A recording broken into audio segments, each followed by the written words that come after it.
Hello, everybody. Hello, hello. How y'all doing? No slime, no slime. Only wisp here. Today's the day. Today's the day. Hello, Daichi, Blitz, Fancy, Michael. Oh, hello, hello, hello.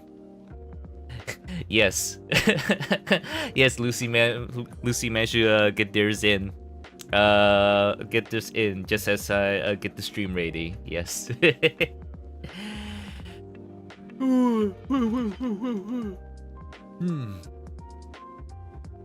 Matrices. The thing I actually understood what you were going for with the 3x3. Which, if PTR taught us anything, is a non-standard. Good God. Hey Lucy. Zosan. Hello, hello. Hello, hello. Zosan, Zosan, Zosan. Clickety clacking away. Yeah. How's everybody's week been? My week has been a bit of a mixed bag. It's like it's been and it's like it involves me like, oh, okay, it's not bad, and then there's also bad parts of my week where it's just like, I have to do work after clocking out. I have to type shit to paperwork after clocking out at my own home at like 1 a.m. What? And yeah, it's a mixed bag for me, but it's okay, I guess. My workplace thinks you work very hard. I feel that too. I feel that too sometimes. Just like, I don't think I'm doing a lot with the paperwork I'm doing, and then like the guy directly above me is like, no, you're no, Will, you're actually helping. It's like, oh, okay then. I sure. Welcome, Ellis. Welcome as well. How was your week? My water heater is leaking and needs to be replaced, so you had to rush cleaning the area around it to open up a workspace. Oof. No water heater sucks if like your area is super cold. But wait, hold on. Water heater? Like for water heater as in like for like the showers kind of water heater? Or are you talking about like boiling your water to like have food and stuff? Week would have been nice if I hadn't became sick halfway through trying to get better now. Hey, that's good to hear. Good to hear you're feeling better. You're feeling exhausted. 20 to 24 hours of the past 48 working hour are on a cosplay. Oh, wow. Ooh, what cosplay you working on? Are you doing a Soul Space cosplay? That's a kettle. Right, that's called a kettle, not a water heater. Shower, dishwater, laundry, etc. Okay, all right. Okay, I was like, wait, isn't it super hot where you guys are in the US right now? It's like crazy hot. It's like what do you guys need a water heater for? Oh, it's not just for showers. Okay, all right, it's for the laundry too, and the dishwasher. Yeah, we look, over in Asia, all right, dishwashing, it's like we usually just do it by hand. We just do it by hand usually, dishwashing. We don't have a machine, you know, it's not as common to have a machine and just shove dishes in there and just let it do its thing and wash the dishes for you. Unfortunately, you are the dishwasher. That's correct. That's Asian lifestyle for you. Although my restaurant does use like a dishwasher, but it sucks. It sucks. Honestly, the dishwasher at my restaurant, it sucks. Every once in a while, after some usage, it leaks water, or it caused like a power outage in the kitchen. Every time we use it, like a Gamba 50/50. The TV dude from the new Deltarune chapter. Ooh, haven't played it, he just looked funny. Oh, are you talking about like oh man, what's his name again? Stamford? The guy who's who's like singing the Big Shot theme. Yeah. Man, I want to play Deltarune. I want to continue Deltarune because I played the first and second chapter. Yeah. If you're oven bro, you put burgers on the hood of your car.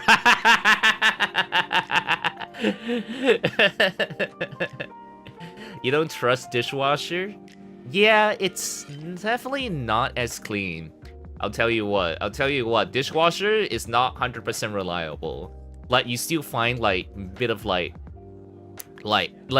you know how you, like, if you leave your dish out too long after you, let's say you have a plate of pasta, let's say like you have some sauce on it, and like it dries up on your plate, right? And then you have to scrub it when you wash your dishes, right? But like, what if what if you put it in your dishwasher, right? And like what happens like commonly is that those like stains that's dried up do not come off because the dishwasher basically just blasts hot water, you know, at your plates. So they don't really do the hard scrubbing that you need to get rid of those like hard dried out stains. So at the end of the day, you still have to use your hands anyway. You still gotta hand scrub those dishes anyway, you know, for the finishing touches, you know. So yeah, I don't trust dishwasher 100% when it comes to cleanliness. Your dishwasher is a little portable unit you picked up. It's your favorite luxury. Nice. Tenna. Oh, okay. All right. I guess I haven't gone that far. Maybe. There's a chapter 3 character you haven't played it yet. Yeah. I've only played chapter 1 and 2. Okay. So it's a character I haven't seen yet. Gotcha. Dishwasher, you cannot still need to use hand either before or after anyway. Exactly. That's what I'm saying, Lucy. That's what I'm saying. The dishwasher is amazing. It cleans almost everything, sterilizes stuff, and everything you could ask for. Only thing it doesn't clean is your skillet, and that you can just finish with a single wipe of a towel. Okay. Is it like a what you would call those like? It's not steel. Is it like what do you call those again? The ones that you have to season with oil and then it's black and metallic. Kind of like cast iron. Thank you. Yes. That's what I was going for. Cast iron. Is it a cast iron skillet? From Michaels. If I can't see the cleaning itself too, you paranoid. Yes, I get it. Yeah. The dry pasta bit, especially if you do something like oven and fry, and then just like let's say if you have it like a cheese baked pasta or rice, and then there's like sticky parts onto the plates and bowls. Yeah. Thailand Spirit 671, what's up? Welcome to the stream. Welcome. YouTube side. We have someone from YouTube in YouTube chat. Hello. Cast aluminum with a crappy non-stick coating. Cast iron gets done by hand. Gotcha. You can't do cast iron in dishwasher. You have to wash it by hand. Otherwise, it's gonna get fucked. Hi, YouTube people. Waves. Carb sticks like crazy. Yeah, especially rice. Even just like plain old white rice. Like if you like have like bits of rice, you don't clean out your plate. And you like just let the plate out in the open for like a half an hour, and then the rice just dries up and sticks to your plate, and you gotta scrub that shit off in order to like properly clean it. You can't just toss it in the dishwasher. That's just a character for you to look at, or is it a list of character or to determine? About that, Silent Spirit. In my community Discord, I also asked a few like streamer friends and like mutuals to post in my Discord server. I have to create a dedicated list of like rules and whatnot in order to like do the submissions. So I'm gonna go through them real quick. Boop.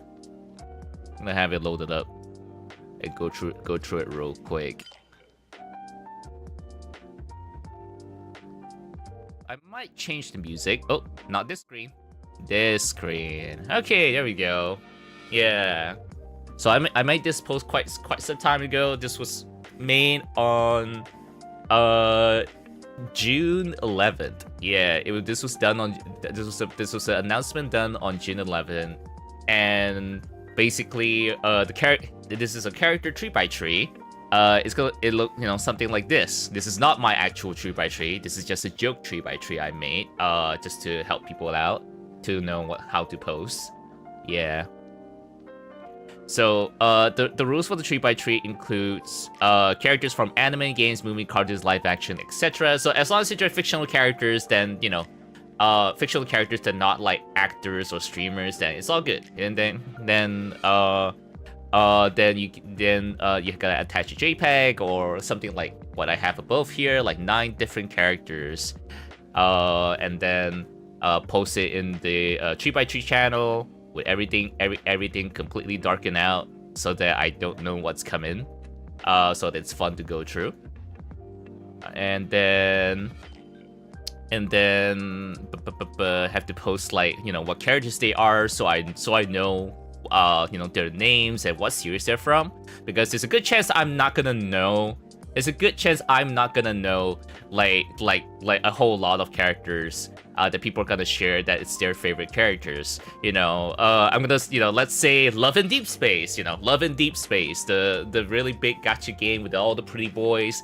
I don't play that game.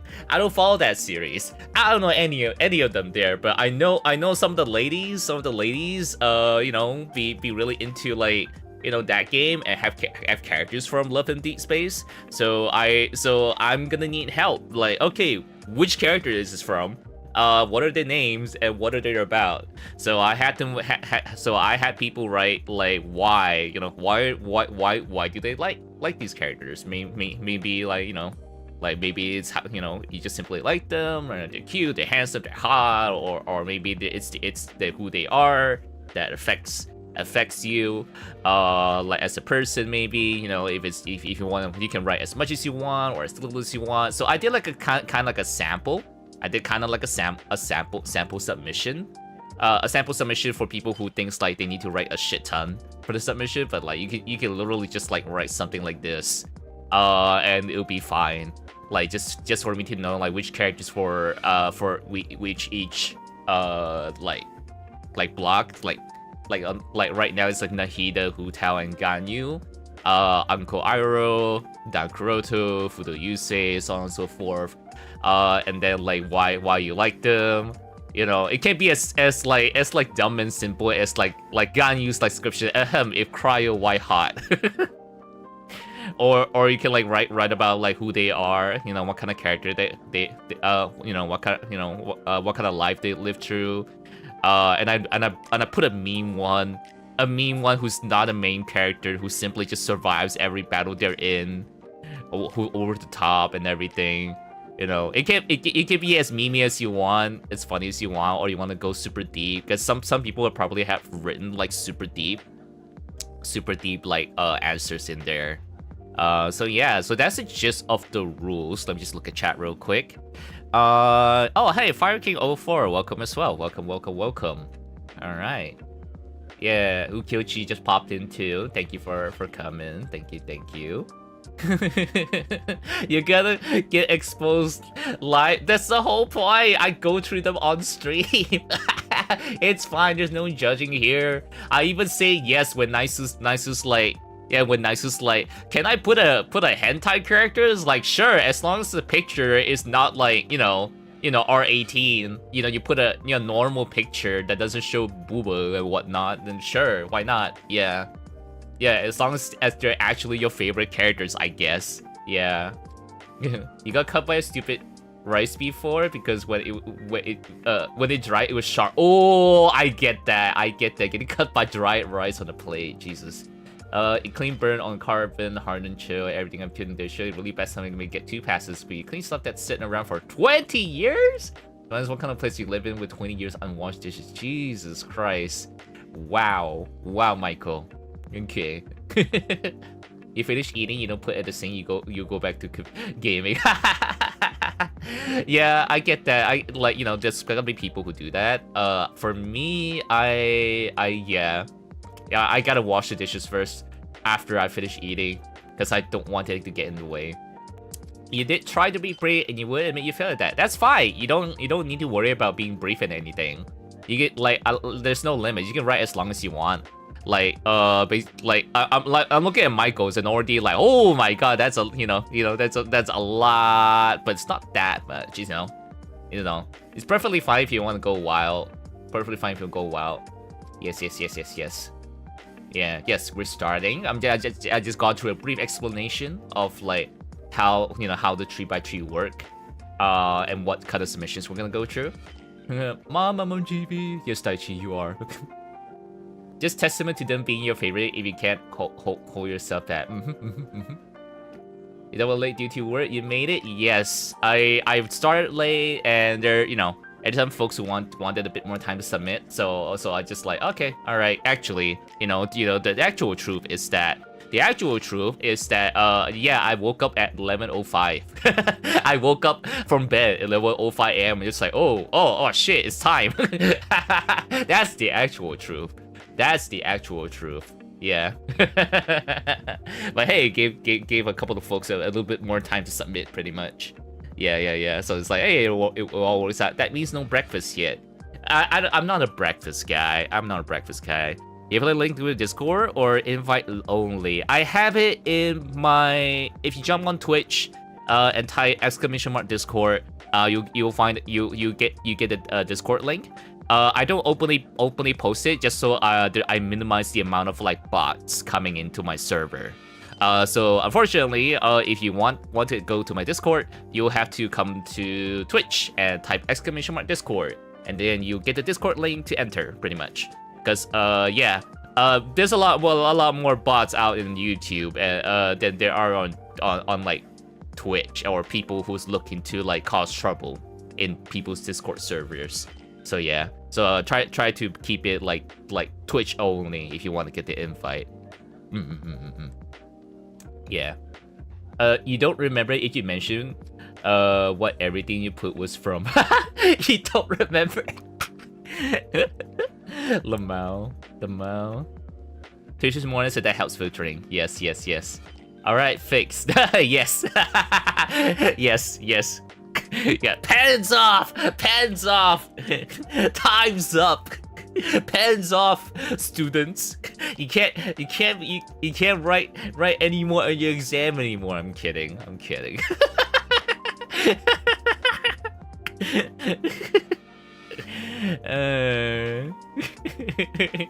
No one can stop me unless it's me.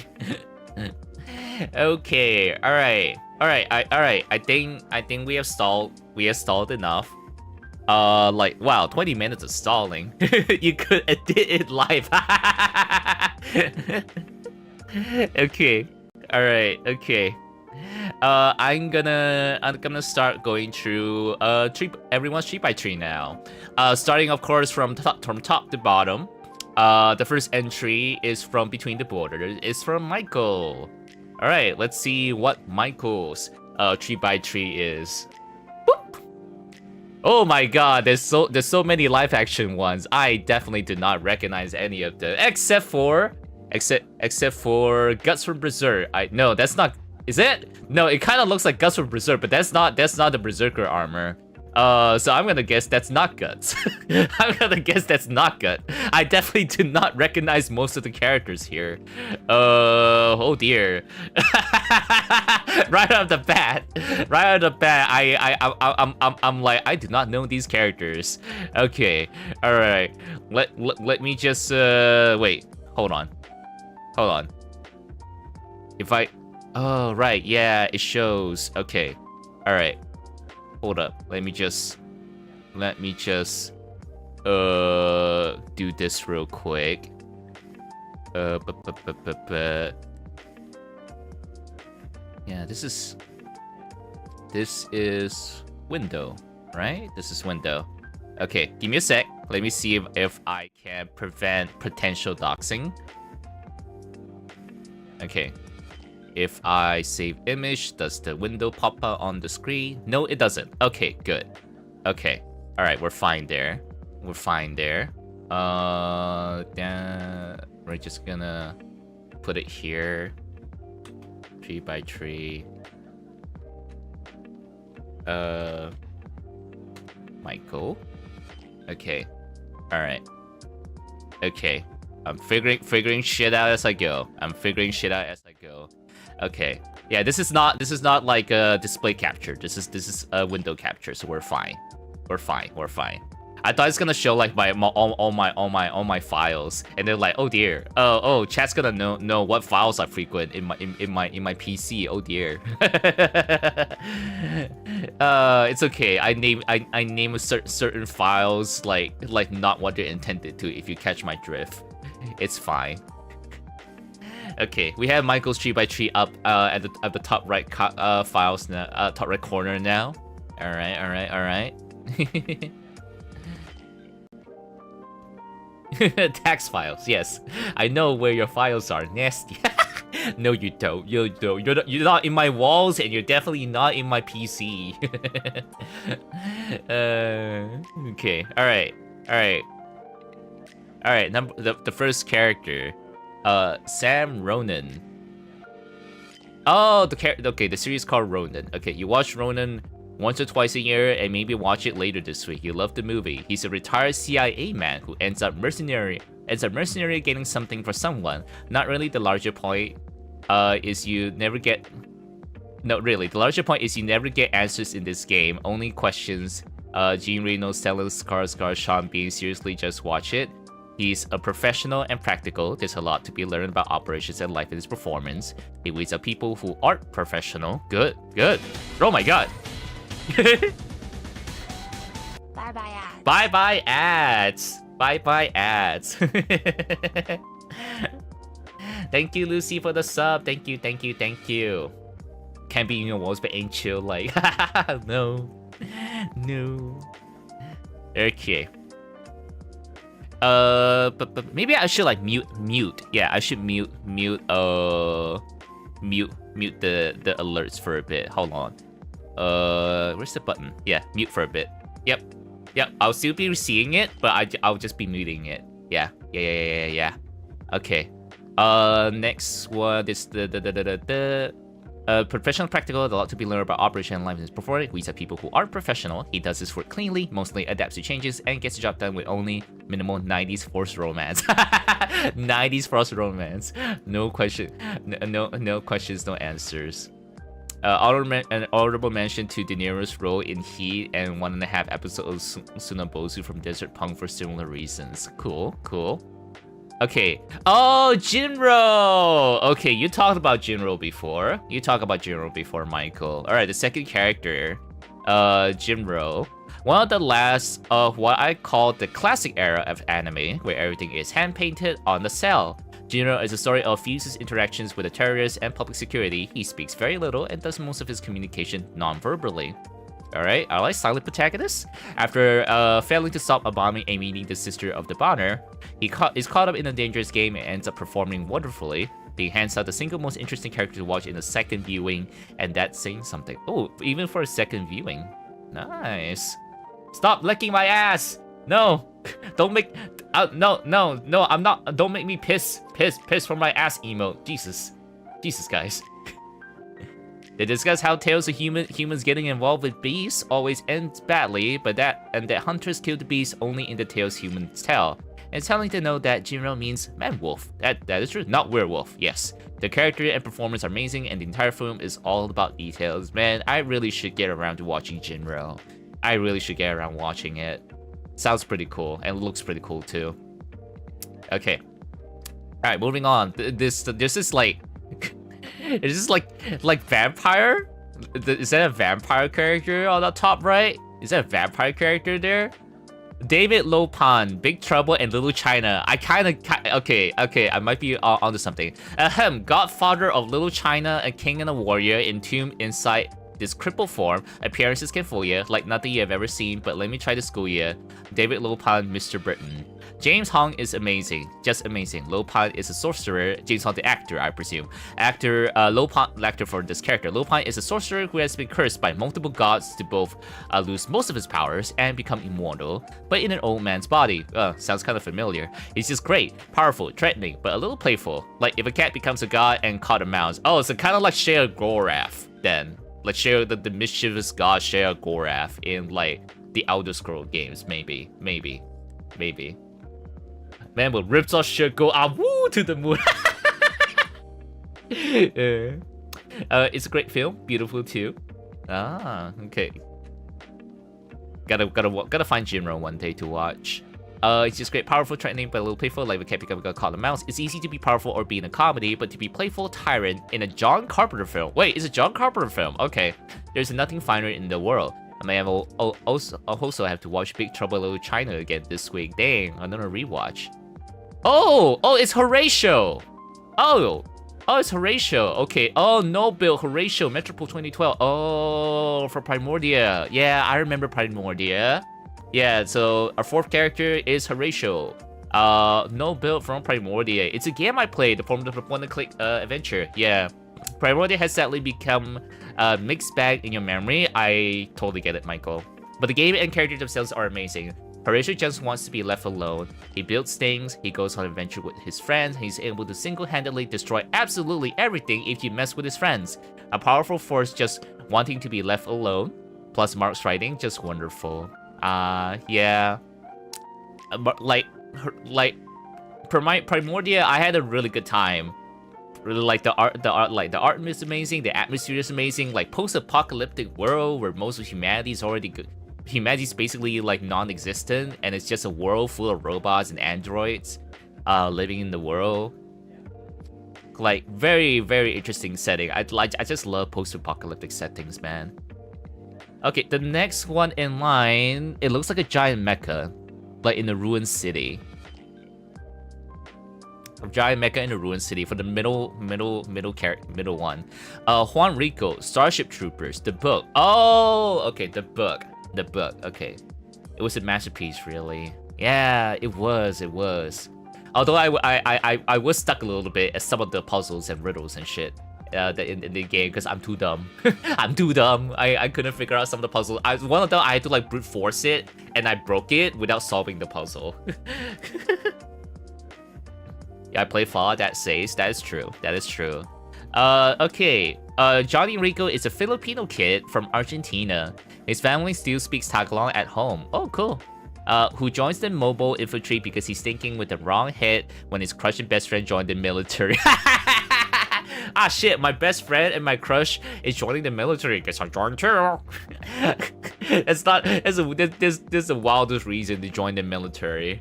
The entire story is about Johnny growing up and learning that war and loss aren't what he expected they were. He grows into a young officer, mostly because he takes his job seriously, and he's a protagonist, what can you do? And eventually becomes the man he used to see in others. It's a short book about growing up and the responsibilities a person has to the world. It's not too deep, as it's a young adult book. Hey, wait, Starship Troopers is young adult? Young adult as in like Hunger Games young adult? Kinda young adult? I always thought like the book Starship Troopers could be something like, you know, something like Dune or something. Yeah, I thought it's a Dune level of like kind of like a book.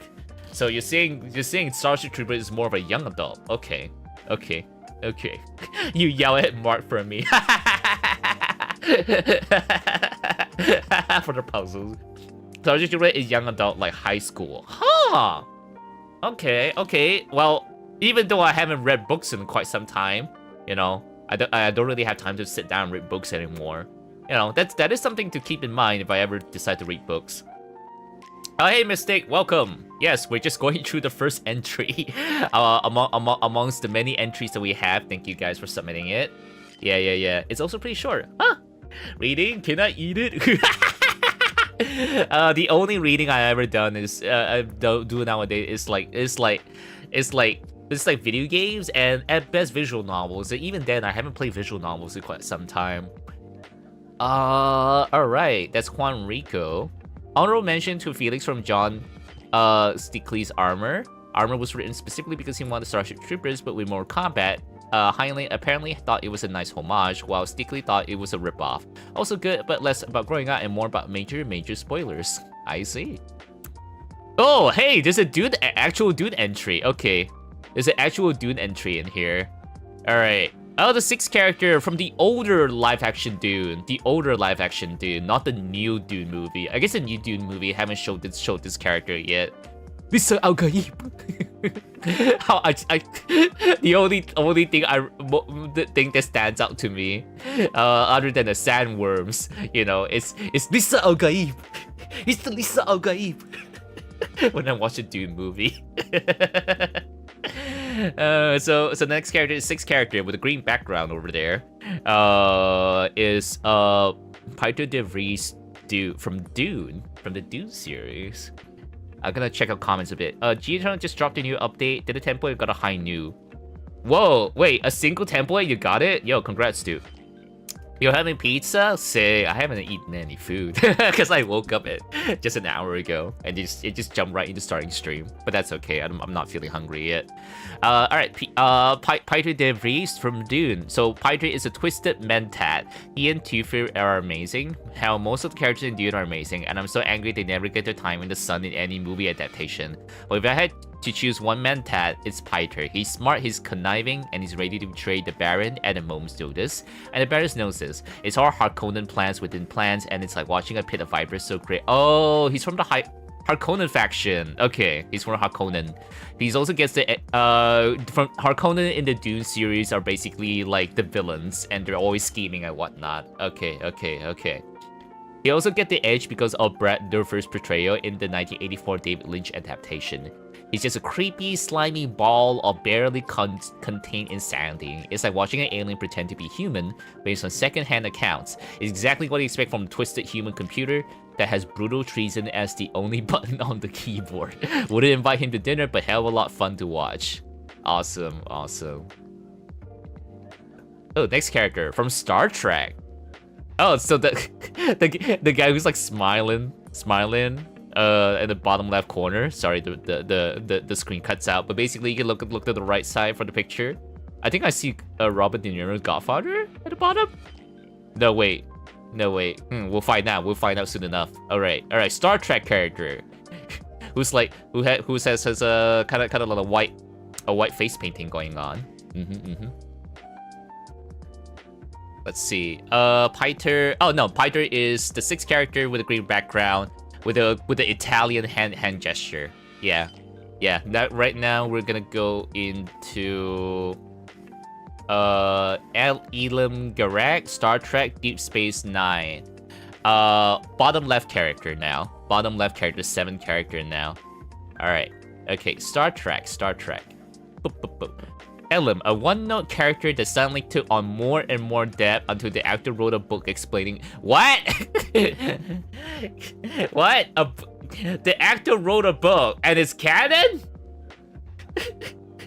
It's canon? Is it canon? The actor themselves wrote a book based on a Star Trek character they play, who's a one-note character, an exiled spy living on the space station of his sworn enemies. He acts a tailor, and while he's a good tailor, nobody is buying his story. He explores isolation, depression, drug abuse, treason, tradecraft, heroism, and even self-sacrifice, all while being the absolute cleverest man in the room. The episode in The Pale Moonlight is a masterclass in acting and lyric storytelling. I feel like I missed out on like these kind of like, you know, great storytelling and acting because of like super long series like freaking Star Trek.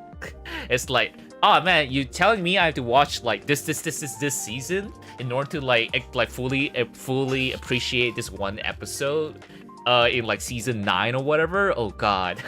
You know, A Stitch in Time, I think it's canon. Dang. Oh man, no pineapple your pizza. Just watch it ×2 speed.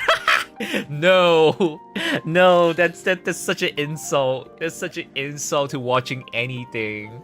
unless you don't care about the show, then yeah, watch times 2, times 4 if you like. But I'm just like, if I want to appreciate acting, you know, storytelling and directing, I gotta watch it at normal speed, man. I can't do times 2. I cannot do times 2. Let's see, continuing on, which is to say nothing of Robinson's portrayal of the character, who has all the grace and menace of a psychopathic serial killer who may or may not just enjoy having brunch with you. Perfection. Yeah, that definitely sounds like a pretty fun character to like read. Oh, Pulp Fiction, it is! Okay, alright, it's not Godfather. I never watched Godfather. It's Pulp Fiction. Alright, the guy over here with the suit. Like, I knew I recognized Samuel L. Jackson at the back there. I knew I recognized Samuel L. Jackson right there. Okay, I got confused with Godfather. Because of this guy. Okay. Okay. Times 2 is ADHD maxing. That's even I can't handle. Same, never times 2. Yeah. Minute Maid Pulpy. Okay. Winston Wolfe, Pulp Fiction. Okay. Okay. You forgot about angry Sam Jackson in the background. Winston and Jules are covered in blood with a corpse in the backseat. They call their boss. He says, chill them expletives out and wait for the wolf, who will be arriving directly. Jules instantly is calm and even happy. He arrives to introduce himself as Winston Wolfe. I solve problems. He spends the rest of the scene calmly organizing, leading, and solving the problem. He's skilled, collected, polite, and knows his job, but there's always the undercurrent of this is a problem to be solved. But if you don't want help, he'll walk. Such a perfectly played role. Wait, I don't remember him too much when I watched Pulp Fiction like all those years ago. Like a few years ago, I watched Pulp Fiction. I don't remember too much about this guy. Does he like deal with the body? Does he like handles body and clean the crime scene for you? Like in John Wick, just like John Wick like calls like a team to come and like clean his house and clear out all the bodies. Like he's the body guy pretty much. Hello Petra Priscilla, yahoo, welcome to the stream. I'm going through everyone's tree by tree in my Discord. You deal with the body in the car and talks about coffee. Yeah, okay. Alright. Yeah, alright. Okay, last character, bottom right. Last character, bottom right here, the guy with the cigarette. I can't move to the I can't move it, but the guy at the bottom right. Guy at the bottom right with a cigarette, with the hands almost looks like he's posing for cinema. Okay, last entry. Nobody from Nobody. He's Nobody. Who's one of your favorite characters? Oh, he's Nobody. He's Nobody. From Nobody. What? He's a Nobody. Alright, Bond on Dunkirk is a comedian. He makes people laugh, then he played a slimy lawyer, then he played Nobody, a retired government asset, who again just wants to be left alone. It's an exceptionally well-played story of justice and street violence, with just enough comedy thrown in to keep it from getting too dark. Contrast with the history of violence, which went really, really dark. Honorable mention to McCall from The Equalizer or Frank Moses from Red, which honestly is the same kind of story. Punisher too in a pinch, but he's very one note. Actually dead now. Hey, nice. You didn't even know if it was Bond Odenkirk when he did Nobody. I did not know Bond Odenkirk, but the fact that you're telling me a comedian played a really like serious hard-boiled like character. Yeah, that's a huge 180. That sounds like a pretty cool thing to experience. It's like Heisenberg, just like Heisenberg, like the in like Breaking Bad, you know, like the guy who played Heisenberg, like he's like he was previously known as the guy who played like, you know, was it called Two and a Half Men or something? I don't know. There was like this one like family friendly show who's like a sweet dad or something, like a normal sweet dad, and then he ends up playing Heisenberg, who's like a drug dealer criminal. It's like a huge 180. Yeah, Just like Heisenberg. Okay. Bryan Cranston. Yes. Bryan Cranston is insane. Watching him go from like friendly family guy to like being a drug dealer who's like going off the path. Who's like dang. Malcolm in the Middle. Yes, that's the one. Malcolm Bryan Cranston and Malcolm in the Middle, in contrast to him as Heisenberg in Breaking Bad, is like, good God. Maybe comedians are secretly cracked. Maybe comedians are secretly super cracked at like being actors, but they're like holding off their power levels because they want to be known more as in like something else. Maybe, I don't know. Yeah. You didn't add Jesse in your 3x3? Yeah, I don't know. Yeah, I've only watched until like end of season 2, I think, and like the part where like near this the season where like Jesse's like love interest died because spoilers for Breaking Bad, by the way. In 3, 2, 1. Yeah, the part where like Jesse's like girlfriend died from overdose, and Heisenberg like did nothing. Instead of like saving her, she just stands there and let her die, just so that Jesse is focused into like cooking for him. Yeah, goth mommy. Yes, goth mommy. Yeah.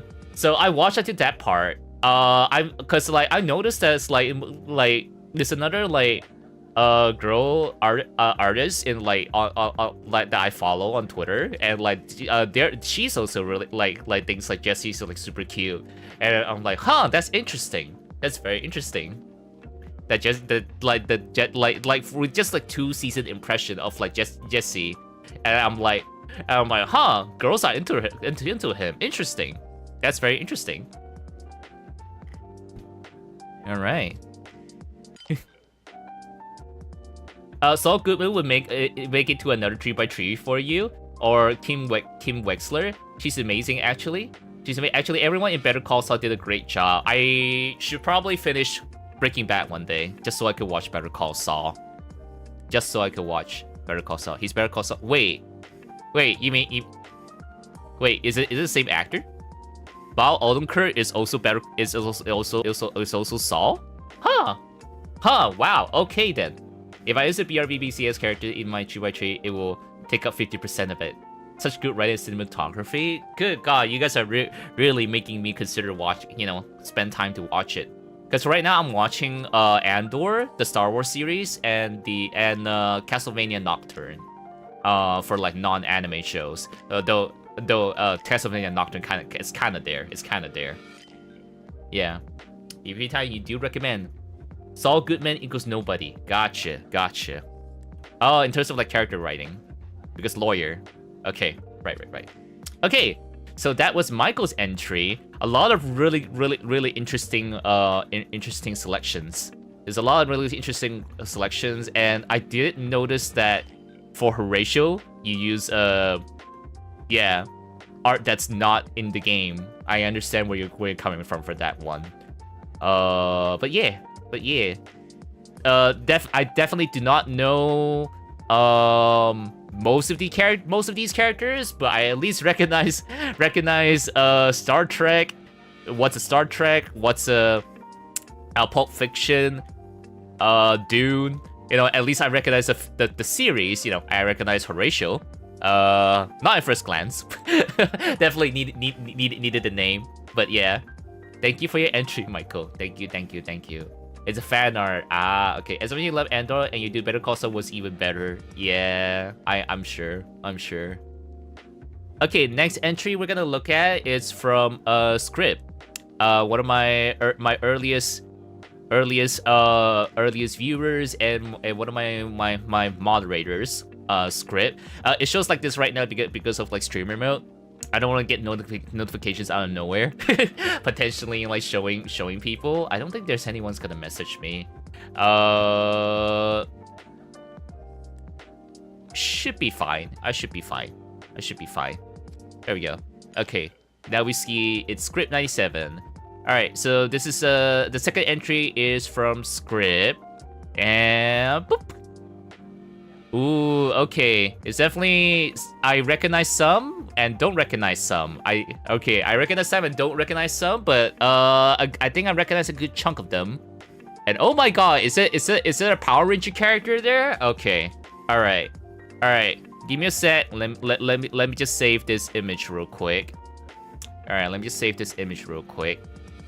This one is Script's picture. Let me just put it up on screen. Okay, it's a little bit small. It's a little bit small, but it's fine. It's a little bit small, but it's fine.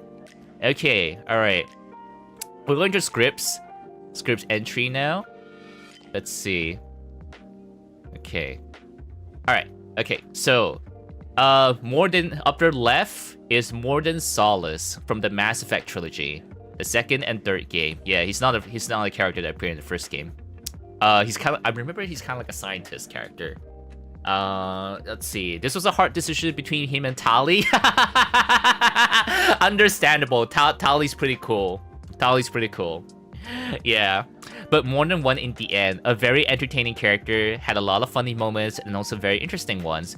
Battling with the moral implications of him making a whole species almost sterile to save the galaxy.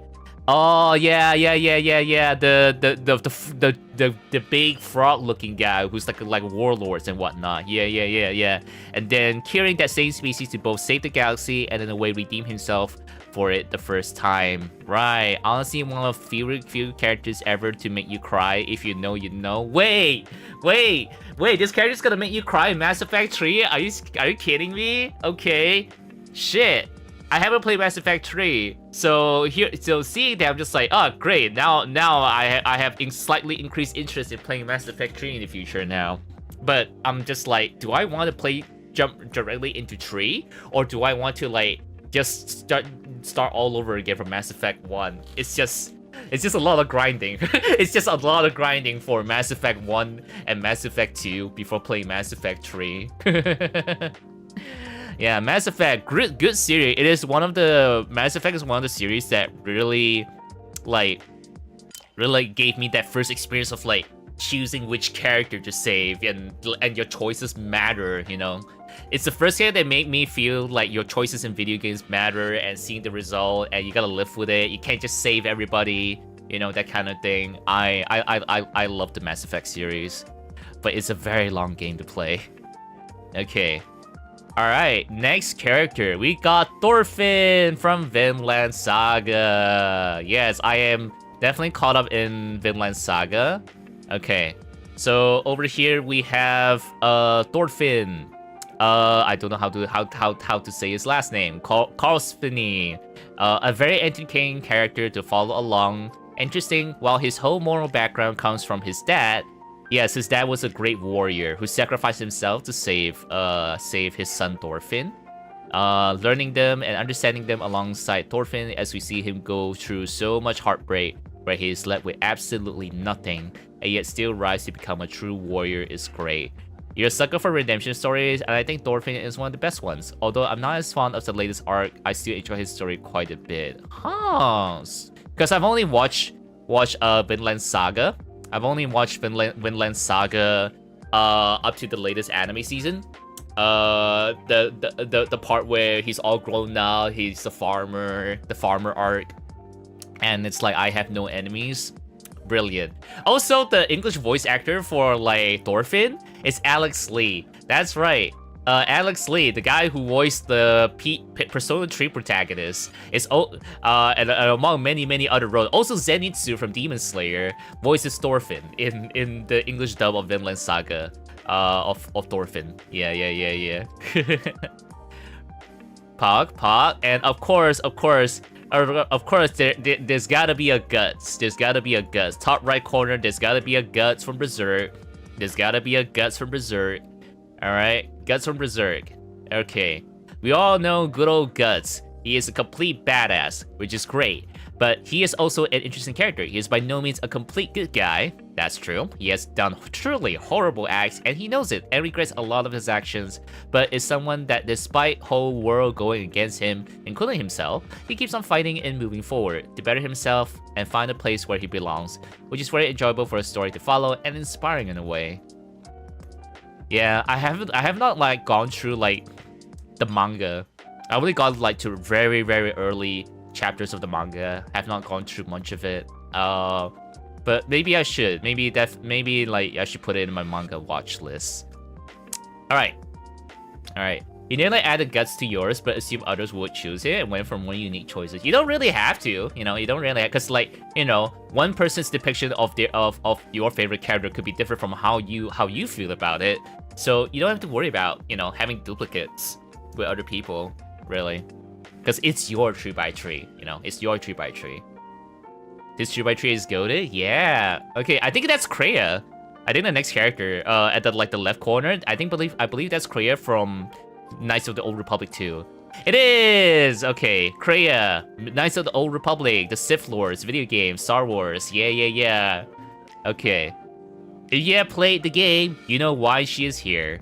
Yeah, you go kopitiam, take lunch first, you'll be back. Yep, no worries, Lucy. Yeah, I think by the time you're back, we haven't gone to yours yet. Don't worry. Yeah. Alright. If you have played the game, you know why she is here. I do not like current Star Wars, so I haven't watched her play anything recent, but I do not doubt that Kreia is still one of, if not, the most interesting, complex, and nuanced characters in all of Star Wars. Her views on what good and bad is, her teachings, her position on the whole galaxy, and views on the Force are very interesting and different from everything we knew from the series. Because yeah, she's a very gray character. She's not like all light side, all dark side. She uses both perspectives and like powers, and light side and dark side powers. And a lot of what she says, I keep in mind for yourself in daily life. And she was very well written. You're tormented by the idea that someday they remake the game and completely and utterly Disney-fy her and destroy her whole character. Don't worry. Knights of the Old Republic is too niche for Disney to touch. Alright? It's too niche for Disney to touch. Alright, Disney's is all about, you know, all the big corporations is all about touching those like, oh, base nostalgia hit. That's why they have like characters from the old films that everybody watch. That's why Luke Skywalker's in the new Star Wars. That's why Han Solo's in the new Star Wars. Alright? That's why for and somehow Palpatine came back, you know. They're all about nostalgia hits. They're not gonna care too much about video game characters. They just want like the big cinema characters that everybody recognize. They don't care about that. It's not gonna happen. So Kreia, in a Star Wars game that's, I feel like it can be a lot more polished and complete. I think it's like a Fallout New Vegas thing where like they have very short development time, and so they can't complete everything they wanted to do before releasing the game, kind of thing, which is unfortunate. I did enjoy the game though. All right. Next character we have, which I believe, no, that's not a Power Ranger. At first I thought this was like a Power Ranger character, for like the ninja one, but no, I do not recognize this character. At all. Fire Emblem? Kingdom. Okay, from Kingdom. Okay, from the romance of the tree. Romance of the Three Kingdoms, kind of like Kingdom. Okay, Rishin. I believe it's based on a historical character. No knowledge of it, so it's all based on the manga. And I just love the character. An ambitious man that climbs through the ranks through his achievements and force of will. He's a very fun character and a badass. His battles are amazing to read. You wish the animation on the first season of Kingdom were not that terrible to enjoy. Again, some of the great moments. Yeah, Kingdom is a big series. It's a big series based on like Romance of the Three Kingdoms, from like Chinese history, I believe. Don't know too much about that because I'm not really into Romance of the Three Kingdoms. But yeah. At least I recognize the entry. Okay, hello Luna, welcome. We're just going through everyone's 3x3 right now. Okay, there's a character here I do not recognize. The little girl on the right here. There's a little sprite art, and I still don't recognize her. Let's see. Where is she from? Is she from a horror game? It's from Yume Nikki. I never played the game. I never played Yume Nikki. That's why I don't recognize. Okay, Madotsuki. This is a weird one because Madotsuki doesn't really have much of a personality or backstory that one can reliably know, other than assumptions from the game itself. Since every other media, including Yume Nikki Dream Diary, are not exactly canon to the original game. It's more of a vibe in this case. I guess exploring such a weird game alongside her made me kinda attached to her, but she's one of the first characters I think of for favorite characters. Ah, yeah, I remember like seeing bits of like Yume Nikki, Dream Diary, is very trippy. Dream Diary is very trippy. There's very little dialogue about like very little writing involved in like sharing what's going on in the world, why this character ends up in a really warped dream world, and what's going on. There's a lot of like, you know, up to viewers like depiction of what's going on in the story, that kind of thing. You mean it's those kind of games I don't think I would find myself like being able to like enjoy. Maybe I don't know. Chad, do you guys think I would enjoy Yume Nikki? Like with how trippy it is? Because it is a classic. It is a classic like whatchamacall, like RPG Maker kind of game. It's a very classic game. Everyone who like likes RPG Maker kind of games, Wolf RPG kind of games, like Mad Father or like the Crooked Man, you know, those kind of games would know Yume Nikki. But I don't know if I want to try it one day, because it's like very trippy, very little writing involved. Never know until you try it. Others. Oh, shrug. Yeah, I'll think about it. Anyway, moving on to the next character, bottom left. Yes, Dust Elysium Tale. Yes, this is one of the games that that script recommended to me quite a while back. From a hand-drawn Metroidvania kind of game, with furries, furry hand-drawn Metroidvania kind of game. It was very fun. It was a very short and sweet, fun little Metroidvania game. Furry run. It's very cool, very cool, very fun game. Not too tough. Cool cutscenes, good voice acting, and I recommend it if you want something short and sweet. Not furry. I swear, I'm not a furry. All right, Fidget, the sidekick character. Yeah, it always bothers me a little bit that this little like this slowly floating creature at the bottom left over here, has oddly thick thighs and just like that made me go Yeah, there's a little like fox bat like kind of creature who's like a little psychic character like Paimon. Yeah, he's kind of like a little psychic Paimon character, pretty much. Yeah, dies for days. Not a furrier swear. Jokes aside, it's probably a case of how attached I am to the game. I found her character very funny. She very much is the comedic relief of the game, and for me, she was very enjoyable in that role, as well as having a cute design with the Nimbat species. I also have fun memories of my first playthrough I did alongside a friend, where he got stuck in a section for not leveling her damage up. I basically speedran that section because you prioritize her damage. With someday maybe we get more of this whole series from the creator. Yeah, the creator's not really like doing a sequel for this game. They're working on something else instead. Can I see join in? Yeah, because like it's gonna take us a while. It's gonna take us a while to go through everyone's entry, as you can see. And this is like this is the second entry. Like I finished Michael's, and then I'm going to Script's entry right now. So if you still want to post, yeah, go ahead. You're more than welcome to post. Dust is really pretty. Picked up myself, but never got around to finishing it. Yeah, it gives us that classic like early 90s, late 80s kind of like cartoon series look, like Moomin.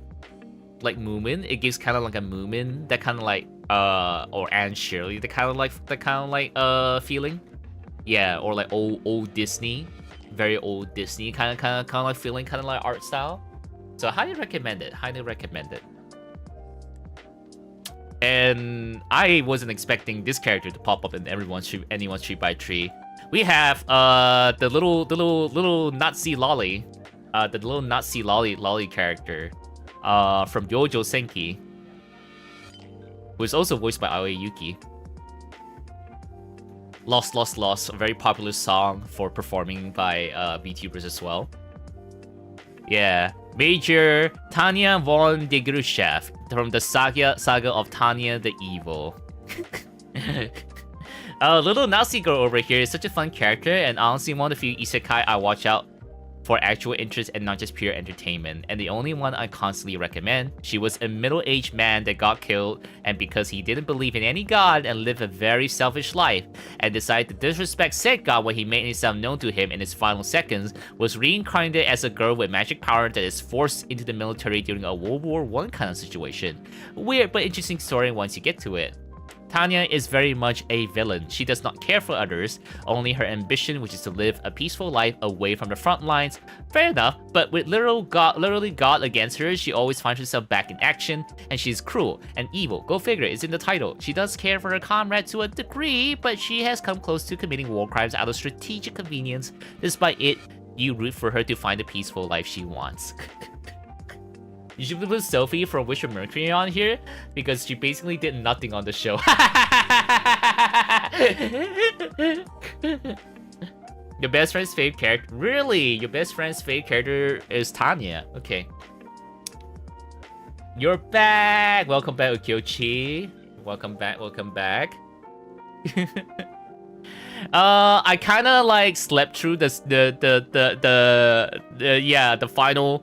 final like were there like 2 seasons? Like if the second season I kind of slept through it. I kind of don't understand and don't really care too much about the second season. I guess this series is not for me. I'm so sorry. I mean, Tanya acting within the lines of war laws, but yeah, pretty merciless. Yes. I was gonna go on for 15 minutes, but ended up gone for 45. Work sucks. Ah, no worries, Ukyochi. No worries. Unfortunately, I don't think I'll be able to get to your part before you get off to a second job, maybe. But I'll have the VOD in YouTube. Basically, this is gonna be a dedicated stream just for going through everyone's characters. All right, last character. Bottom right. Okay, looks like a seinen character. Over here, this lady over here, I think. Those take a jump to that. You good? Let's go. All right. Okay, bottom right, Teresa of the Faint Smile from Claymore. I've heard about Claymore from Trash Taste. I know it's a seinen series like Berserk. Probably a favorite manga, and Teresa is by far the best character. As manning the list, she is a complete badass, basically unparalleled in battle within her universe. And her story is quite an interesting one. A warrior who cares for nothing but fulfilling her duties, saves the girl from monsters, and the girl ends up following her around until she softens to her. And they become a family, and eventually she breaks the rules for girl's sake, and now on the run with her. Not that she's worried about getting to fight. Yeah, she sounds like a absolute badass. It's a case of a character finding not something to live for, but rather something worth dying for. And for me, that's a great story arc. I'm happy that the anime gets to cover her old art, even if it's a little dated by now. My biggest wish is that Claymore gets a full anime adaptation with the level of Attack on Titan and such. Oh yeah, Claymore, like for the bits and pieces I hear about Claymore, like yeah, I would definitely be interested to watch it if it gets a full anime adaptation. Oh man, and that's Grips Tree by Tree. I'm glad I managed to recognize most of them. A lot, like I think like everyone's, you know, yeah, both Michael's and like Scripps characters so far are so complex and interesting to go through. And like even if yours doesn't sound, you know, if like for, you know for a forward to people who I haven't like read, if it's not that complex, it's not as complex, you simply like the characters, that's completely fine, you know. That's completely fine, because my Tree by Tree, it's gonna be deep for some and not very deep for some. So yeah, don't worry about it. Don't worry about it. We're about to go to Taku's Tree by Tree. We're about to go through Taku's Tree by Tree, which is very short, as you can see. It's a very short Tree by Tree. From Taku. Taku is simply my Tree by Tree ain't deep, you know. And right on cue, right on cue. Yeah, it's gonna be Taku's Tree by Tree. All right, let me just set it up real quick. Let me just come here real quick and just get it set up. All right. Oh, okay. This is Taku Tree by Tree. Already I'm like, ooh, some of the I like some of these characters. Ooh, yes. Okay. Okay, alright. Alright, next Tree by Tree is from Taku. Ooh, I gotta readjust that size. Hold up. Gotta readjust that shit. Alright, there we go. Alright, that's Taku's 3x3. Yeah, I definitely recognize some of them already. All very, very cool and cute characters. Alright. Okay. First character top left is Keiman Katsuragi. Katsuragi? I believe it's Katsuragi. The world God only knows. Gouge God conquers a harem. God. Very short and sweet. Yes, basically, for those who don't know, the world God only knows, it's I have not watched the show. I have not watched the show. All right, I have not watched the show. My impression is, oh, it's kind of like Data Life then, I guess, because you have to date these girls and then like and who are gods or something and have powers and whatnot. And this guy basically dates them all to save all the gods. Yeah, make them fall in love with him. Yeah. Chat. For those who know the series, is Data Life very similar to the world God only knows? Because as someone who never watched both series, you know, I only know bits and pieces of them. They sound very similar. Guy, harem, date girls, make them fall in love, save the world. Because the girls are gods and requires falling in love in order to awaken their powers or some shit. Cause they sound kind of similar. Not gonna lie, they sound kind of similar in my head. Has anyone watched both series, The World God Only Knows and Data Life? I need to know. I need to know. Because they sound pretty similar. And the next character is Gintoki. Gintoki. There's not much of a harem, to be honest. Okay, not much of a harem for like the World God Only Knows. The guy is too brick-headed for a harem. Okay, alright. So in the World God Only Knows, the guy's not a harem dude. Okay. Kintoki, Gintama, go. Alright. No, there's nothing to be said. If you watch Gintama, then you know. Gintama, from what I watch, can you include Ultraman? Yes, you can, because Ultraman is fictional from live action. You can definitely include Ultraman in your 3x3, Luna. It does conquer multiple girls to save them. Yes. Okay. That's what Keima does. Okay. The MC of Data Light is 2 beta. Okay, alright. But so it's similar setting.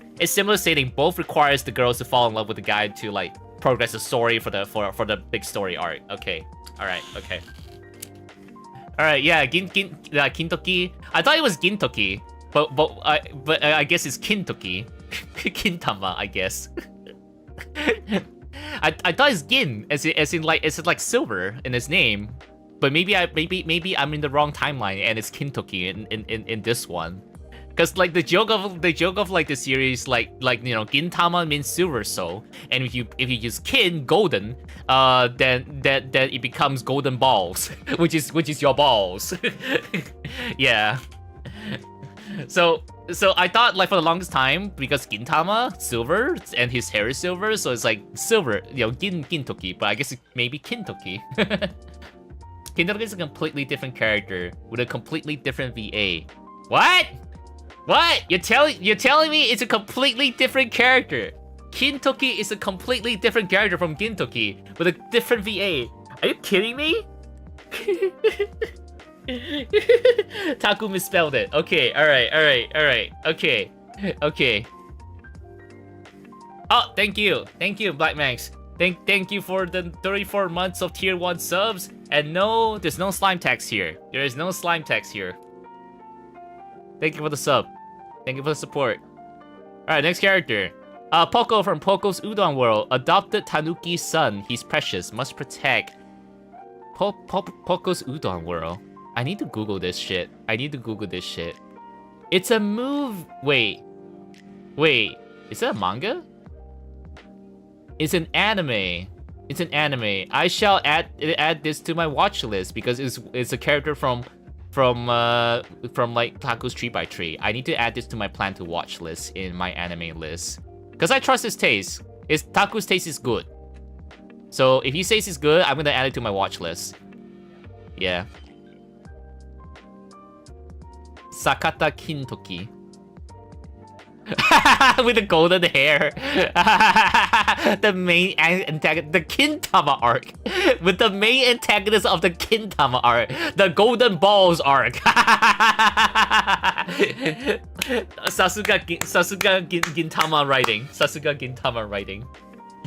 Oh man. Yeah, man. We have more than tier 1. Yes, we have up to tier 3 in Twitch. He did misspell it. Okay. Okay. Next one. Anis Nikkei. It's not the boobs, really. Those are too big for me. But her personality really does it for me. Yeah, my housemate is really likes Anis too. My housemate is a huge Anis fan. I don't know why. I don't play the game. I don't know what her character's about. But yeah. Anis from Nikkei. Anis from Nikkei. A lot of fan favorites, I guess. What does it do? Tier 3. You throw more money at me, and basically you support me lots, like a whole bunch. I do not have like special tier 3 emotes though, because usually that's the thing for tier 3. It's like you get extra special emotes, yeah. Because I don't want to like restrict like the emotes that you guys like in tier 3, just to get you guys to spend on tier 3. So I just try to squeeze everything that you get, all the emotes you like in tier 1, because I don't want to put pressure on you guys to do tier 3. So tier 3 subs is completely optional. It's completely optional.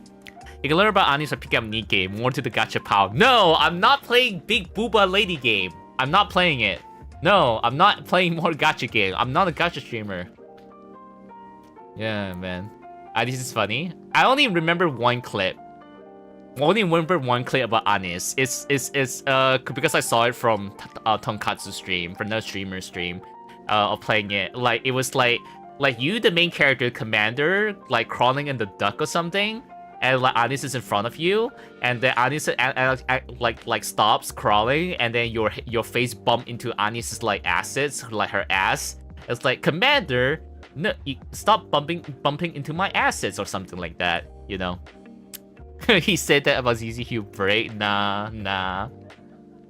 The story is peak, as I heard. Yes, I heard that Nikki's story is really good, but not enough for me to convince me to like play the game. No. You're in luck, Willie. This is a bakery-focused game instead of booba-focused. I'm not an ass guy though. I'm not really an ass guy. I like booba, waist, and thighs, but not an ass guy. I'm not really an ass guy, honestly. Yeah. All right. Moving on. We have Nanjamo, Pokemon, cute streamer girl, and great character design. It's the gym leader, the electric gym leader, with the 2 like magnetite on her head. I saw like, yeah, I've watched clips of her, like promotional clips of where she's voiced and acting all streamer like. Yeah, she's very cute. Definitely like if she's an actual VTuber, she will definitely do very well if she's the actual VTuber. But no, she's a Pokemon character. So yeah. Unfortunately, she's not an actual VTuber. She's a bit of a Kusogaki too. All right, next character. Next character is like super pretty. Is she an elf? Let's see. Oh, she's from Fate. Extella, Altera, the most gentle titan, maiden, motherly, goddess, mommy. So she's mommy. Gentle mommy. Gentle mommy from the Fate series. Attila the Hun? Wait, Altera is Attila the Hun, but female? Like Saber is King Arthur, but female? If you recall, yes. Wow, that's a complete contrast. Such a complete contrast from Attila the Hun. That's such a complete contrast. And then we have Ruri Dragon, Ruri Aoki. Yeah, from like bottom left corner. I cannot drag it to the bottom left corner over here. The bottom left corner, the blue hair girl with the horns. Funny, wholesome girl finds herself growing dragon horn one day and to slowly adapt her half dragon self. She's cute and fun watching her discover herself again in this coming of age slice of life manga. Man, I hope they adapt this as an anime one day. You know, like Komi-san eventually gets an adaptation, right? So I want, because like I saw like the first couple of chapters and it's really cute, really fun. You know, a big dragon and a human like mom, and it's like so how do you guys do it? Don't ask. Ask your dad, ask your mom. That kind of thing. Oh, Altera goes on about destroying bad civilizations. Ah, okay. Gotcha is bad civilization. Bro. Can't wait for the adaptation. Yeah, I think like with how cute and wholesome it is, how fun it is, for a slice of life with like Dragon Girl. Yeah, and like it's kind of like everyone around him is just like, oh cool, you're a Dragon Girl, rather than like, what the fuck, she's a dragon, what the fuck is she? She's a monster? Like everyone's like reacting in a way where it's like, oh cool, you can breathe fire, you got dragon fangs, oh cool. It's a very fun setting, and I love that. I love that.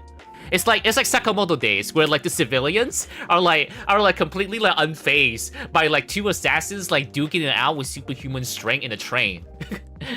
Everyone just like unfazed, like the assassins fighting. You know, I love that. You know, that's how it is in the anime manga world, where like some crazy shit happens, and the people there are just who people there are just like, oh cool, you know. I love that kind of setting. I love it. Okay. Next one is Marriage Toxin series from Mei Kinosaki from Marriage Toxin. King, best boy. I sadly do not know anything about this character. This character right here, don't know anything. Never seen, never heard. But Taku says they're a king, best boy, Mei Kinosaki from Marriage Toxin. And I know the last one. Last one is a cute waifu. Bottom right. Actual literal wife. Tsukasa Yuzaki. Fly Me to the Moon. Queen. She's cool. Yeah, she is like for spoilers for people. For Tonikaku Kawaii or Fly Me to the Moon. She's basically immortal, and she's like the guy, the MC guy sees her, says she's really pretty. And like, hey, can I ask you out? And the girl's like, sure, if you marry me. And like, what? And he's like, what? And that's after he got hit. The guy got hit by a truck trying to approach the girl, and the girl saves her by Superman blocking the truck, taking the brunt of the damage. Even though the guy's like about to be carried off to the ambulance, he like limps to the girl, who's like walks off from like blocking the whole truck could impact, and like basically she's like, yeah, sure, you can date me if you marry me, that kind of thing. And then what ends up to be a very very cute romantic comedy. Season 1 was so good because for Fly Me to the Moon is so freaking good. It's so freaking good. Season 2 and like the school art wasn't as interesting, but yeah, I'm looking forward to when they progress the plot to like you know Tsukasa's identity of potentially being an immortal being. Yeah. Yes, and that's Taku's 3x3. Basically cool, cute characters, which is awesome. The fastest marriage in anime. It is literally the fastest marriage. Although I think Dr. Stone's Dr. Stone's marriage faster? I think Dr. Stone's marriage arguably can be faster. Fastest marriage and divorce. Alright, time for Blitz. Blitz is here. Time for Blitz's 3x3.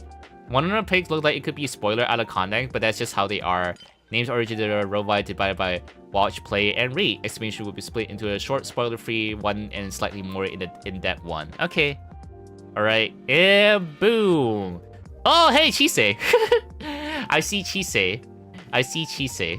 Alright, let me just save this picture. This is Blitz.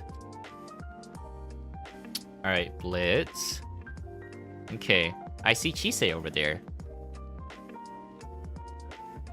Alright, this is Blitz's entry. Okay. Boop, boop, boop. Alright, from left to right, we have Chise Hattori from Asian Major's Bride, which I'm slowly rewatching. Ryder Iskandar from Fate Zero. I heard a lot about him because of Naisu. Brow 1589, Pluto. Oh, from the Pluto series, bro. Okay, yeah. Yeah, that robot that's like got impaled. Yeah. Brow. Yeah. I know Pluto. Bathress from Chain Echoes. I do not know that series or the character. Riki from Xenoblade Chronicles. I have not played Xenoblade. I know the series, but don't know the story. Kim Kitsuragi from Disco Elysium. Ooh, a Disco Elysium mention. Okay, another game I haven't played but want to play one day. Bottom row, Kumo desu ka? Oh, okay, the spider isekai. Ainz Momonga from Overlord. Okay, another isekai. And Skeeter Taylor Habert from Worm. Do not know that character. Do not know that series. Exclamation was split into short spoilers free, one and then a slightly more in-depth one. Alright, we're starting from Chisei. Alright, Chisei Hattori from Ancient Magus Bride. Endlessly enduring, it is obviously why spirits, fae, and other magical beings are drawn to her, the Slay Beggy. Her journey of learning magic from and teaching humanity to Elias is fascinating and wonderful. Yeah, another skeleton horn dude. Who buys her from slavery, and then have her be her student and potential future bride. She could easily be described as self-sacrificing to a fault, but she combines that with her good intuition regarding the magical world to try to find the best solution. A great example of generosity, expecting only understanding in return. Yeah, cause like, spoilers alert, Chisei has, if you plan to watch Ancient Magus Bride, yeah, she has a parent loss. And that greatly affected her growing up. And her powers affected her growing around normal people who don't know about magic. Because magic in Ancient Magus Bride world, the normal mortals might not be able to see all of it. And that had her getting shunned by a lot of normal, non-magic people. Yeah. Taurus wanted you wrestling with a spoiler comment. Gotcha. And again, that will take you months to play. Because I have the game. I have Xenoblade. It's gonna take me months to play because it's JRPG. All right, second character. All right, from Ryder Iskandar from Fate Zero. Alexander the Great, summoned to 1994, makes her a brash but charming, not bold, not brash but bold, brash but charming figure, charismatic and arrogant with the capability to back it up. I would readily describe myself as hesitant and too timid for my own good, so the interaction he has with Weaver and the bond they eventually form means a lot to me. He absolutely manages to inspire confidence, while the Conqueror is out of place in the modern world. He's able to inspire new ways through his bold approach to life. Yeah, I heard that he's a lot of people's like fan favorite in the series. Like, he's not all about fighting. He's definitely like, you know, up for like sitting down and talk kind of guy before the fighting. See, everyone FGO fans of sort, not me. I'm not an FGO fan. I'm not a Fate fan. I'm sorry. Has never played a gacha game. Dang, but you watch the series, right? Okay. Next, Bro 1589, which is the android, who's yeah, in the series this guy is this android character is never shown with full body and walking. You always see this character impaled in the wall. Yeah, because he was a big threat in the in their world, and their Pluto is basically set in Astro Boy. If you know Astro Boy, then you know the world of Pluto, because Astro Boy is there. Robot Hannibal Lecter is a great start, and the VA performance in both sub and dub versions is fantastic. With how limited his screen time is, Braum remains an enigma to the very end. Surrounded by advanced human-like robots with more proper names, he still has a unit serial number to distinguish him. Yet among all these much more sophisticated synthetic minds, he was the first to break the chains that prevent robots from killing humans. Yes, robots have some laws that prevents them from harming and killing humans. So he's one of the first in the Astro Boy world to break that rule. to kill humans. Despite being impaled and missing multiple limbs, he still managed to appear incredibly threatening. Also, he gets to do the title drop, which counts for something. Pluto. Not a Fate fan yet. I mean, I've seen art of Fate. I have enjoyed art of Fate, you know, if you catch my drift. But I do not intend to go into Fate at all. Stay out of the gacha scene. Yep. Wada Mama got you into FGO. Not completely. Get into Fate extra more, bro. Hiro Kazu-sensei got you into Fate. Dang, all you Fate fans, and I'm like, I'm not a Fate fan. I just enjoy some of the art. If you catch my drift, that's all there is. Yeah, Robot Hannibal Lecter, very good entry, very interesting character. Where's that FGO homework folder? I do not have that, unfortunately. Yeah, I do not have a FGO homework folder. Okay, next character, Bathras from Chain Echoes. Fun mage nuclear playstyle that manipulates metal to summon weapons into battle with great style and uses plural pronouns, aura in spades. Ooh, okay, wait, is Chain Echoes, is Chain Echoes just Chain Echoes, or is it like Fire Emblem Chain Echoes? No, it's just straight up Chain Echoes. No, not Fire Emblem related. For some reason, I thought Chain Echoes is like a Fire Emblem title, but no, it's not Fire Emblem. So Chain Echoes is your own JRPG. Okay, summons weapons. Summon weapons into battle sounds pretty fun. Hannibal would have been a good character, but you think that style has been done better since? Gotcha. The plural pronouns come off as eccentricity at first to soften you out for the gut punch when a bargain he struck that granted him sick metal controlling power as a side effect is revealed. Despite it all, Bathras remains honorable and never wavers. Also, to reiterate, if you know Gilgamesh from various Fate media, that lizard man was all that summons a massive beam cannon, you can imagine how he oozes style. I'm not a Fate fan, so... Yeah, I only know that Gilgamesh. Yeah, Gilgamesh summoning all the weapons. Okay, so Bathras is basically like Gilgamesh from Fate with summoning a whole bunch of weapons out of nowhere and like telepathically control them, basically. Very cool. Lizard Gilgamesh, basically. Okay. All right, next one. The one in the middle there is from Xenoblade Chronicles Go by Riki. Alright, easily the best executed comic relief character I have ever seen. This lovable goofball adds just the right contrast at just the right times to elevate and never disrupt one of my favorite games of all time. Wow! Okay, alright, that's why Riki's in the middle of the 3x3. Although it's not like explicitly said, I think a lot of people put like their favorite best in the middle of a 3x3, I think. Yeah, I don't know if it's the same for everyone else who submits so far. Despite the obvious lack of intelligence, Riki brings a surprising amount of emotional wisdom too.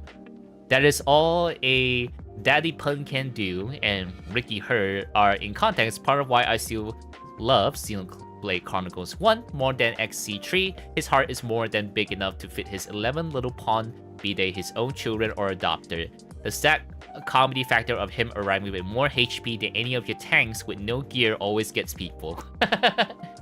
Yeah, that sounds like a fun character. Could easily fill a 3x3 from just 2 entries in the Xenoblade series. Dang. Top right left order for you, for your favorite, absolute favorite. Gotcha. Alright, next character, Disco Elysium. I do not know about Disco Elysium story because I want to play it one day, but I know it's a really long game, so I have not gone around to play it.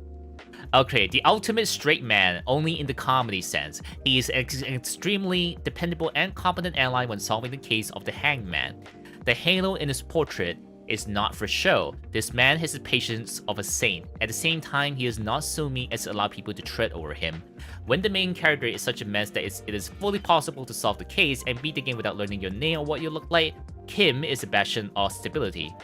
I cannot overstate how supportive he can be despite the shenanigans you can get up to, and would not hesitate to vouch for you as long as you don't actively antagonize him. There is an achievement for truly disappointing him, and that's why I will never 100% Disco Elysium. Dang, okay. All right. Top left, right. Top left. Top left, right. Wait, we'll get there. We'll get there when we get to your entry. We'll get to we'll get there when we get there. Yeah. And then Kumako from Kumo Deska, which has a really English title. Kumo Deska.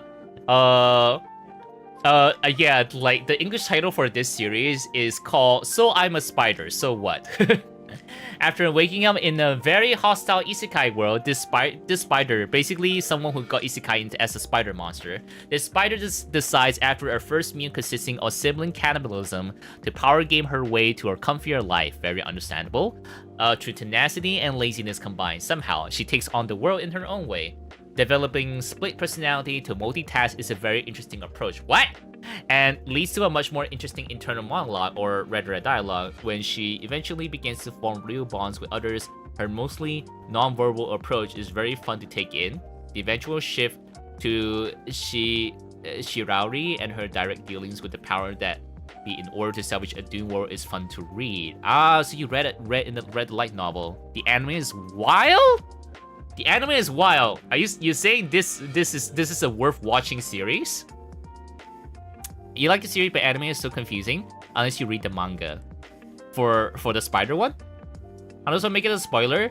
Oh, you basically like highlight it, and then you right click it, and then like mark a spoiler.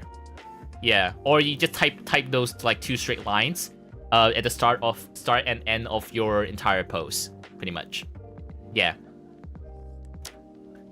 The manga may be better because the anime covers different POVs. Ah, okay. Because of the multiple split personality that goes on in the character. Okay. Next, Ain's Ugaon Momonga from Overlord. A cautious PvP and roleplay focused max level player, and it is a unique combination of aspects. Excuse me. For an isekai protag, and results in many novel approaches. Almost permanent imposter syndrome as a human mind struggles to manage the top of a hierarchy filled with monsters is endlessly entertaining. Simultaneously playing a DM, BBEG, and an adventuring hero, the latter undercover, makes for a very in-depth exploration of the new world he lands in. His gradual full assimilation into the Ain's Momonga skeletal overlord is very fun to observe across the volumes, and at the same time it is clear that the bonds at the heart of the guild he enjoyed Yggdrasil through remain, and drive him to seek out any hope of finding his old friends. Yeah, it's another isekai title where guy traps in the MMO that was about to be end of service, and somehow gets stuck in the game and become an actual evil villain overlord. And dude is just a salary man, but everyone in this like demon like nation is like Sasuga Momonga-sama, Sasuga my lord. No, you know, whatever action he takes is like Sasuga my lord. It's like, ah, yes, of course. Why did I think of that? Truly, my lord thinks beyond what all demons can comprehend. Sasuga high being. There's so much deep lore too, remnants from previous players and the reasons everything happened. Yeah, no, basically like the world that Momonga's trapped in, Ain's trapped in, it's a game. Yeah, it is a game that it is a manga, light novel, manga, anime series where the character is stuck in the game. You know, like, you know, Sword Art Online. Except like he's the only human, but he's trapped in the demon lord body. Yeah, basically. Yeah. But now you're yapping about Overlord more than Ainz. Yeah, to me, my impression of like Ainz watching the purely just the anime series is that he's slowly losing his humanity. Slowly losing his humanity. And just like becoming more and more as this like emotionless undead. So yeah. Yeah, it is isekai, where like the person isekai into a game, whereby they were connected to the game, but then they isekai. At the moment they like the game ends the term of service. He cannot like pull up the menu and exit the game. Yeah. The Overlord Secret Kingdom movie is so silly. He basically goes on to give a peasant OP items. I remember watching the one where like he gave a village girl a goblin horn. He blows the horn and a whole army of goblins comes and protects the village. That was the moment that I laughed so hard, bro. I laughed so hard at that moment. Okay, last character, which I do not recognize. Skitter, Taylor Herbert, Worm, from the series called Worm. A teenager who would really like to be a glamorous hero gains the power to control bugs and share the senses and has to get creative. Ooh, okay. In a world where superpowers are a relatively recent phenomenon and not very fun to acquire, almost universally as a consequence of very traumatic circumstances. Oh, so think My Hero Academia. You know, the world people slowly just started getting superpowers. But you have to go through like really terrible shit to get the powers. So like Naruto with like the Sharingan, you need someone to die. You need a loved one to die to get Sharingan or some shit like that. Okay, all right. So it's kind of a mix of those kind of rules. Gotcha.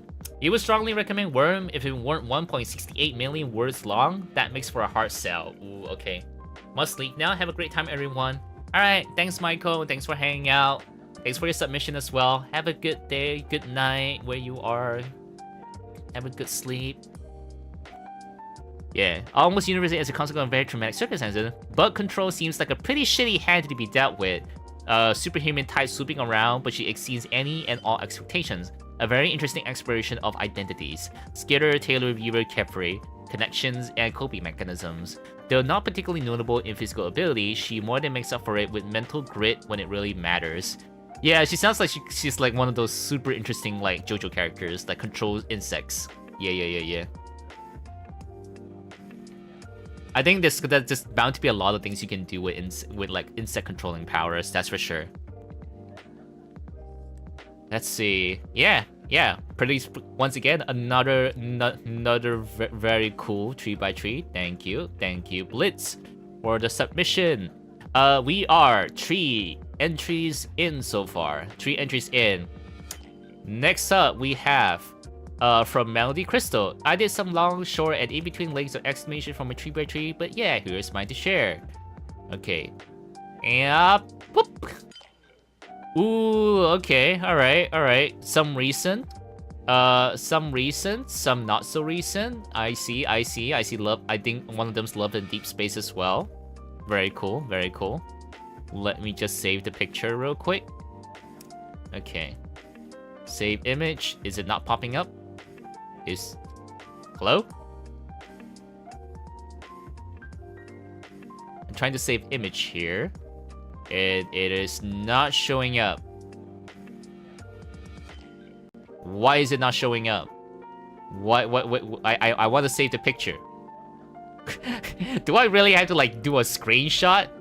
Do I really have to do a screenshot to save this picture?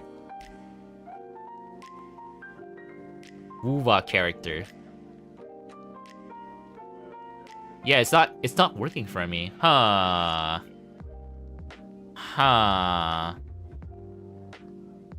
Yeah, for some reason the picture saving is not working.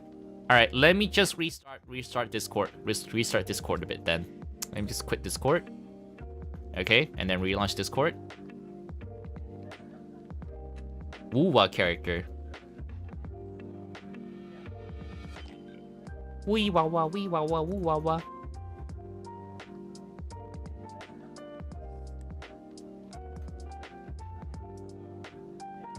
Okay. Go back to Melody. Melody's entry.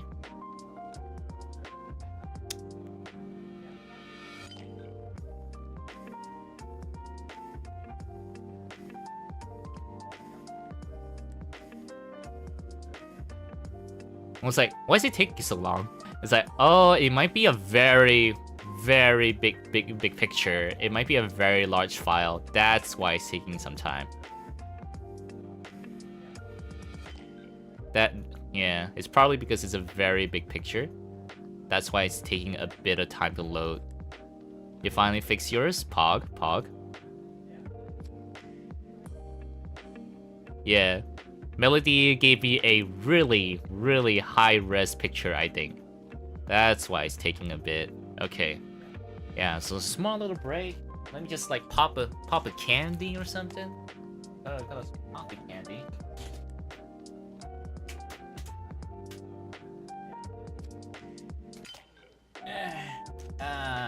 Good old coffee candy. Good old coffee candy. And then delete the original one first, that's fine. Oh.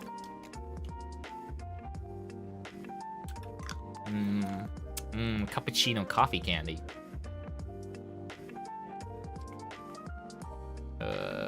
This one is Melody. Yeah, I bet the file's gonna be like so huge. I bet the file's gonna be so huge. Okay. Oh, okay. We're good. Alright.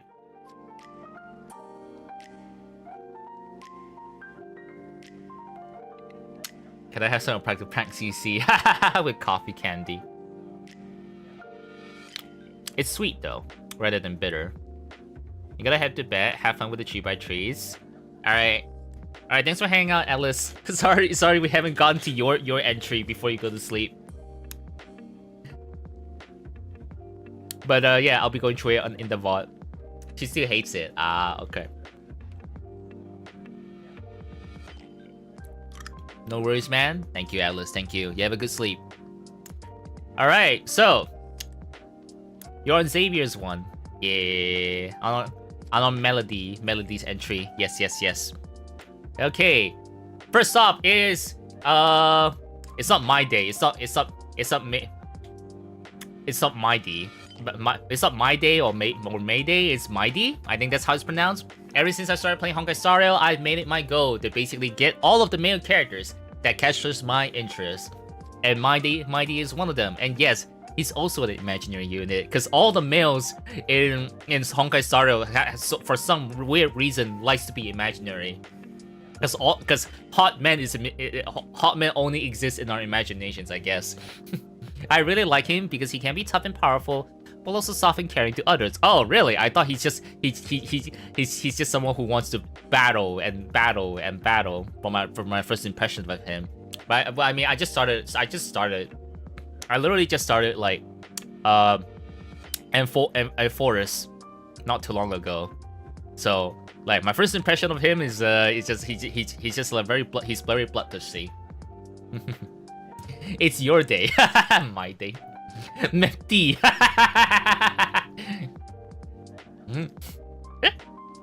Yeah, he's the Gilgamesh looking one. He's the Gilgamesh looking one at the top left. I can't show him right now.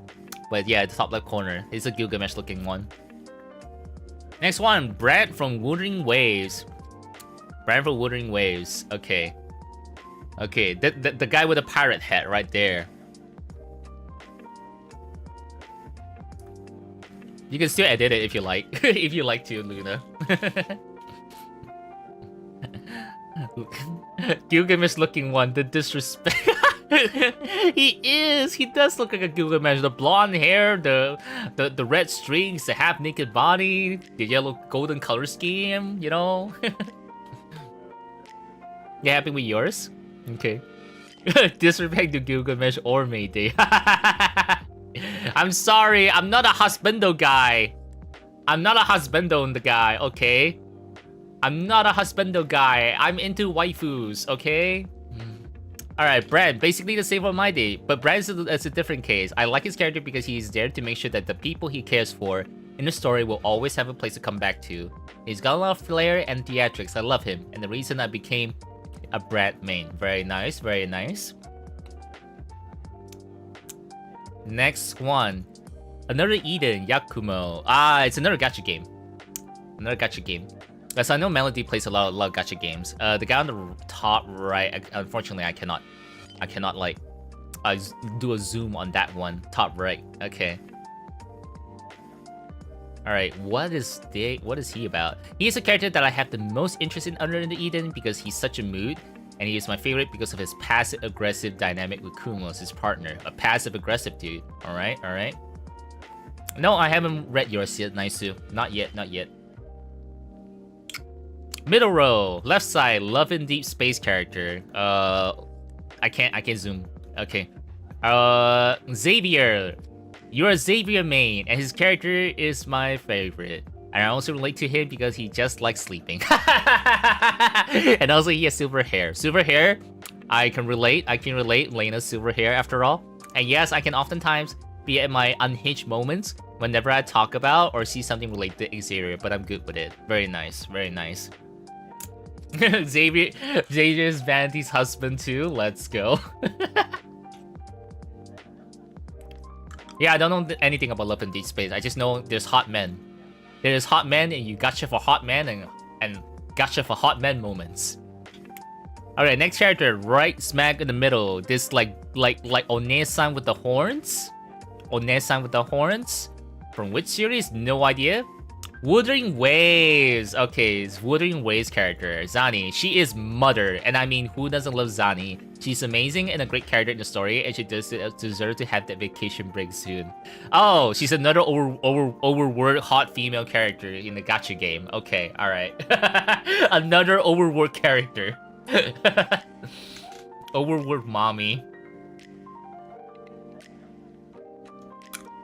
He's the most similar to your real-life husband. No wonder. Okay, that's cute.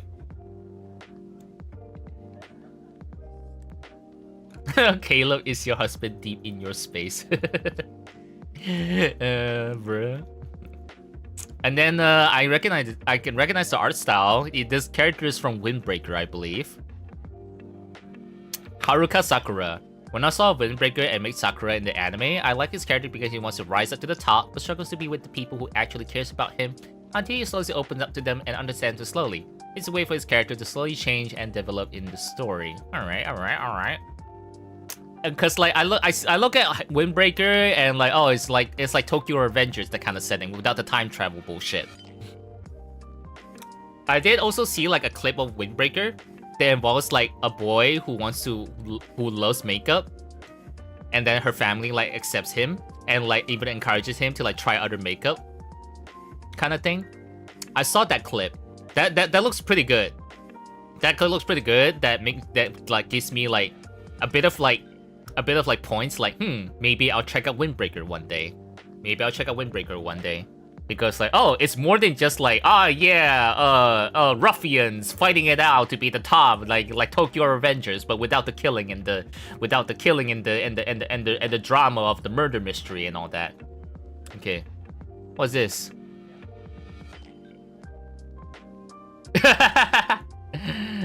I see. I'm looking at Black Max's link. Oh, she's the one with the noose on her neck with the thumbs up on the working with the coffee. Okay, she's basically overworked mommy. Okay, gotcha. All right, Zani the overworked mommy.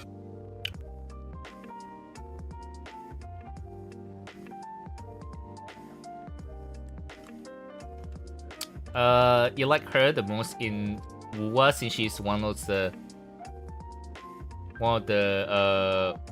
tall. Do you talk about tall or small? Tall female character that doesn't show skin. And they make her take off the clothes. What? You mean the jacket? Let's see. Windbreaker is more good, no hate, no shade than Tokyo Revengers. Okay, all right. Maybe I'll check it out one day. I'll add it to my watch list. All right, next, bottom left, which kind of looks like a magical girl character. Uta Sakura from Cure Idol. Kimita Idol P-Cure. P-Cure. Okay, alright. Magical Girl Idol character. Alright. This season of P-Cure is really becoming my favorite P-Cure season because it's idols and they sing their songs before their main attacks. Cure Idol is such a vibe and enjoys singing a lot to make herself and the people around her happy. Alright. That's a very idol behavior, alright. Magical Girl Idols, of course. Yeah, for those who don't know, P-Cure series has been going on for a very long time. Like I don't know if they've been going on since the start of like Kamen Rider or like Super Sentai, because oftentimes I see them like being like advertised side by side, like like Saturday morning specials and whatnot, and like they'll have Kamen Rider and Pure and Super Sentai in the same kind of like time slots. So Pure has been going on for a very long time. Magical Girl series. Next, from Assassination Classroom, Karma Akabane. Sometimes I like a goody two-shoes looking little devil like Karma.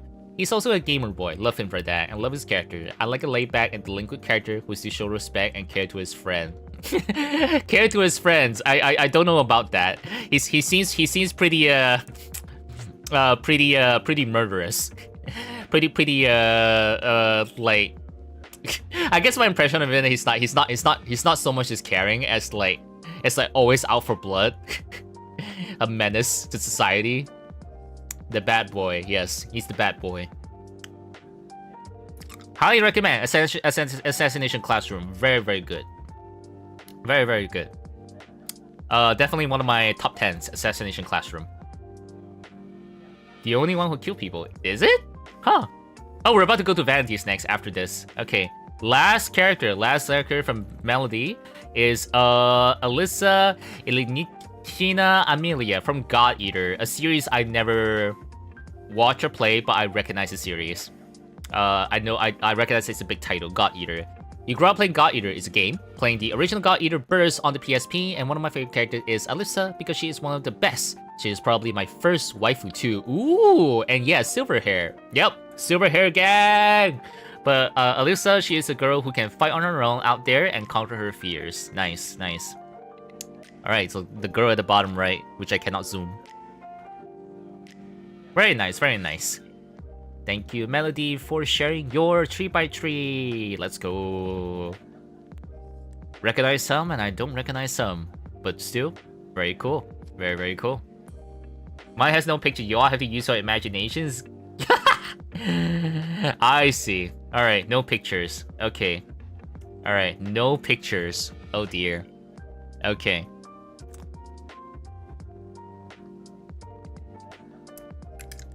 Alright. Alright, 2B from Nier Automata. Best girl, hiding so much pain and grief in every cycle of rebirth, but still going through it just to see 9S again and spend time with him, clinging to that small bit of hope that things will be different, even though she is proven wrong. Outwardly being cold, but still showing small acts of kindness that prove she feels more than she feels. Also hot. 10 out of 10. 10 out of 10 description for 2B. Yeah, I think almost everyone knows 2B. Okay, Fireheart Firestarter from Warrior Cat. This one, I have no idea. Search for Google. Warrior Firestar. Firestar Warrior Cats. Basically a cat. An orange tabby cat. Okay, let me just like do this real quick.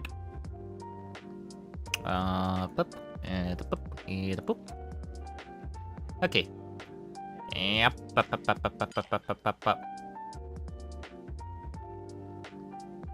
Okay. Alright, there we go.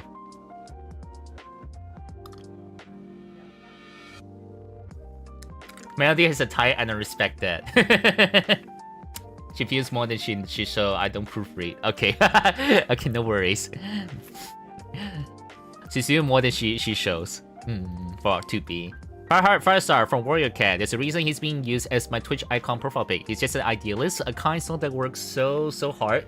We later see that he becomes one of the most respected warrior and leader of his clan, even when the story isn't focused on the journey anymore. He's the main character of the first ever fanfic I wrote, because the way he died in the story was so stupid and he deserved better. I see. Garfield. Nice out for vanity. All my emos are based on him. Ah, okay. I see. Cat. Okay, next one is Catwin from Pelennor Chronicles. I'm gonna Google that shit.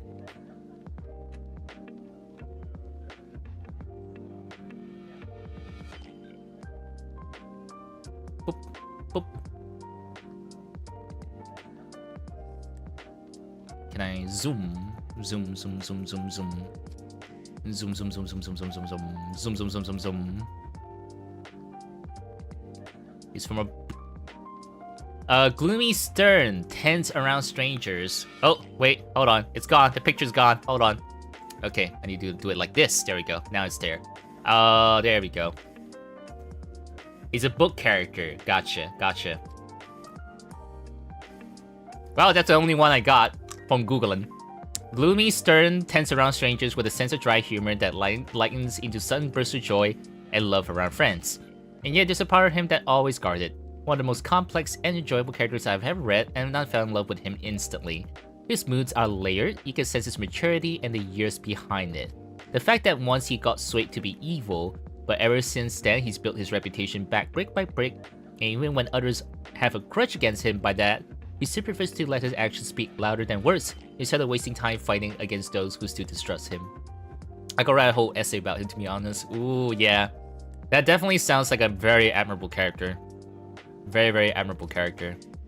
Like, it sounds like a series I might like if I ever get back into reading. If I ever get back into reading.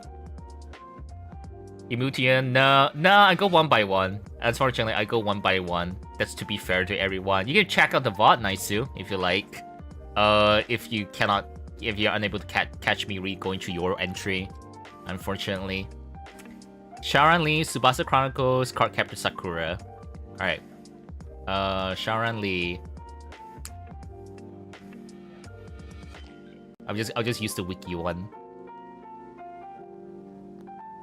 I'll just use the wiki for the pictures. Zoom, zoom. Zoom. Shaoran Lee, the definition of childhood crush. Oh, childhood crush, okay.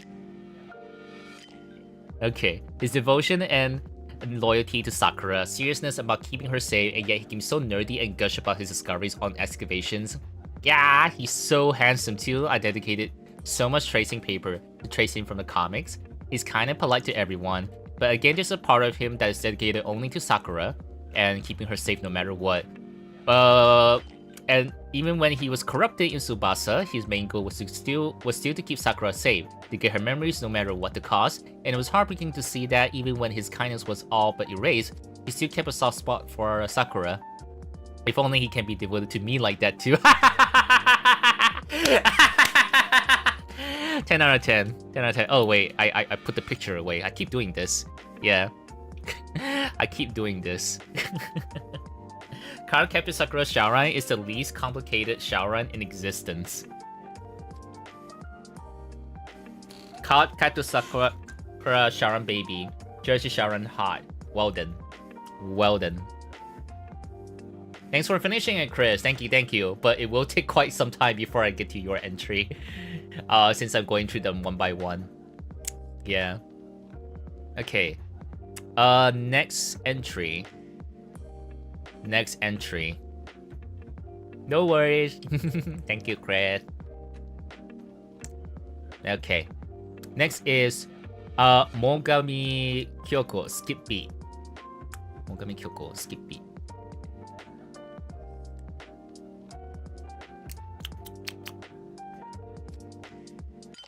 I guess I'll use her manga portrait for this one. Yeah, her manga portrait. Okay. Alright. Wait, you can search it like that?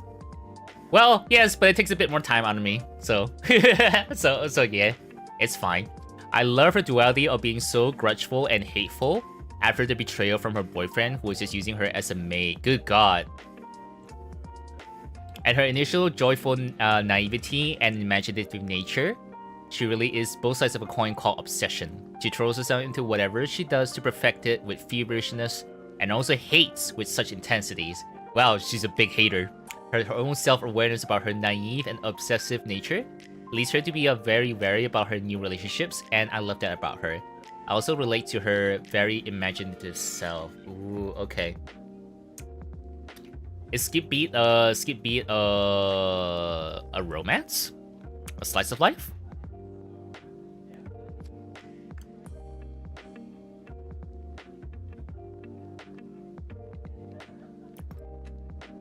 Looks like a pretty old series. Let's see. You remember you read this manga? Oh, you did, Naisu. Okay. You find back home and can watch from Twitch. Let's go, Fancy. You got? How do I classify skip beat? Is it dramas? It's drama. Okay. We finally start a rap project. Never got an ending. Really? Drama action. Okay, okay. Drama and action. Skip beat. Gotcha, gotcha. Let me just add that to my watch list later. I gotta go through everyone's entry later to like add things to my watch list. Wait, it's still ongoing? What? It's still ongoing. Okay, cool, cool. Gerald of Rivia. Okay, alright. Alright. This requires no introduction. Yeah, sure. I'll use the Henry Cavill one. Or yeah, I could just use the video game one. Just use the video game one. I think that's what most people know him for. Okay, Gerald of Rivia from the Witcher series. Comedy coming again, bro. Week. Ah, okay. All right. White Wolf, sexiest DILF Witcher again. Toss a coin to your Witcher. I don't know the song, I just know that songs exist. A layered and complex character, stern and gruff on the outside but continuously struggling with his morality. He even came up with his own moral code, which is hilariously mistaken as Witcher rules that every Witcher should follow. Even though he thinks he's a monster sometimes, he always shows kindness to people that might need it. Even getting tricked sometimes when humans reveal that sometimes they're the bigger monsters. In such a gray world we struggle with our morality along with him, navigating the nuances of a monstrous world. Yeah, I really should get around going through Witcher someday. Shit, I keep clicking off the picture. Keep clicking off the picture for the Chrome. The Google Chrome. Yeah, Gerald needs no Gerald Rivia. Yeah, needs no introduction. It's the guy from The Witcher, the main character, the DILF. That every so often I see the picture of him like bathing, like legs out in like a bathtub or something. Gerald doesn't need introduction. Loki, Norse myth. Okay, all right. Should have shown that then.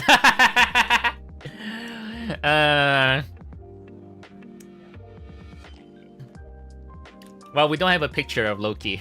I like how like the first Loki picture is the Tom Hiddleston Loki. Why is the first Loki picture I see is the freaking Marvel Tom Hiddleston Loki? Why is that the first thing that pops up? Whatever. Fine, sure. I'll use Tom Hiddleston. I'll have Tom Hiddleston, even though that's not what what Vandy's going for. Sure, I'll use the Tom Hiddleston picture. As a nose myth lover. Nose myth. Man, Vandy's really into nose.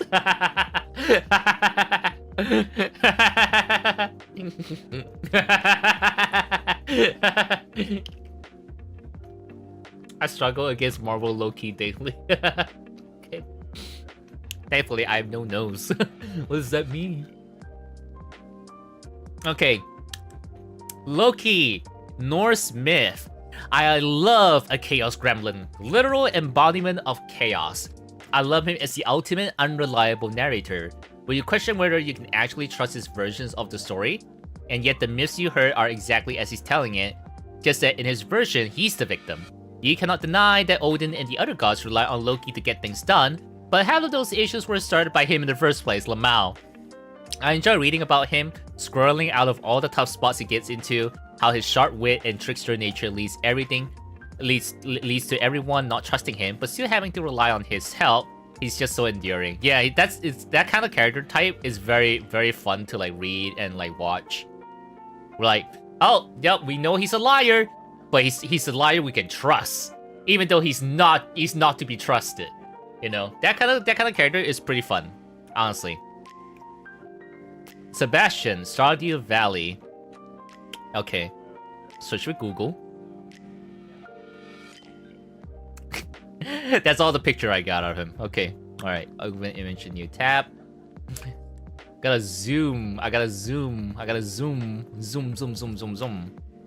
Zoom, zoom, zoom, zoom, zoom, zoom, zoom, zoom, zoom. 500% zoom. Farm husband. Gruff, cold men that slowly open up seem to be my weakness, because this character feels almost exactly like my husband. Aww. Again, you need time for Sebastian to open up to you, but as he begins to enjoy your company, instead of being on guard, he becomes a sweet and loving boyfriend husband. He knows when he wants some alone time, and assures you that he still loves you and will be back at night. He's mature, he's generally quiet, but becomes mischievous around his close friends, not letting Sam win the billiards, joking with us. Instead of raising kids, me and him are living happily on our farm, raising little frogs that we adopted. That's so cute. Still handsome, even pixelated. Majima! Majima! Majima, Majima. Yes, yes. Yes, from the pirate game, the pirate game version. The pirate game version of him.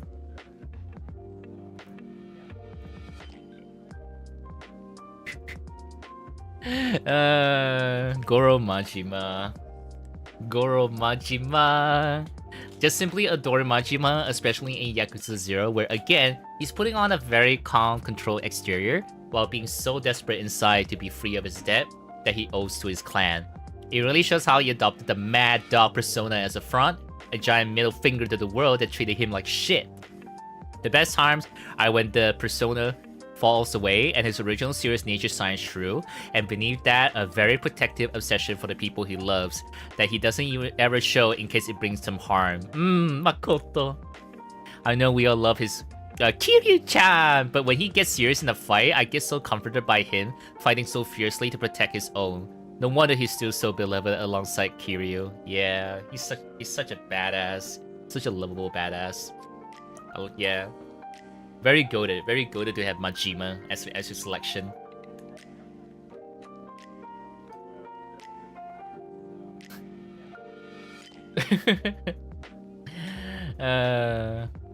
Alright. Okay.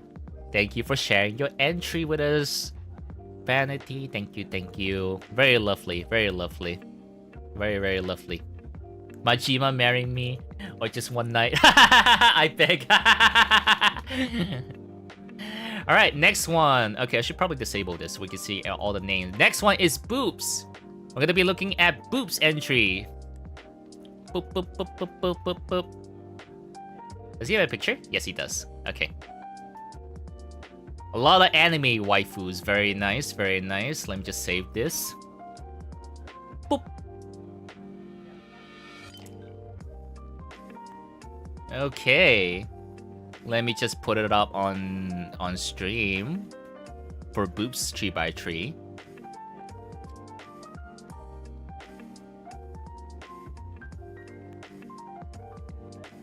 Okay. Alright, we have Boops 3x3 now. One night while chatting would be fun. Yeah. Ladies. Yep, all anime ladies. Alright. No chatting happening with Majima if I'm in the room with him, trust. Man. Alright. So the first anime lady, Otori Mio. Let's see.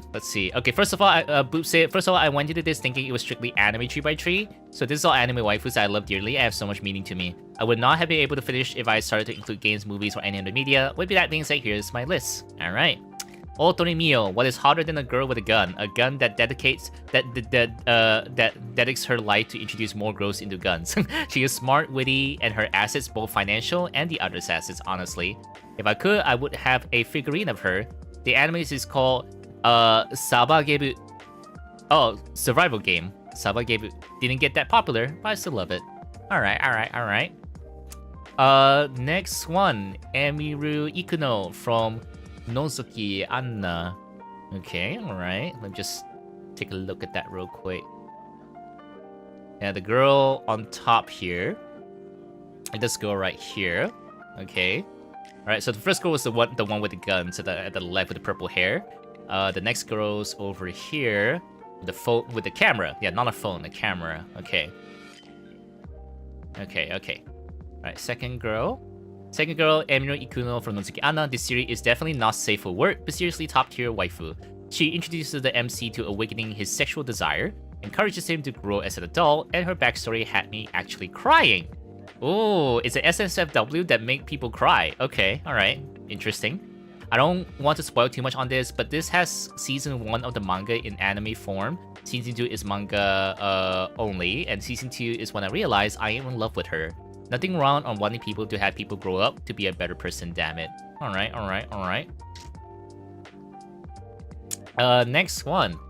Aki Adagaki from Masamune Revenge. Okay. The girl at the top right corner with a yellow background. Okay. I see this series, but I don't really... Cause I read the premise of the series, and I'm like... Doesn't sound that interesting for me to get into it. It also has 2 seasons, but let's see what Boop has to say about this. Okay. Alright, Aki Adagaki. What is harder than a tsundere? A tsundere that is so devoted to the one she loves, she bullies the crap out of anyone and tries to get close to her.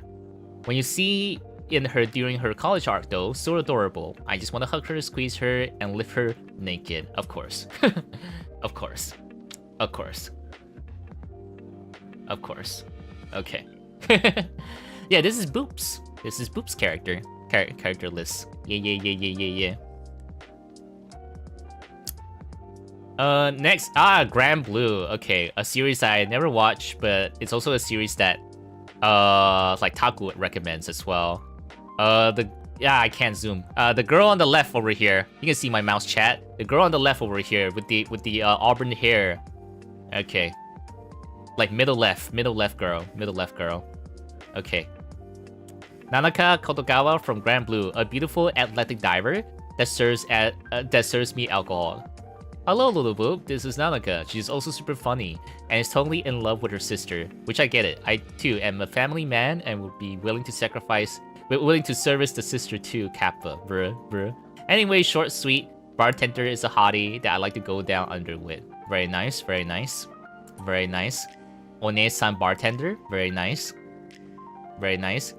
Okay, and then the middle girl. This one I think it's a lot more popular. A lot more people recognize Sakurajima Mai Sakurajima. Alright. It's from Bunny Girl Senpai. Again, top tier waifu. Somebody that accepts their man for who they are, doesn't try to change them, and accepts their faults, but is willing to help them as they grow. Wants to be there for the one she loves, but is also career focused because she's like kind of like an idol, like an actress, popular actress. How can anyone forget an amazing actress like Mai? Now let me just take a small nap before my exam. No, if you know, you know. If you know, you know. Okay, then we have the girl on the right here with the sailor uniform and looks like ready to fight. With the blue hair, long hair. Okay. Uncho Kanyu from Ikitosen. Oh, I think I heard of Ikitosen. The very first anime girl that made me feel things. Not to mention she is a total badass that kicks ass and takes name. I still remember the first time I saw this wonderful woman. I was 10 years old. I just saw her with a spear, tear a girl's clothes off, spits in her direction, called them worthless, and just vanishes. I knew right there and then what it was to love, but this love would never happen, considering she's into girls, but a man can dream. A man can dream. She's into girls, okay. Alright. I can see a pattern of like onesans and mommies. in the characters so far. Alright. Next girl is Kaname Chidori from Full Metal Panic. The girl on the bottom left with the blue hair. Full Metal Panic is a mecha series too. I have like 2 of the model kits so far. Let's see. Kaname Chidori from Full Metal Panic. If you've seen the show, you know why she's the GOAT. Everyone looks up to her. She has a somewhat American background, The swimsuit episode made me feel things in my part underneath the tummy. Very nice, very nice. Gotta have that swimsuit episode. You can tell me it's guard 3x3 and I'll believe you. Guards 3x3. Okay. Next one, Millie Thompson from Trigun. Another series I haven't watched, Trigun. All right, the girl right here, with her hand out. Okay, all right. Millie Thompson for Trigun, a tall blonde that can carry donuts and a heavy-ass weapon that nobody else can lift. Blonde and uses heavy weapons. Mommy. Anyway, I always thought she was the best girl in Trigun, and the comedic relief she brought me, made me enjoy her more. I always knew I liked her, but as I thought about it more, she's the type of woman I would normally go after IRL. Development years really mess with you.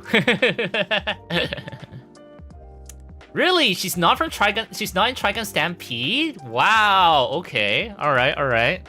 Okay. Huh. Now I don't know if I should watch the original and the new one if I get around to watching it. The girl from Emo, oh no. No. Work time now? Okay. Yeah. Sorry I haven't gotten to yours, Black Max. Sorry I haven't gotten to yours. But it'll be in the VOD, in the YouTube VOD, don't worry. Okay, last but not least, CZ2128, or CZ for short, from Overlord. One of the play this. The one that can turn into a tank, shoots first, asks question later, and absolutely loves cute things. She will hug a cute penguin to death just because she can. God, I love her so much. I wish I was the penguin to feel cough. Anyway, she is somebody that gets overlooked because Overlord has so many great waifus, but this is the only one that doesn't think I am an insect, more of a number. And that is so hot. Nice. Nice. The girl at the bottom right with the eye patch. Very cute. She can turn into a tank. She's a transformer. Just skip my kid, don't. I'm not gonna skip yours. Yeah. I'm not gonna skip your gun tank reference. Alright. Good Transformer Episode 6, thank you. And that is Boobs 3x3. Boobs 3x3. Lovely waifus. Badass, cute, loving Onesans mommies. Very nice. Very nice. Okay, we are at Fancies. Fancy Ducklingtons. Alright. We're gonna go into Fancies 3x3 next. And here we go. Ooh, these are some interesting picks. Alright. There's some goated picks in here. There are some goated picks in here. Oh my god. Okay. there are some very goated picks in here. Oh my god. Okay. Alright, let me put up Fancies. Fancies 3x3 over here. There we go. Alright. Okay. Alright, first one is from Konosuba, Kazuma Sato. Realist Isekai MC hands down. You know what? Yeah, he's very true to being, true to himself. All about that gender equality. Gender equality. He's not about, he's not all about like being goody two shoes. Like he's a good guy, but he's like, he's a good guy with like selfish intentions. Yeah. Goated guy. Harem protagonist without realizing he's actually a harem protagonist. For real. Western animation characters. That's true. Reige Arataka from Mob Psycho 100. What can I say? Running up for the Tumblr sexy man. Only losing to Sads. The Tumblr sexy man. Let me pop another candy into my mouth. Yeah, chat this whole time. I had like a coffee candy in my mouth as I speak.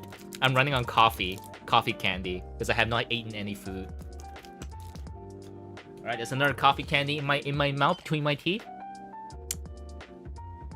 That's how Final Fantasy knows about Tumblr sexy men. Reagan is pretty pog. Yeah, he's a scammer, but he still carries out the end result, which is like make the person feel better. Like 90% of the problem they think they're possessed, they actually just have like problems with their back. He gives them massages, to like fix their back. He's like a bit of a jack of all trades of a lot of things to alleviate people's worries and like anxiety. Of course, sometimes actual ghosts involved, and he has to rely on mod for that. But yeah, he's kind of like a good guy scammer, but that still like completes your request in a way. Yeah. Toby Fox intends to make Tumblr sexy mans, bruh.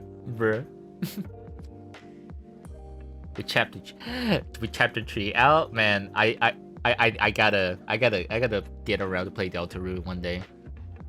Accidental Lunky guy, Reagan.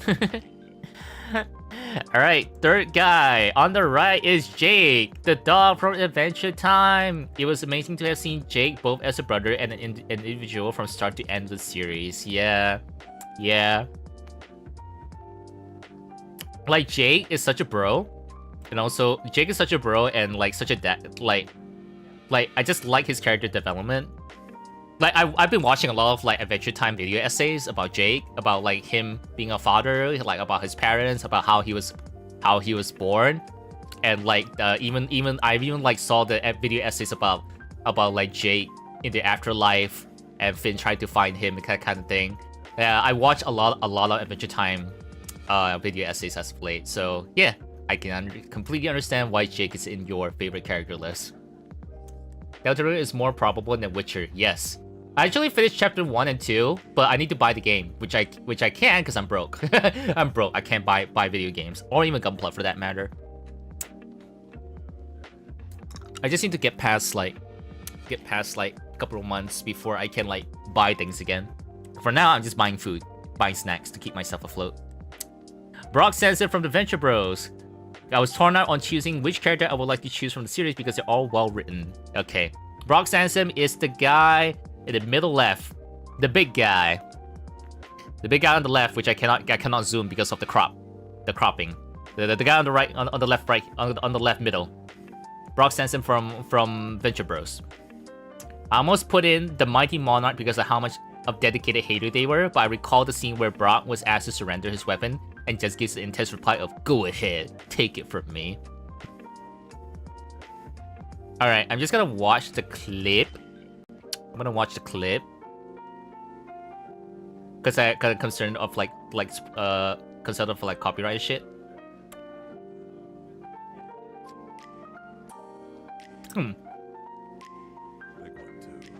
Halt, sir. You can't enter the United Nations with that weapon. It's all right, soldier. Mr. Sampson is my bodyguard. Just the same, Doctor. No weapons allowed. I'll have to confiscate it. Go ahead. Take it from me.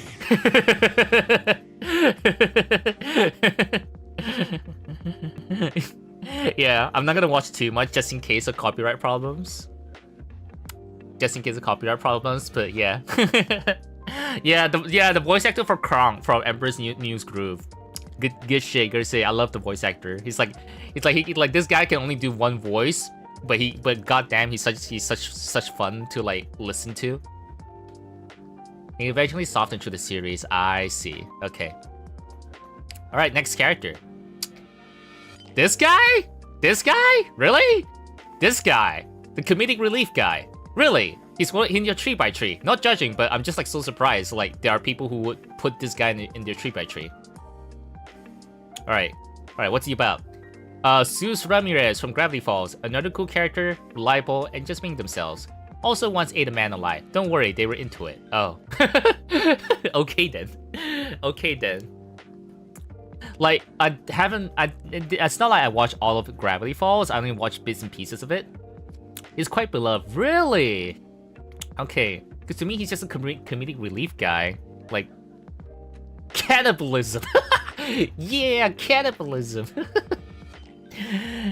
So I guess he's pretty beloved if you like watch more of the series and know more about the guy. Because I have not watched a lot of Gravity Falls.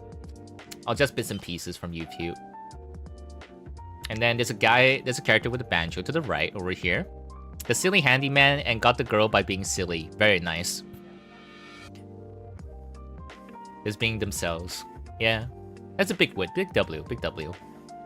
Wander from Wander Over Yonder. Ooh, another series I've never watched. A fantasy character from the mind of Craig McCracken. Altruistic. Sees the best in everyone. And just a ball of sunshine that could be used a lot more in the world. Aww. That sounds lovely. That sounds really, really lovely for the character on the right here with the banjo. Good Wander. Good choice. Good choice of fancy. Let's go. Next, Coop. Coop. Okay, a character I recognize. Bottom left, I can't zoom. Bottom left, Coop. Coop from Megas XLR. Great show, great show. Embodiment of peak everyday desires. Good food, video games, a giant mech, and fighting threats against the world with said mech. Hell yeah. Hell yeah. Hell yeah. Hell yeah. And then Lola Bunny. Lola Bunny from the newer Looney Tunes show. Got such a 180 from how she was in the first Space Jam movie, a lovable spaz, and rightly puts the loony in her character. Yeah, I saw that whole clip of like her going out on a dinner date with Bugs Bunny, and it's like she's such a menace. Such a menace. No, I don't want this soup. Oh, maybe I'll have a bit. Maybe I'll have a bit more. Oh, maybe. Oh, wait, hold on. ADHD queen. She's such a I don't like soup. Maybe I'll have a bit. That's kind of nice. I'll have a bit more. Wait, hold on. Let me just have a bit more. Just like she's so funny to watch. The clips I saw of her in the new Looney Tunes show is so oh my god. like secondhand cringe, and also like secondhand just like oh why why like it's like a car crash you can't stop watching. This version of Lola Bunny is such a car crash, such a car crash to watch, bro. Willow tasting guy? No, not me. I play ZZZ because because some of you want to watch me play, so I play casually. I play very casually. All right, last character, bottom right. All right, a gold, an absolute gold, absolute gold. Oh, steel wood, of course. I see steel wood for Lola Bunny. Very nice. So not so. Are you a furry then, Fancy? Are you a furry? You missed the mecha event. It's still ongoing. There's still another week. No. It's a yes or no. Captain Hall from Brooklyn 99. Great character to watch gradually be more themselves throughout the show. You're a sucker for Gat Moe. Yeah, he was like a very stoic character, and then he became more and more expressive. Yeah, I've not watched all of Brooklyn 99. I think I only finished watching the first season. But God, Brooklyn 99 is so fucking good. So fucking good. Captain Holt. So good, so good. So sweetheart, baby girl.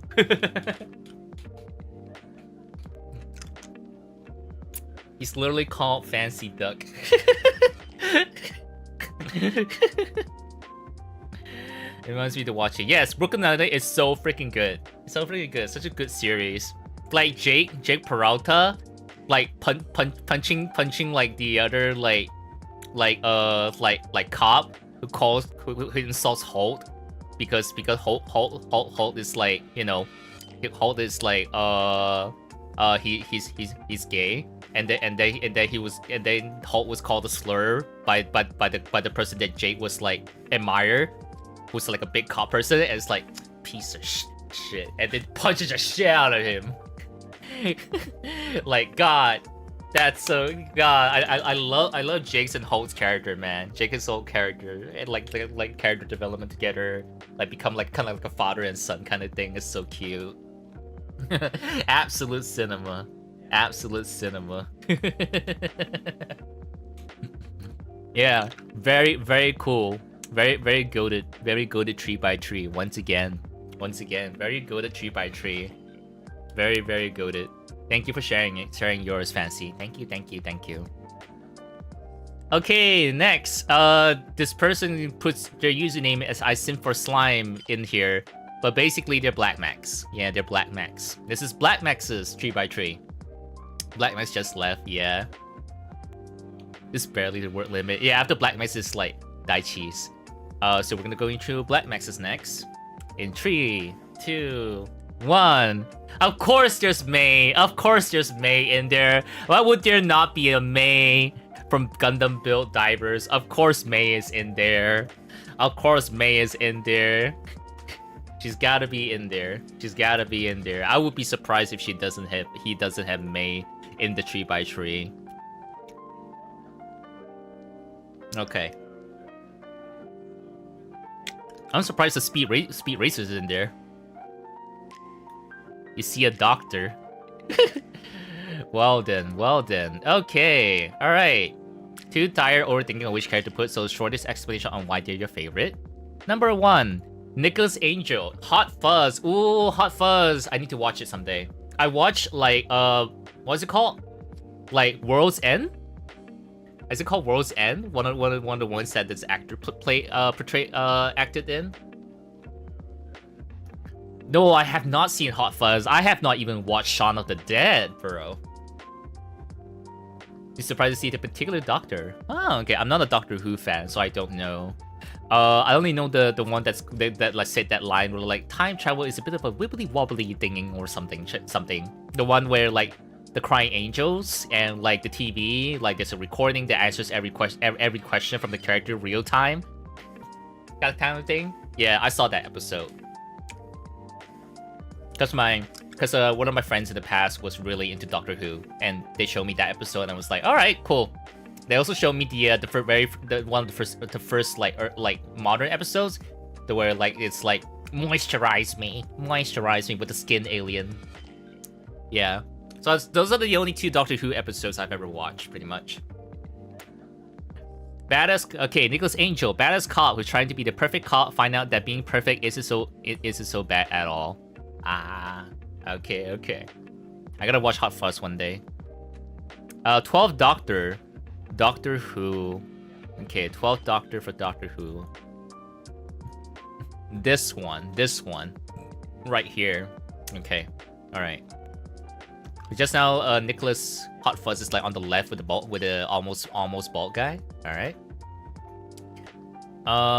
Overall, my favorite Doctor of the modern era Doctor Who. Sorry. Overall, my favorite Doctor of the modern era Doctor Who. It's not a sentence like Doctor Who is also. It's like it's Doctor Who. Okay.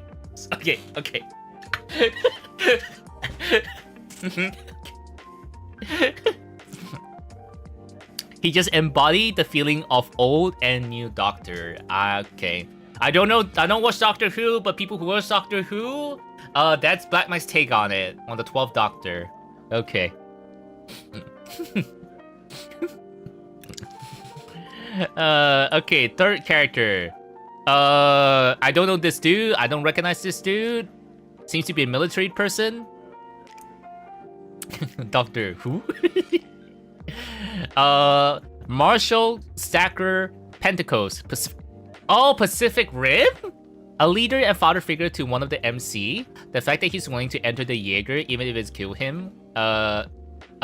He still does it. Okay. I have never sat down and watched Pacific Rim from start to finish. I gotta put that out there. I've seen bits of it, don't remember much of it. But yes. Never watched it. Even though I should, because I'm a mecha guy. You love the first one. And then everyone tells me, forget about the second one, you love the first one. That's what I keep hearing from people. There are no sequels though. What do you mean the first one? There's only one. I see a blue archive character now. The next character is the left side, the one with the tongue sticking out with the messy hair. All right. Middle, Tsurugi, blue archive. First time saw her, thought she's a monster girl who rampaged through everything.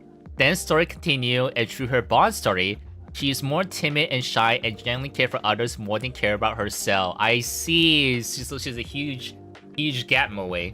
If evil, why hot? You can relate to that? Alright, how about when each character is revealed, chat may smash or pass?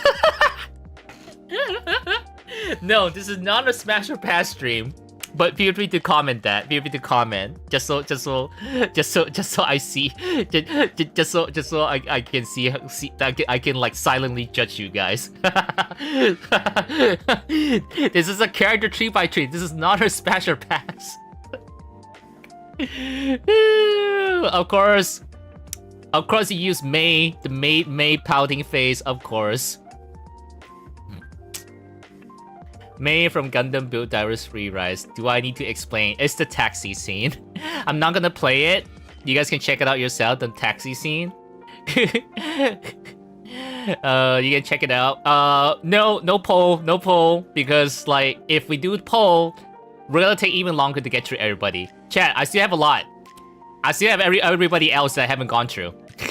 We're not gonna do a poll. You guys can have fun doing Smash or Pass, but I'm not gonna try to like host that going on because I don't want to take too long to go through everybody's like entries. Just in case. Yeah. You're still making yours. Yes. By the time I get to yours, you'll be done. Smoosh. That's a lot, exactly. That's why I'm not stopping. I'm not stopping for Smash or Pass. I'm not stopping for Smash or Pass. Otherwise, this would go too long. Can I timestamp YouTube what? Yes, please. That will be very, very helpful. If you can do that for me, that would be very helpful. Yeah. Yes, please, Daichi. That would be very helpful to me. Yeah, May Gundam Build Divers. Let me just look at the picture. All right.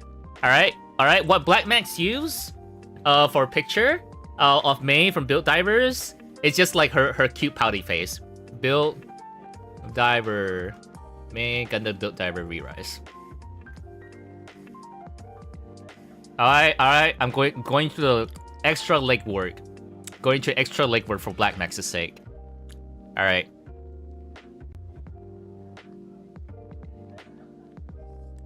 Okay,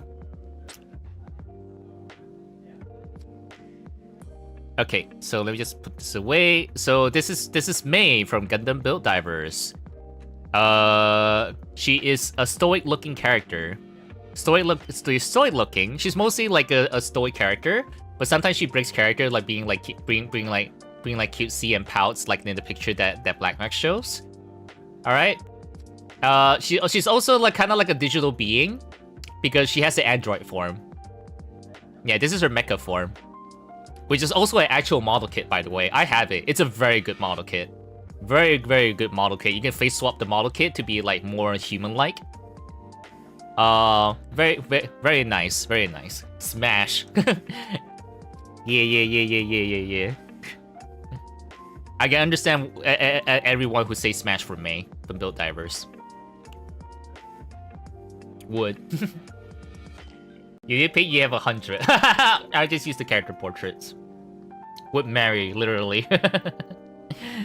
Okay, next character is from Monogatari series, Senju Gahara, Hidaki Senju Gahara. All right, the girl with the skirt, like popping a lot of scissors.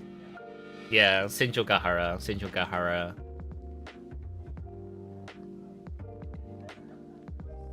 Let's see. Boop.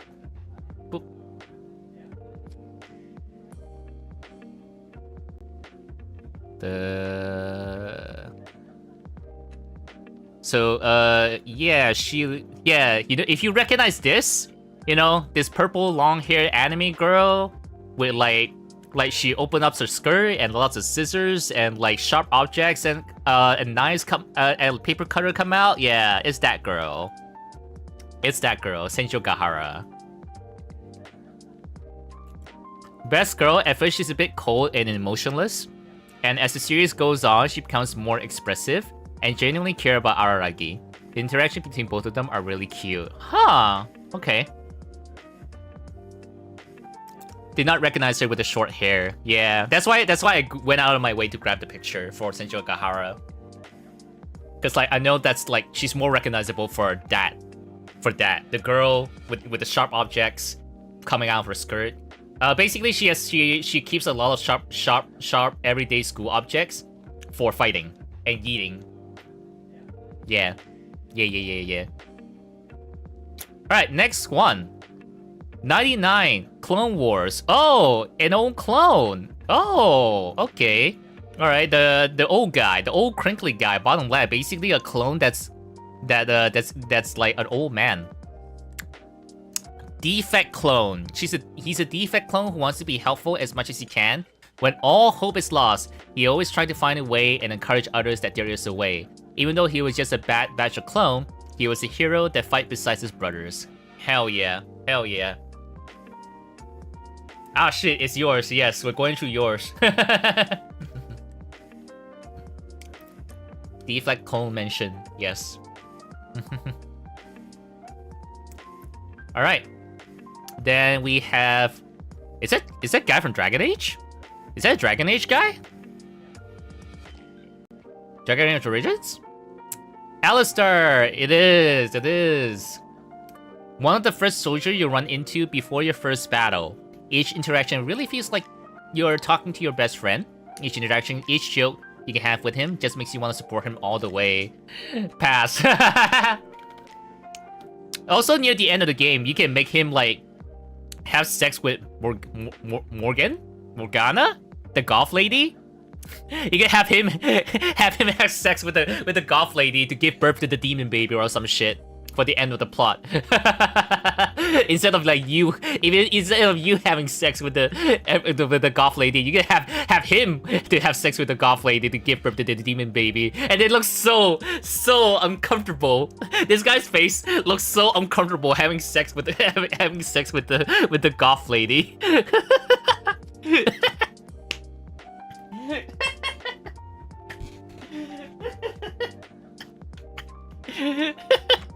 Can I have the golf lady instead? Because like Alistair and the golf lady like hates each other. They hate each other's guts.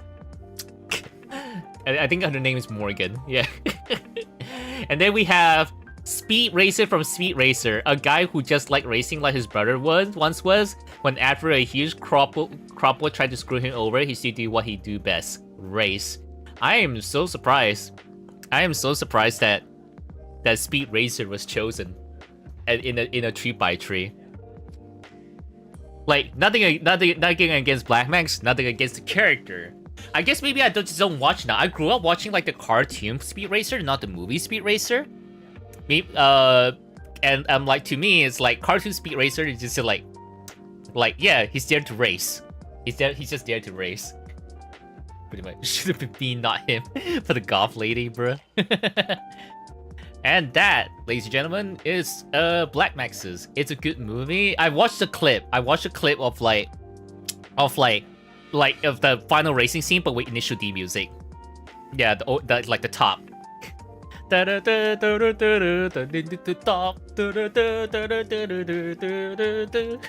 So hype. Yeah.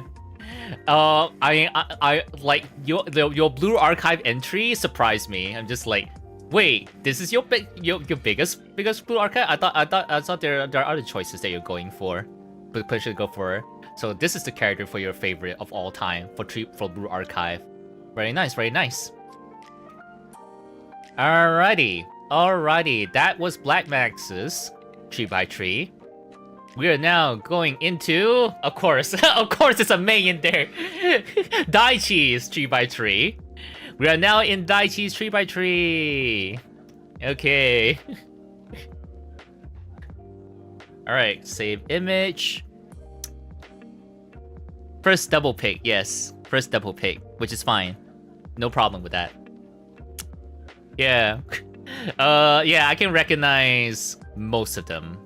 Yeah, I can recognize most of the characters here. Most of the characters I recognize. Alright, starting from left. Kamen Rider Bill, Kiryu Sento. Yes, our first Kamen Rider mention. First Kamen Rider mention. Left to right. Left to right. Alright, Kiryu Sento, Kamen Rider Bill, the Kamen Rider top left corner with the red and blue metallic armor over there. I cannot zoom him, but yeah, you can see my mouse, like, top left, yeah.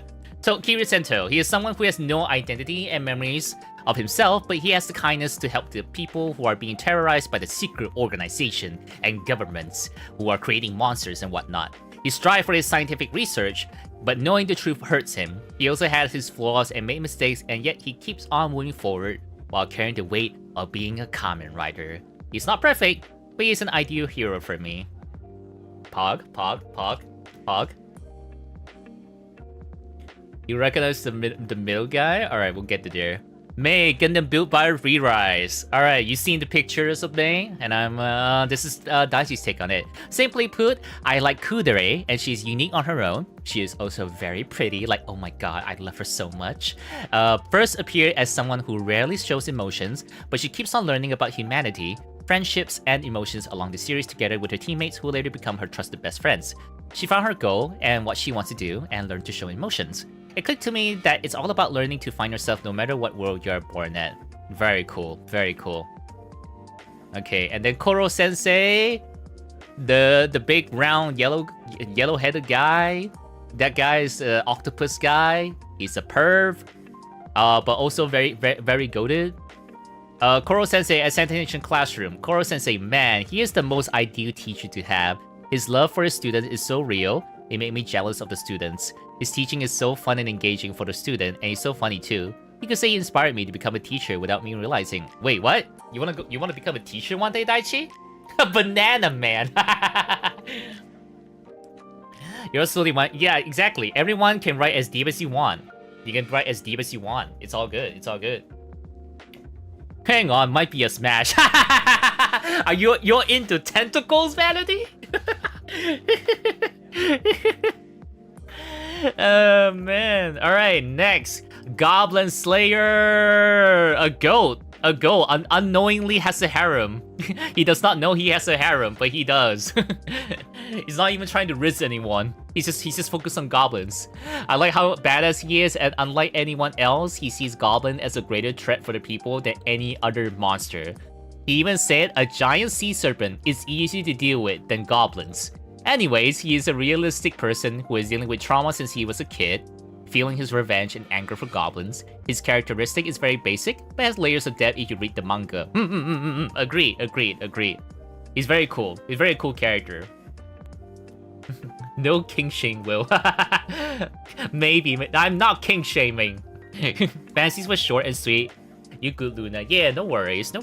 Yeah, you can be as short as you like. I mean, I literally have an example, chat. I literally have an example right over here.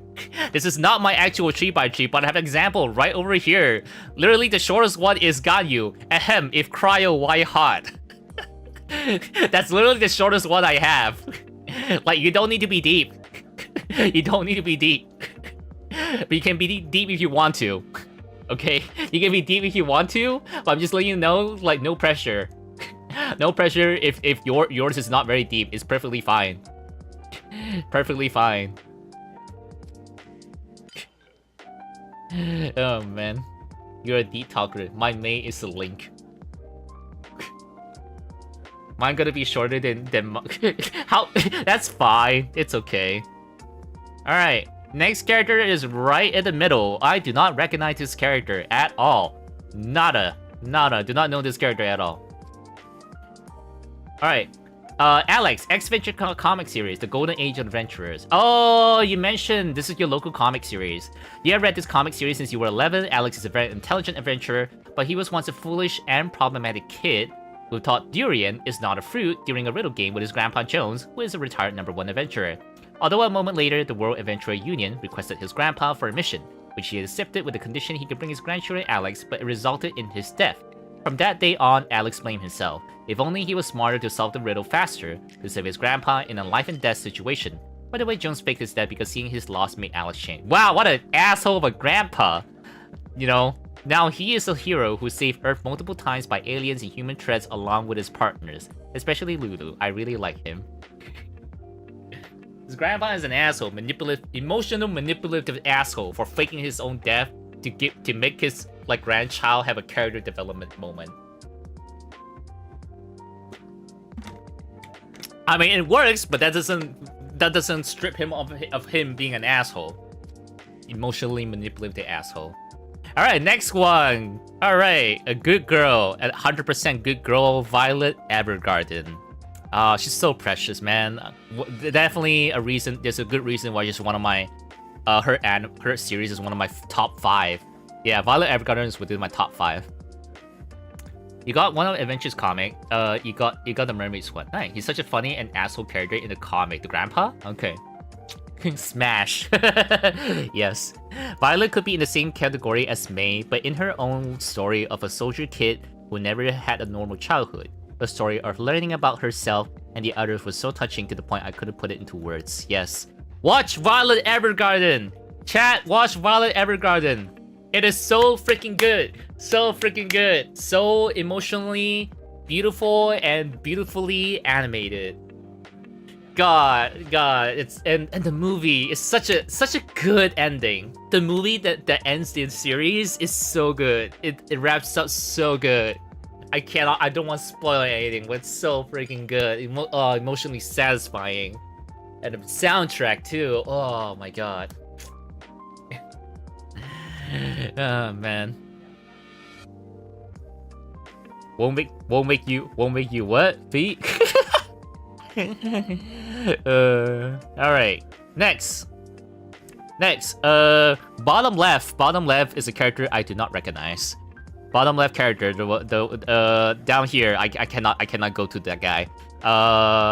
With the auburn hair with the trench coat? Question mark. Let's see. Lloyd Frontera, the greatest estate developer. Okay.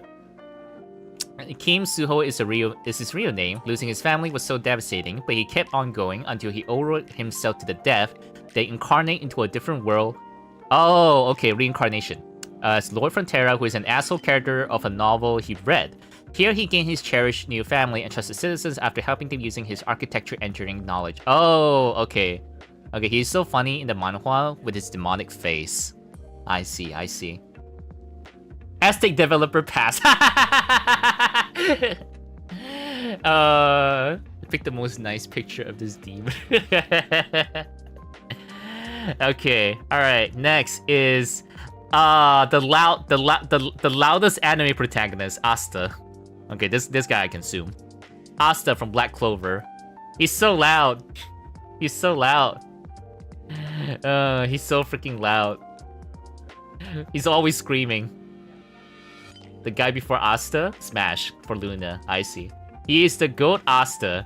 Never giving up is his magic. He keeps on fighting for the other and striving for the goal no matter what the world brings to him, as he is the flaw of this world. Basically, in the world of magic, he's born without magic. I love that characteristic of him, and not how he sees his friends as family. Being the flaw of the world changed the destiny of the world, where he made others strive more in their life. He's he's a shonen protagonist. Shonen protagonist who never gives up, loves his friends and family, fights for them. Yep, the big shonen protagonist right here. Last one looks like shit, Dragon something. I was about to say Dragon Age. No, that's not it. Dragon Quest. Okay, Dai. Dragon Quest: The Adventurer Dai. Peak shonen protagonist. He had the best character development I've seen. A kid who was inspired to be a Yusha, a hero, learned the truth of hardship, gained courage, and trusted friends as a family by his side. I really couldn't work with it all unless you read the manga. It is an adventure. I will never read Dragon Quest manga because Dragon Quest is so much content to get into. Yeah, he was designed by Toriyama. Ah, okay. Yeah, Toriyama, did Dragon Ball and Dragon Quest as well. And that is Daichi's 3x3. A lot of heroes and a couple of waifus. A lot of heroes and a couple of waifus. Very cool. Very, very cool. Clap, clap, clap, clap, clap, clap, clap. Clap, clap, clap, clap, clap. It's not that long. That's what they all say. That's what they all say. Okay, next entry. Next entry. We have Ukyochi. Fuck my life. It's mine now. You signed up for this. No backing out. No backing out. Ooh, a lot of boys, boys, boys, boys, boys. Okay, a lot of boys here. All right, this is Ukyochi's. Let me just save this. Boys, boys, boys, men, men, men.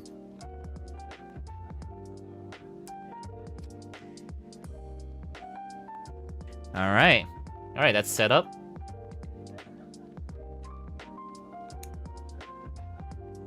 I see John Persona, yes. John Persona. Alright. Alright, I think I only recognize John Persona. Bottom left, I think, is Squall. Squalla? Squadala? From Hitman Reborn, but let's see. First one, guy on this side over here. I cannot zoom. Looks like a student council person. Medaka Box, Kumagawa Misogi. Interesting character written by Nishio Oisin, despite being the world's biggest loser and ironically winning most of his in-series battles through his intelligence or sheer tenacity. He never gives up trying to win. His life is lost philosophy encourages me to take the next step, no matter how dire things may seem. Very cool, very cool. I like how there's two FGO characters there. Medaka Box. You love your berserkers. Very nice. Medaka Box, don't think I heard of this one. It's like if it's a pretty boy show, very likely I don't know it, unfortunately. Next character, top middle. Over there. Looks like a mischievous one with the white hair. Shonen Jump satire. Ah, okay. Pandora Heart, I've seen the title. Xerxes Break. A lone wolf who has experienced many losses in his life and struggles to trust people. Through his arduous journey, he eventually finds companions he can trust wholeheartedly. Watching his journey and growth is uplifting and reminds me to appreciate my friends who support me throughout my own journey. Ah, that's very sweet. Smash? Smash for Xerxes? Smash for a lone wolf with the white hair, with the red eyes. Smash. Not gonna lie, the first thing that comes to my mind when I read this name, and I'm like, is it the Kingdom Hearts name? With all the X in the name, is it the Kingdom Hearts name? First impression.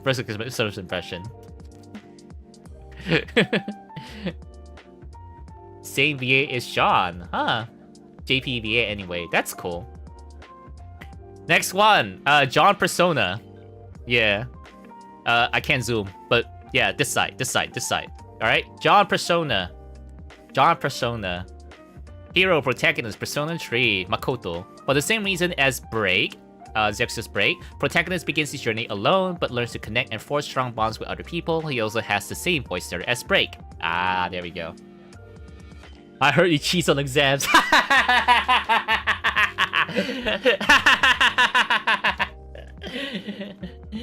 Gotta pass. I'm not smashing on a guy named John Persona.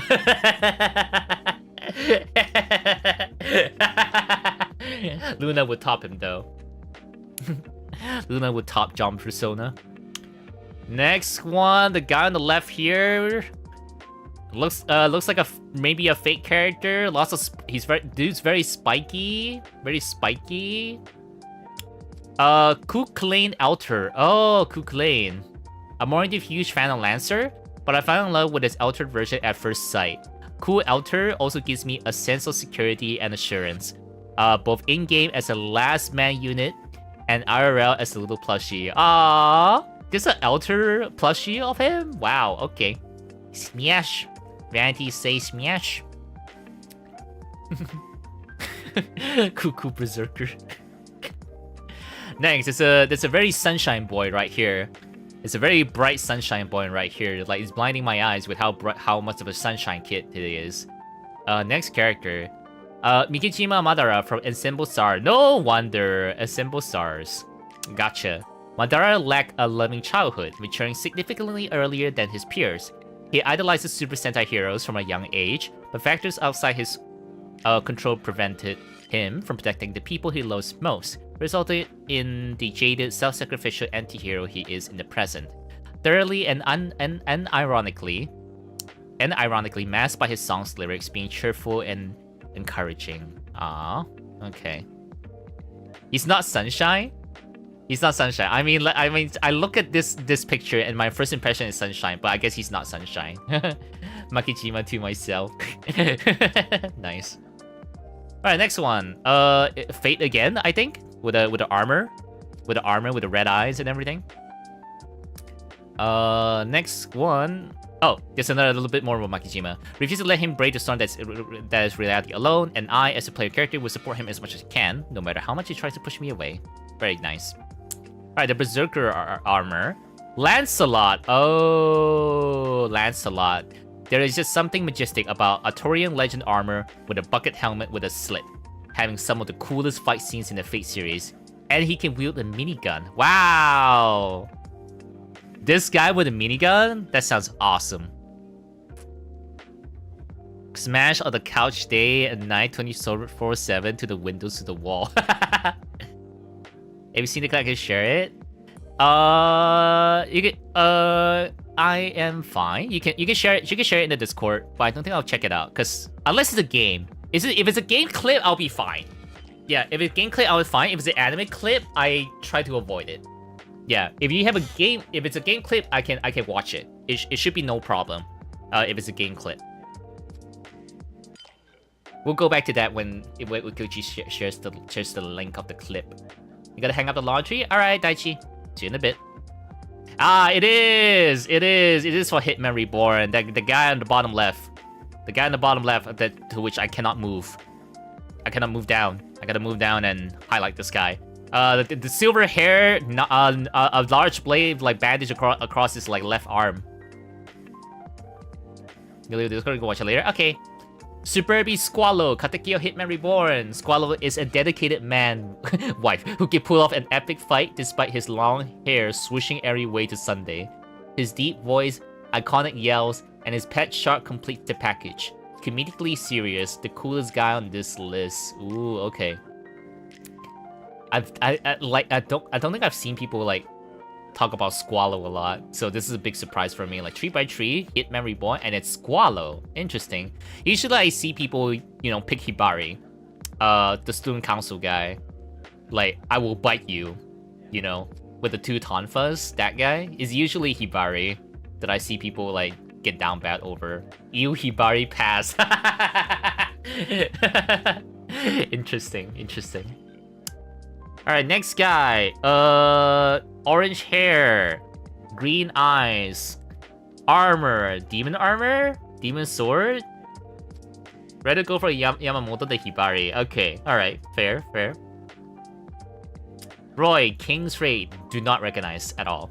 Much like majority of the young men in this list, Roy struggled with a rough childhood and life before going on the strict path.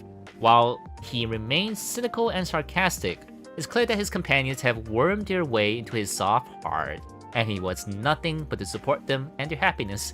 He is also my first and main DPS throughout the game's lifecycle, and I actively farmed to min-max his gear. Mitchell was close second, but he lacked further story development from the developers. Oh, so it's a gacha game that's already dead with end of service. Unfortunate.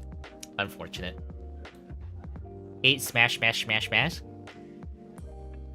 You down bad for Ring Boys in KSR? Yeah, Ring Boys in Katekyo Hitman Reborn. Not Kingdom Hearts, Katekyo Hitman Reborn. Okay. Alright, we got one more dude in Kochi's list. It's a guy, short hair with a military gun over here in the corner. And it's over a month ago. It's been dead for years, to be honest. Oof, unfortunate. Last guy, Prussia, Hetalia. Ah, Hetalia character. Okay. An oddity amongst the country personifications, he was originally a military order, Teutonic Knights, who gained enough land and power and eventually became a country in its own right. I enjoy watching his often exaggerated shenanigans and his loud demeanor amongst the personifications, while also appreciating his occasional quiet to serious moments when he is around his brother Germany. Reading up his history and witnessing his gradual but inevitable downfall, being reduced back into a state during the rake before being dissolved at the end of it, all while his important icons, imagery, and history were twisted into propaganda, was a painful yet beautiful experience. And it has motivated me to visit Germany and Poland one day and see his land and history with my own very own eyes. Yeah, that's pretty solemn, pretty sage. Your history nerd, sorry for the long ramble. No worries. Like I don't put any limits on people to write stuff, so that's very cool to read. Thank you, Ukyochi. And with that is Ukyochi. That is Ukyochi's tree by tree, tree by tree. Ukyochi tree by tree done. Clap. I do not have hands. You have to clap for me. Clap. A lot of like tragic characters. A lot of tragic characters in here. Like started off like tragic and then like development kind of thing. A lot of tragic characters. All right, we're finally at Ellis's. We have Ellis's entry. Ellis already went to bed, unfortunately. But hopefully he checks out the VOD. Boop. Ooh, interesting mix. Okay, this is an interesting mix. All right, let me just save. This is Ellis's entry.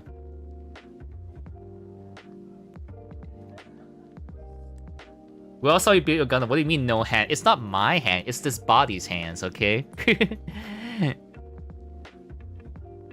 Zuko smash. Of course.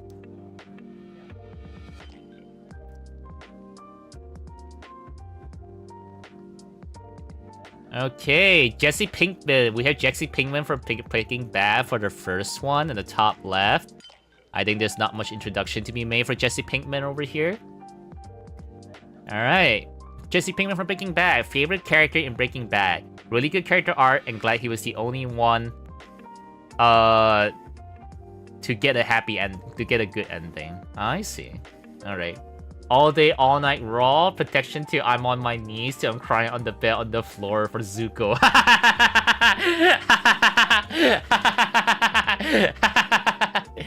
Dang. Well, I guess there's not much introduction to be made for Zuko then. I think everyone knows Zuko from Avatar: The Last Airbender. I'm a sucker for redemption arcs, and I like his character overall, especially his interaction with Uncle Iroh. Yes. Yes. Need no introduction. Good pick from Alice. Okay, next is John Marston, this cowboy character. Is he Red Dead? From Red Dead Redemption, John Marston. Red Dead Redemption is one of the few games that make me cry, and it's all because of him. Never played Red Dead. Probably won't play Red Dead at all, because I don't like the setting of cowboys. I'm sorry. But I heard a lot of people really like the story and characters in Red Dead series. So there's that. Jesse and Zuko back to back is so insane. Sad yeehaw. Cause like I don't like the setting. Like I don't like GTA. I don't like any of the Rockstar settings. I don't like GTA. I don't like Red Dead. I don't like Saints Row. I don't like those settings at all. Those settings are just too boring for me. I'm so sorry. Next one, Simon from Adventure Time. Okay, Simon from Adventure Time, who became Ice King. He had good depth and character growth throughout the series, and learning how him as a father figure for Marceline was really good. Yeah, I can relate. Yeah, with the Rockstar settings, right? Too much guns in Rockstar games. Yeah, Simon. It's very good pick. Very good pick. Simon, very complex character. I love her. I love his relationship with Marceline, and it adds to like how much I love Marceline as well in Adventure Time. She's like my favorite character. In all Adventure Time, Marceline is my favorite character. She's cool. She's cool. She's cool. She's cute. She's badass. Yeah. But I wouldn't send for her. We saw a peek at a world without Simon for Marceline, and the world went to shit. Dang. I don't think I saw that episode or clip of that. I gotta find that somewhere to watch. Shovel Knight from Shovel Knight. Huh. Shovel Knight from Shovel Knight. So the game Shovel Knight. So gotta play one day. Gotta go have fun with the 3x3 and chat. Go ham with the Smasher Pass. Thank you, Vanity. Thank you for your entry as well as being here. Thank you. Oh, well, you have a good day, dude. One of your favorite platformers, character and game are equally charming for Alice for Shovel Knight. Okay. Alice from Left 4 Dead 2. Alice from Left 4 Dead. He is responsible for half my name. Him and Bill are my favorite from the series. Ah, Bill. Left 4 Dead Bill. Ah, man. If you know the Left 4 Dead lore, man. Rest in peace, Bill. Rest in peace. Me with the Shovel Knight is from Shovel Knight. It was from the Fiona and Cake series. No wonder. It's from Fiona and Cake. TLDR, without Simon, she was taken in by vampires, and, well, you know the rest. Yeah. Okay. No wonder I didn't see it. Because this is from Fiona and Cake. Okay. Rex from Star Wars Clone Wars. Bottom left over here. Bottom left. Rex. Very cool character. Clone Troopers are cool, and he's one of my favorites. Seeing his interaction in the Order 66 scene was really good. Ooh, yeah, because he deserted. He did not follow through with Order 66 of killing all Jedis. Yeah. He became an old man with in the middle of nowhere with like a ATTE, I think. Yeah. I think that's what it is. Joshua Grant for Fallout New Vegas. Best written character in Fallout New Vegas. Possible Fallout in general. Yes, Joshua Grant from the Honest Heart DLC. Very mysterious, a very cool character. Burning Man. The Burning Man. He basically got lit on flames, got tossed into a cliff, cut off into the cliff while being burned in flames, and somehow survived. And then bandage himself up and everything, and then starts like a whole tribe starts a whole like a little like a tribal like group together, and like be the leader of it and protects them from Caesar's legion. Yeah, very cool character, and he's like, you know, he's one of the cool characters that quotes the Bibles while commits murder. Yeah, he's that kind of character in New Vegas. Spinosaurus from Jurassic Park 3. I don't know, I ran out of ideas, so I put my favorite dinosaur. He had a role. Would you smash a dinosaur, chat? Would you smash a Spinosaurus or get smashed by the Spinosaurus?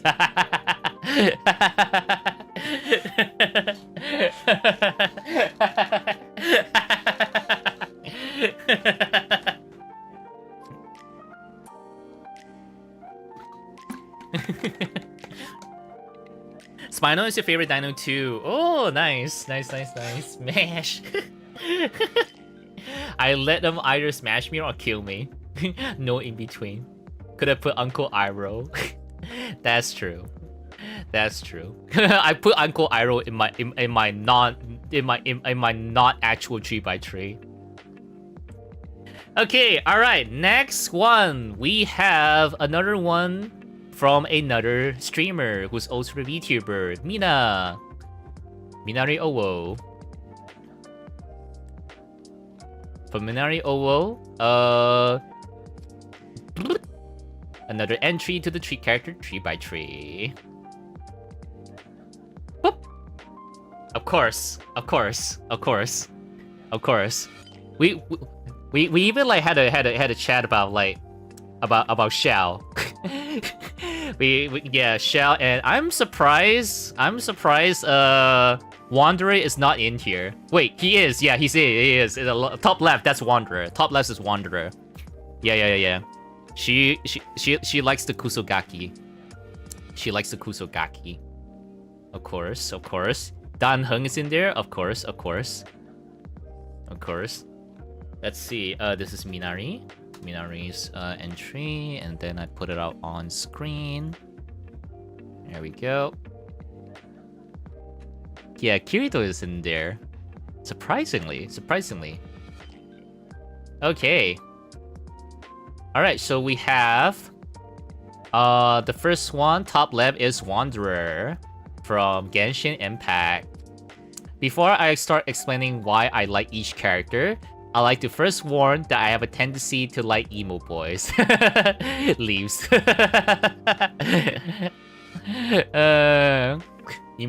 That's fine. A lot of girls really like their emo boys. Wanderer, I like him because he's a character with tragic backstory, which in turn made him evil, but he became one of the quote-unquote good guys later on. He's also a tsundere, which is also very cute to me, so cake. Of course. And then we have Xiao.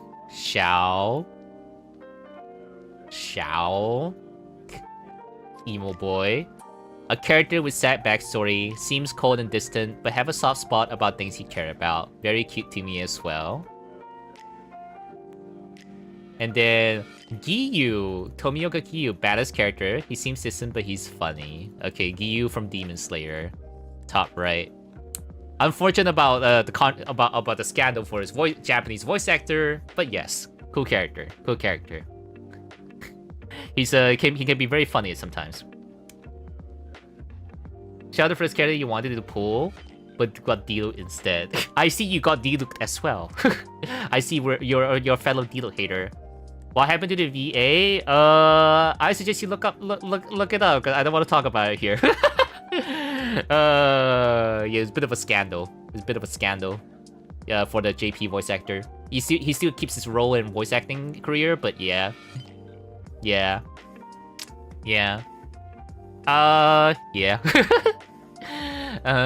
Just Japanese celebrity things. Siren. Siren is from Mystic Messenger. Oh wow, I have not heard of Mystic Messenger in so long. Never played the game, but I know that was the big thing before Love in Deep Space. This was the big dating pretty boys game before Love in Deep Space is like super big. This was the other super big pretty boy dating game. Okay, all right. The ancient books. Siren, sad backstory, very sad. He got traumatized and became evil. As you can see, this is a trend in your 3x3. She likes the emo boys. Either the tragic backstories or like they were bad guys became good guys, or good guys became bad guys. Okay. Kazuha, Maple Boy, Canadian boy, win. From Genshin Impact.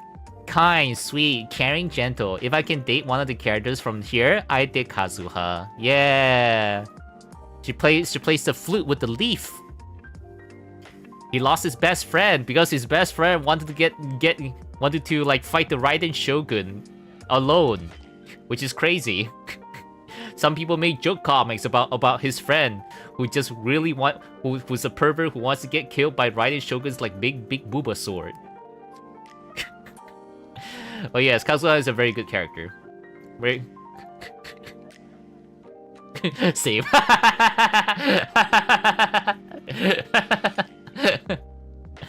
Okay, and then we have Dan Heng. Dan Heng from Honkai Star Rail. Very pretty boy, stoic pretty boy. Dan Heng looks very cool. Don't know much about his story to be honest, but I like his design a lot. Very nice. He got me spend some money because you lose pity. Oh, well then, Kazuha. Well then. You spend money on gacha game? You're not free to play? Ugh, you disgust me. You're not free to play. You're pay to win. I'm kidding. Nothing against that. Shojun. Shojun is from True Beauty. I assume it's kind of like a. I'm assuming it's a Korean manhwa. Because I cannot. Yeah. I'm not a Korean dude. I'm not into the Korean dude. He's in the top left, pretty boy right there.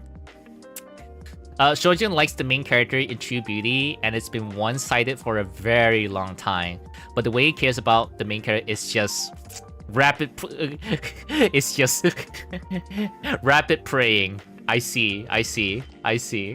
Okay, there's Kirito from Sword Art Online. Kirito, basic, I know, but he's badass, so. Alright. 707. Wait, is he Mystic Messenger too? Yes, okay, I recognize 707, but I never knew his name. Mystic Messenger, the red hair guy over here. I recognize him because I do see his art when people like talk about Mystic Messenger.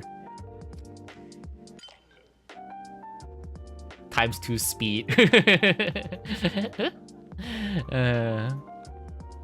Alright, a guy with good humor, 707. and there we have it. A lot of pretty boys, a lot of emo boys. Pretty boys, emo boys. That is Minari's 3x3. Okay. Alright, we're finally at Naisu's. At Naisu's 3x3, who's currently at work, I think. What? Why does he have an actual person in here? I thought I clarified that no, you cannot put an actual person. They're not a character. Unless it's like, it is to me. He's a character. The top left guy looks like an esports player. That's Faker. That's not a character. That's a person. What are you doing, man?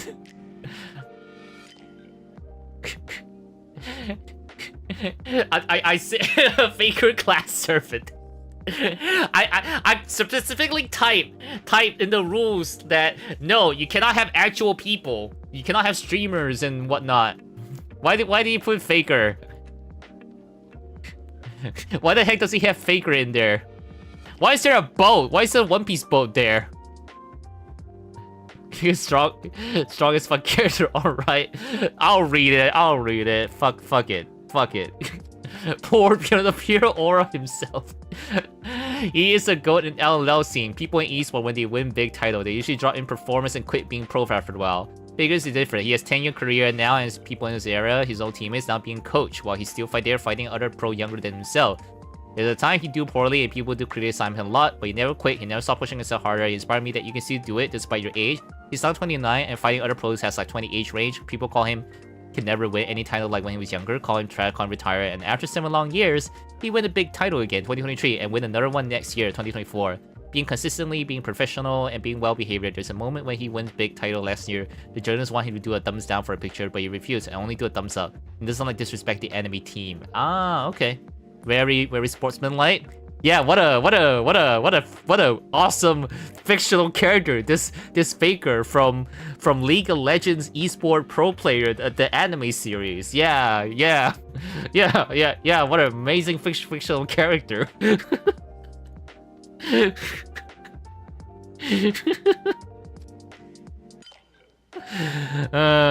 Okay. All right. Next one, GTO. Great Teacher Onizuka. All right. Onizuka from Great Teacher Onizuka. Recommend people read the manga. So Onizuka is a street gang guy. He's not well educated. He doesn't have a job. And he suddenly wants to become a teacher to flirt with high school girls. Horrible intention to become a high school teacher, by the way. But he ended up teaching his student a lot of life lessons. He is free. He is free will. He doesn't care much about how people view him. Pervert, being a no education teacher, and he doesn't like teach students just for the score alone. He wants to teach them to become a better person. I reread this manga every time I feel down, probably 20 to 30 times. Good God, 20 to 30 times the entire thing. He inspired a lot about school, friendship, and become a better person, treat other people well. From the bits and pieces I have seen of Great Teacher Onizuka, yes, very goated.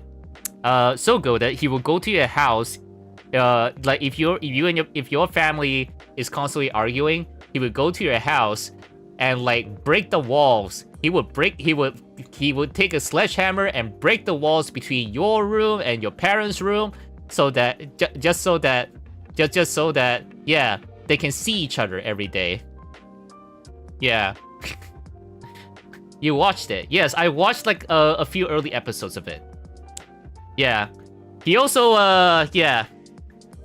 He also like he's basically a delinquent. He's a delinquent. He has no educational background. Decides to become a teacher just so he could you know, have sex with high school girls. But like, date high school, have sex with high school girls. But ends up being like a goated dude who like, you know, goes out of his way for his students. Even the student, you know, they also explored the arc. There's a student who, you know, tries to like end themselves. You know, a student would try to end themselves. He would go out of his way to try to like talk to them, convince them, and everything. So it is one of those like early 90s like series where like there's a lot less censorship. There is a lot more like, you know, like perverted. Even with like series like whatchamacall, like I don't know how many of you know this one. Not Planet. What was that one with the robo girl? That Ripney really likes. Dang it, I forgot. But yeah, anime of this era, manga anime in this era are very raunchy. Chobits, thank you, Fancy. Yes, even with Chobit, it's like very pervy, right? Yeah, that era of like anime manga where it's very raunchy, pretty much. It sounds so wrong, but it's actually pretty good. Pretty good series. I only watched like a few episodes and read a bit of the early chapters on the manga. The live action happens to be really good apparently.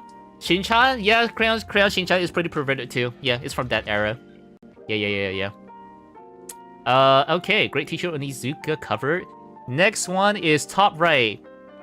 What the heck? I'm reading it, chat. I'm reading that one. Oh wait, it's not being displayed yet. It's not nicest one. It's not being displayed yet. Sorry. Yeah. So nicest one, top right corner. It's a manga panel. I will read it to you. Whole lot of man juice squirted all over it.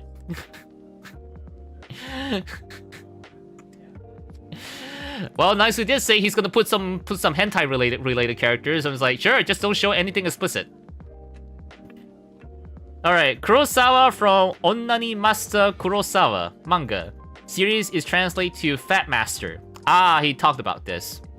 MC enjoys sit in female washroom and fap after school. And one day he get found out by one of his classmates. And that classmate forced him to attack other girl that she hate with his cum. May MC later regret that, and he admit that he attacked other girl by cum to their stuff, like their clothes and flute in front of the whole class. This manga taught me about friendship, bravery, facing your consequences, inspired me become more mature, better person. I always recommend everyone give this manga a go if you can go through the weird ass first part. Okay. Okay. Whole lot of man juice squirted all over it. Okay. Okay. Okay. Okay, nice. Peak. Cinema. Alright, next one is Mumen Rider from One Punch Man. Alright, middle row is my favorite three characters, and somehow each of them is about heroism. Alright, Mumen Rider from One Punch Man. Hero is a man who can overcome his fear and not the one who is strongest. My most favorite character from One Punch Man. Basically, Mumen Rider is basically a Kamen Rider thing, but this guy is basically just a civilian who has no superpowers. No superpowers, not super strong, not super intelligent. But no matter his adversaries, even if he's fighting a giant sea monster creature, he would still go balls deep. And it ain't about losing and winning, it's about taking you all on right here, right now. That was what the panel is all about. Very cool, very inspiring. Even though he's likely to get killed from being just reckless, fighting against supernatural giant beings and whatnot. But yeah, very cool. Willing to throw down, yes. Next one, Rika. This is from a hentai game. Okay. Rika no Monogatari. Okay. Alright, Rika from a hentai game, The Fairy Tale of Holy Knight Rika. My favorite Hish game, and I play it just for the story. Rika is a farm girl, and she got R-word by Goblin. I see, goblins. She needs Goblin Slayers. Because how do I know from Arrowgate? Because Nice to say that asked me if she could put an Arrowgate hentai game character in the 3x3. So I was already expecting it coming. You thought it was SS Rika? Nope. Okay, so Rika, this girl got R-word by a goblin. They attack her village and take away her sister, and then she got gifted by God to become Holy Knight to defeat the villain and save her sister. Her journey is not rainbow and sunshine. She got trauma a lot due to being R-word, and questioned why she get chosen by the god. She's not pure enough to be called Holy Knight. There's a moment in game where she had to kill bandits that they want to R her, and she questioned, does God really want her to kill them, normal people? She ends up killing them, and she become more and more dirty. Got R by Goblin first, and now kill normal people. Oh, she's less and less holy, so what Nice is saying. But she just doesn't care. She hides the trauma away from her partner. The elf gave her powers, she followed God's order, and pushed forward just to save her sister. She is a selfish hero who doesn't care much about God's peace, she just wants to save her sister. Don't worry, she got a happy ending at the end. Alright, cool. Yeah. I think, like, yeah, but I can see why. Like Nice would put a character like that in his favorites. That despite how corrupted, how less holy she becomes, you know, like she doesn't give a shit about anything else. She just wants to save her sister. I get that. Okay, you finished yours? Let's go, Emily. Let's go. See, I'm not even done yet. Next one is a guy from Fate. Yeah, this guy, this like stoic guy to the right in the middle here with a suit. All right. Kiritsuku from Fate Zero, opposite of Rika. He is the type of hero who is willing to kill his family, his friend, just to save the world. Ah, okay. Okay, the result means the end. I don't know what's the saying again. Basically, like, the end justify the means. Yeah, I think that's the way. The end justify the means. You would do anything just to save the world. That's why I pity him. A lone wolf hero who put world peace to his first spot of priority, and he never gets happy life in the end, despite all the things he wants for the world to become a better place. I see. Bottom row is just my 3 favorite characters in general. There's a One Piece ship. There's a guy like T-posing in the ladder. I can't even see the guy. And there's an anime character I don't recognize. A lady? Question mark? Yeah. Okay. So so the bottom left, One Piece ship. Going Mary from One Piece. I cried over a story just for a ship. The ship is not a character. The ship is not a character. It's still better than having Faker in your 3x3, but come on. I asked for anime character. I asked for characters from anime, TV shows, or whatever. It is the Naisu. She is alive. She has voice. What? The Truman Show. Sometimes I feel like my whole life is just a TV show, like MC's life in this movie. That's why I feel connected to him. Being stuck in one place, stuck in life, stuck by other people to try to control your life. Okay. Alright, so it's a Truman Show. Never watched the show. Don't know anything about it. I just heard the title. That's all I know. Yeah.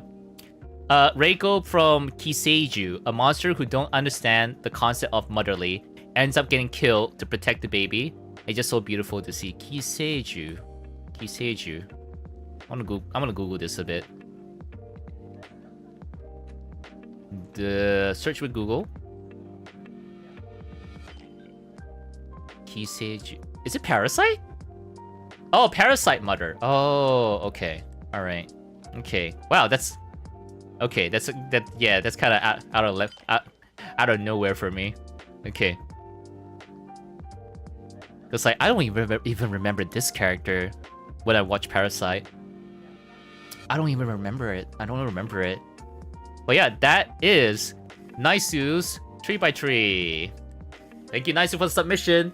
But why Faker is there and why is a ship is there? But thank you for your favorite character submission. Okay, next one. We have Cassie Bliss. Cassie. Very cool streamers. They play a lot of Souls games. Very fun to lurk in as well. And this is their 3x3.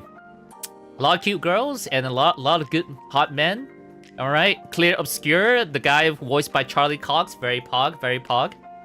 Where's mine? Mine is gonna be after I go through everybody else's. Kiryu. All right, this is Kazi's entry. Let me put it up on stream. All right, all right. All right, there we go. You're getting spoilers for Charlie Cox's character in Clear Obscure 33. Alright, did a mix of anime and game characters. I love too many characters, but I managed to narrow it down. Top row, Homura, Akemi. Okay, from Puella Majimadoka Magica. Alright. Top left. Alright. Going from top left first. With a Madoka character, Homura. Homura is my favorite character, anime character of all time. I love her to bits. I love stoic characters, but also Homura has a vulnerable side too. And I adore how loyal she was to Madoka, even at her own detriment. Yeah, because she's like stuck in an infinite time loop, constantly watching the people she loves die and die again, again, and again, and again, and again, and again. And she basically like a character who's like forever the body of a high schooler. Middle schooler? I can't remember. I don't know. I don't watch Madoka. I just know time travel shit happens. Dark magical girl shit happens in Madoka. Animakana Oshinoko, the baking salt licking girl, who's from Oshinoko. Yeah, on top right there. Animakana, who also raced in F1. If you know, you know. A true cutie. I think she's super pretty and I love teasing, but her teasing but genuine personality. She's a great singer and I support her idol and acting endeavors. Also best girl and I won't be convinced otherwise. A bittersweet conclusion. Yeah. Arima Kana, like redemption arc, pretty good, pretty tragic backstory as a child actor. Next, Kumiko Omae from Hibiki Euphonium. One of the main girls from Hibiki Euphonium. I need to watch it. I want to watch Hibiki Euphonium for the gay girls. I gotta watch it for the gay girls. The senpai with the glasses, long hair, blue hair with the glasses. The senpai and Reina are like, yes, yes. I like the girls, but I have not watched the show. Okay, Kumiko. Hibiki Euphonium will always be one of my favorite animes because it inspired me to learn an instrument. Oh wow! Even though our girl Kumiko is a euphonium player, I decided to learn clarinet because I was so taken away with how eager everyone in the anime was. Kumiko is such a sincere character, and her voice actor is honestly amazing. That does her character justice. Very nice, very nice. Second row, we got Plastic Memories, Noragami, and Tokyo Mew Mew. Alright. Ayla is top, is middle left. White hair character, nice. White hair character, red eyes. Isla. Oh, is it Ayla? I'm not sure. She's too pure for this world. And this anime always gets me with the feels no matter how many times I watch it. I really need to give Plastic Memories a go one day. I always wish there were more figures of Isla because I adore her. I make my friends watch this anime with Fail, and I suggest you do it if you haven't. Without Fail, I think this is what Cassie was going for. Plastic Memories, got it. Alright, Yato from Noragami. Right smack dab in the middle. Smiling. A god. My first fictional male anime crush, Yato Kami. I love how energetic he is, and despite all the funny moments, he can be serious when he needs to be. He's also super kind, and I love that about him. I saved my 5 yen coins for my Japan trip just for Yato. That you still have years later. Very nice, very nice. Yeah. I heard the anime is not, it's like pretty just okay. But the theme song, the opening song is a banger. I wanna hold your hands. I think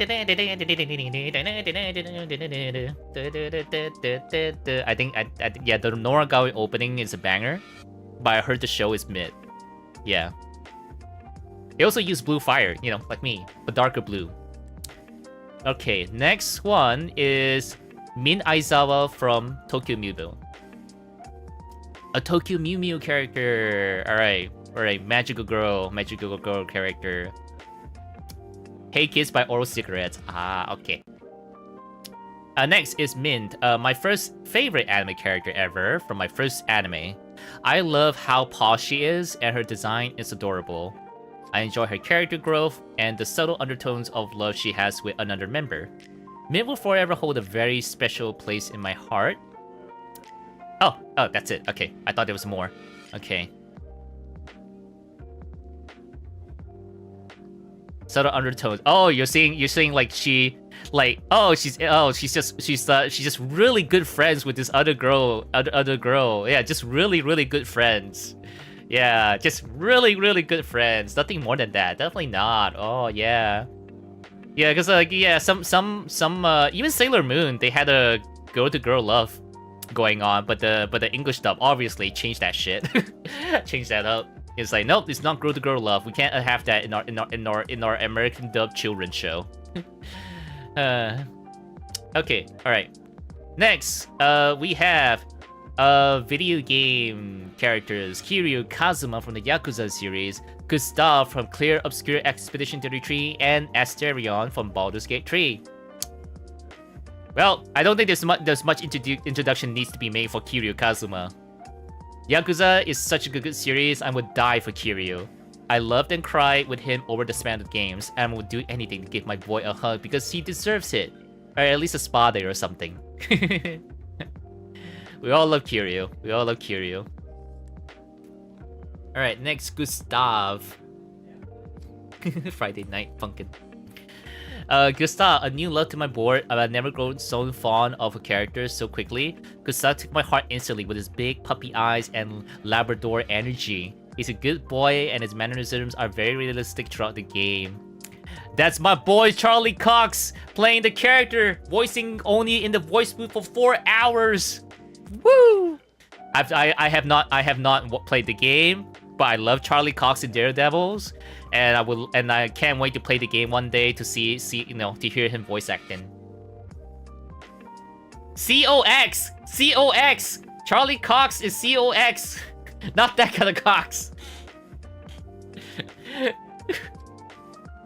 Charlie Cox is like one of my favorite actors, man. He's so good. His effort, like whenever he does acting, it's like he's effortlessly oozes aura. He's effortlessly oozes aura. Then the fact that he can do that effortlessly means that it took a lot out of him to be as good as he is like in acting. And he doesn't have social media. Like Nicolas Cage, he does not have social media. Cause he's not into that. It's not Nightwing's real name. Dick Grayson. I mean, Dick is a pretty common name.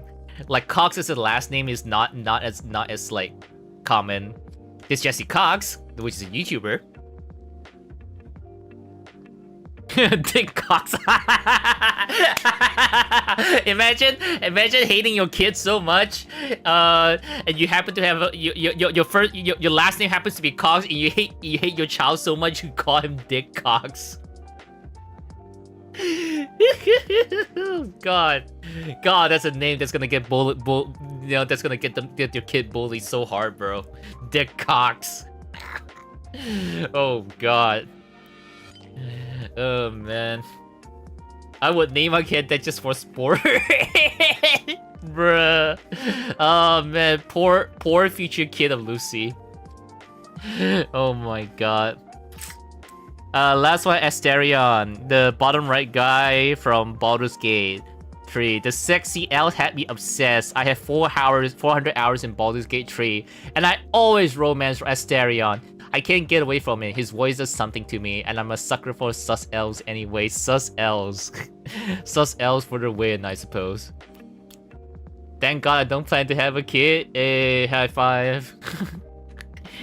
And that, ladies and gentlemen, is Classy Bliss's a 3x3. Very nice, very nice. A nice mix of like anime characters and video game characters here too. Hey, Dr. Pepperuno, 1457. How is your day going, man? How's the weather over there? Yeah, I'm doing alright. I haven't had food for the day. Weather's pretty mid. It's always summer here. Like colon generic romance. Welcome back, Mystic. Welcome back. Okay, let's see. Let's see here. We have Erubin and Lucy's, and then Luna's, and then Chris, and then Emily's. All right, like 5 more to go before getting to my entry. All right, we're gonna be looking at my VTuber Papa, Erubin Triller, Light 2D Rigger, VTS Pog, Plugin Dev, and Alchemist. Without Erubin Papa, I would not be schmoovin'. I would not be schmoovin' like this, okay? Alright, this model is entirely possible because of my VTuber Mama and Papa. My VTuber Mama is not really an active artist. And my VTuber Papa is an active dev for Light 2D plugins.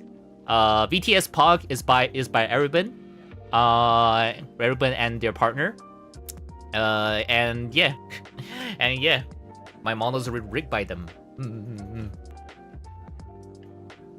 Yeah, if you don't know a VTuber Pog, POG, it's the Light 2D plugin that allows you to have a little pet creature. Let's say you have like a little pet frog or something, pet frog or like pet doggle, so that whenever you speak, the pet speaks, or you can change the settings so that the little pet creature you have, Light 2D pet creature you have, speaks the speaks out whatever chat types, or you can have it as like a redeem, that kind of thing. So yeah. You still remember the Rick test video? Pet creature with chat uses to verbally bully. yes. Erubin is the dude who one of the dudes behind BTS Pog. Yeah. Okay, all right. This is my VTuber Papa's 3x3. All right, Erubin. Okay. Next, it's Erubin's list. Alright, starting from top left, Cagliostro from Grand Blue Fantasy, the princess with a giant sword. She's a playable character too. Yeah. One of my favorite characters ever, a cool alchemist lady that when the world didn't have a solution for her health and situation, she just invented it. What a badass. A character who knew who she is and what she wants and stops at nothing to get it achieved. And with a big heart down below all her savagery and ruthlessness. Nice. Want to do this too, but you're so busy these days. No worry, Mistake. Don't worry about it. Yeah, Grand Blue Fantasy. One of my friends is really into Grand Blue Fantasy as well. The voice actor for for like the big titty lady in Grand Blue Fantasy, Mao, M-A-L, Mao Ichimichi, who's also Gokai Yellow in Gokaiger, like freaking loves like Sandarophone. Like she creams live on stream whenever Sandarophone gets brought up. Grand Blue Fantasy. Alright, next one is Misaka Mikoto, Toaru. Okay. The Toaru main female lead that shoots the coin for the attack. Okay. Misaka Mikoto. I had to include one of my old-time faves in the race. I was really young when I first watched Toaru and fell in love with the universe and her. A character who deeply cares about those she considers friends and close ones, not doubting or on putting her own life in danger to do what's right, getting out of her comfort zone every time to do it. Bitter on the next tree over Russia or space. Okay. Yeah, I think everyone has like kind of a shonen character who's like loves like cares for their friends and family, will risk their lives, no question asked, that kind of character. I think that's pretty cool. I think it's pretty cool. A lot of people, almost everyone has that kind of character in the 3x3. Her mom is cute as well. Really, Misaka Mikoto's mom. You don't have? Oh, well then. Okay. Alright, looking forward to it. Looking forward to it.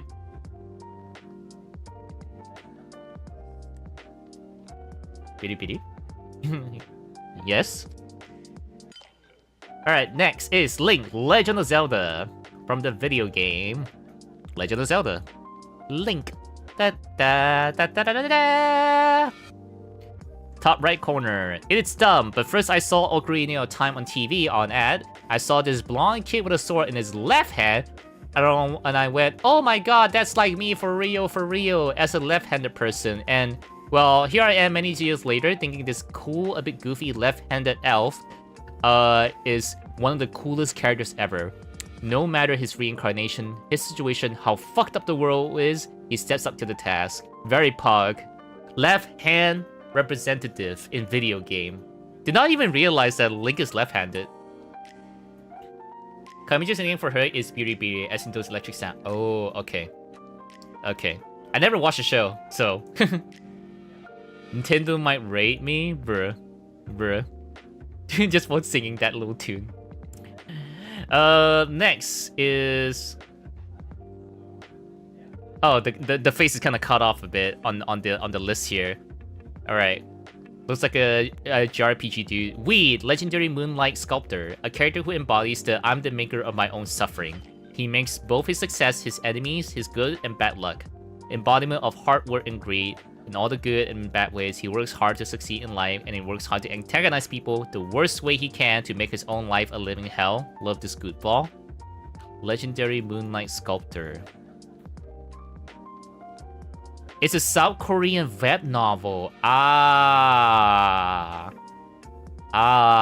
Okay. No wonder I don't recognize this guy. I thought it's like some JRPG I don't know, but no, it's a okay. It's a Korean manhwa. Okay. Next, Brock from Pokemon. All right, need no introduction. The guy in the middle with the apron over here. Yeah, Brock. Barack Obama? No, just Brock from Pokemon. Probably the first guy I saw in media as a child who wore a pink frilled apron, was the cook and caretaker of his group, and he was a man true and true. He has his flaws, lots of them, but he certainly left a mark in young everyone of like, a man can be this too, you know? Like, one of his most interesting arcs in Season 1 was getting into a Pokemon beauty contest with Vulpix. Something so not manly, but such a freaking cool episode that, yeah. You know what? That's kind of true. Brock kind of shows, like, a different form of, like, masculinity that I wouldn't recognize if it weren't for, like, characters like Brock. Yeah. Brock is a solid pick. Rock Lee from Naruto. Well, Rock Lee, the one that where he fights against Gaara and, like, takes off the weights. I don't watch Naruto, but I know how badass that fight was. You're surprised he was 16-17 when he met with Ash, huh? The art style kept changing, so you dropped the manhwa. Okay. Rock Lee Naruto, embodiment of hard work, of defying destiny, even when looks, talent, and everything is against you. Young Eruban and current Eruban still think he is the coolest loser ever. He was not meant to succeed. He never will. But boy, he will have the best fight ever and gain everyone respect due to it. The one-trick pony that almost could, and he rocks due to that. The coolest loser. I see. Alright, next character, don't recognize. Bottom left, blonde hair, blue eyes. Let's see. Tales of Symphonia. It's a video game JRPG. Okay. You didn't have to look at the looks of Lee. Look alright. For Rock Lee. Man. Alright, Colette Brunel, Tales of Symphonia. Having a duty, one that puts your life, yourself, your own soul in jeopardy, and still moving through it. Accepting destiny with a smile, even though it will lead you to do. Man, do I love Colette, a goofball with such deepness inside, such a sense of what's right and what must be done to achieve it. Her journey of self-sacrifice, of being ready to leave everything behind if that meant saving the world, still moves me to tears to this day. I feel like everyone has like one of these characters, of like self-sacrificing, save the world kind of characters in their favorite characters. I don't know Tales of Symphonia, but I recognize the character trait. Alright, we got 2 more for Papa Erubin. Larry. A lot of people really like Larry from Pokemon. The That's Me for real character that Pokemon added for all the old fans that we now are hardworking members of society and we work to be able to live our true life after work. He is the embodiment of most 90s Pokemon fans that are still fans to this day. He is a spirit animal, his life goes, we are all Larry. Very true, very true. Jessica Fletcher, Murder She Wrote. I think I recognize the actor's face, but I don't recognize them.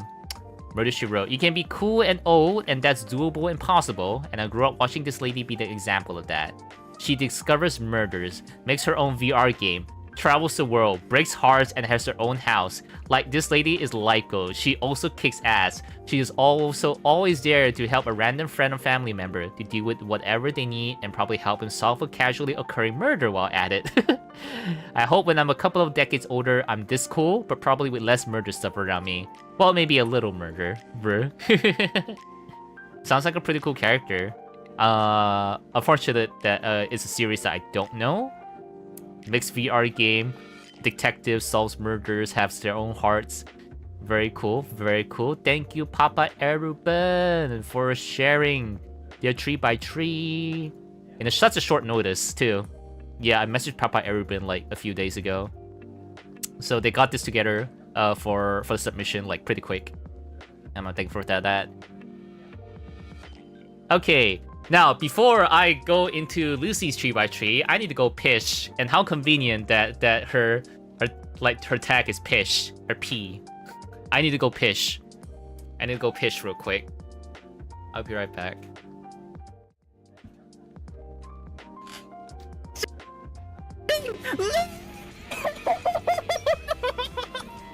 We got the look, no! Oh, he didn't even appear in this event.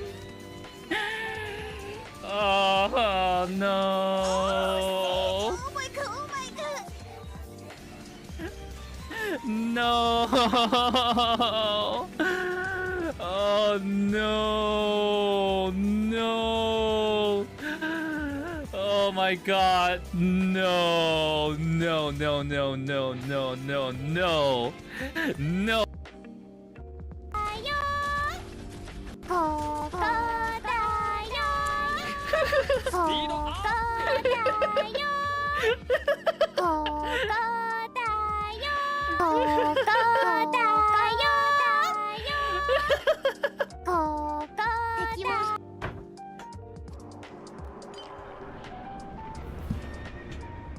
Oh, what?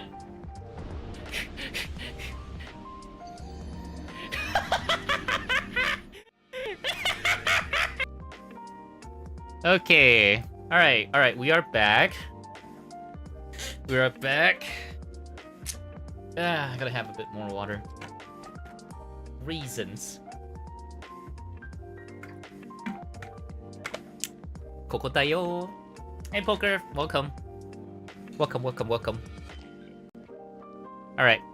We're about to go through Lucy's 3x3. Let me find that picture. Oh, he was a nice pish. I did. Thank you.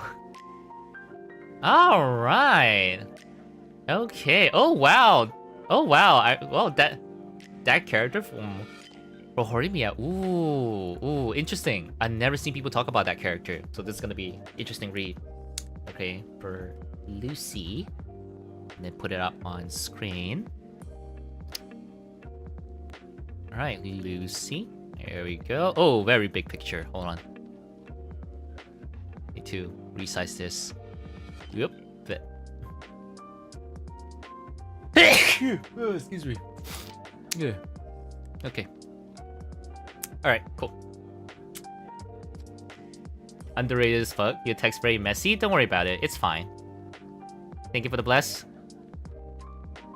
Alright, I'm not good at expressing myself. I don't remember who I like in the pitch. I did post lines, just characters I wish I added in, but no space. Haha, but here goes. Lane, serial experiments from Lane. Yeah, I recognize the art style, but I have not watched it. Top left corner girl. My autism spirit animal, unapologetically her, albeit socially inept, distant. Finds home in the internet world. My comfort character. I see. Yeah, no bits and pieces from people talking about serial experiments Lane, and I gotta watch it someday. Number 2 from El Tigre, Frida. My ADHD spirit animal. Look at that insane, silly aura. ADHD spirit animal right here. So you need to give that a watch, right? Serial Experiment Lane. El Tigre. Is it from like a Nickelodeon show or a Cartoon Network show, maybe, or maybe a Disney one? I think I recognize the design, but I never watched anything of it. Yeah, okay, alright. It's one of those like Nickelodeon. Oh, okay. Alright, next one, third one, top right. Is that a banana phone? Sunglasses, lady, live action. Charlie, poker face. Human lie detector. Portrayed super fun and casually, just calling out people's bullshit. Roams around the country in a car, just coincidentally having to solve the randomest murders around her with her bullshit detector. Her personality is just a selling point for me. The distinctive, raspy voice, confident and witty, sarcastic, yet heartfelt. And that's why I love this actor, Natasha Lyonne, a lot too. She could pull this kind of personality off very naturally in her other shows too.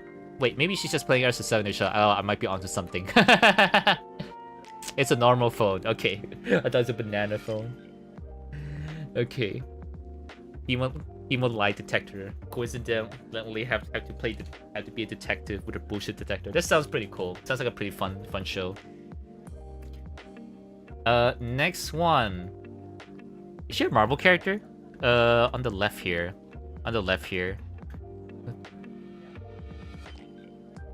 No, it's not a Marvel character. Okay. Love Quinn, you. She loves hard and can be a perfect wife if you let her, but oh, she's so volatile when she's invested and you fuck up. Sis is obsesses as hell. She will literally kill to keep her boyfriend/husband near her. She will kill your mom if it gets in the way type beat. Dang, there's much more to her, like her codependency with her lazy asshole brother, willing to protect with any means, believably coming off as this hyper honest, true to herself, empathetic, worldly character, tragic family relationships, yada yada. I can keep on going, but I'll need to write a thesis, lol. I would say she's my favorite quiet psycho yandere, which trope I usually think is quite cliche telegraphed, especially in animes, but the acting writing for Love Quinn is very believable and dynamic and desperate. If I had a type of insane, I want to be her. Ooh, okay, alright. Super fun watch, recommend. Okay. Let me just Google real quick. The show is literally just called You. You. Dun dun dun. It literally just called You. From first episode airing date 2018, final episode airing date 2025. Jesus, this one has been a long one. Okay. You. Alright, right smack dab in the middle. Is that a Bungo Stray Dogs character? I could be wrong. Freaky tangent start.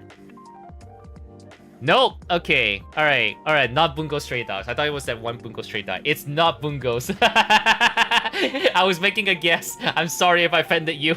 She won't appear in the second, third season. Ah, okay. Alright.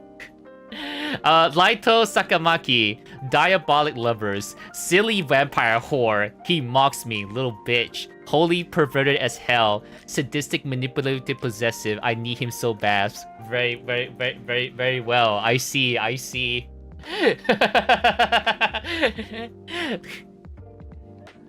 sadistic vampire hottie. I see.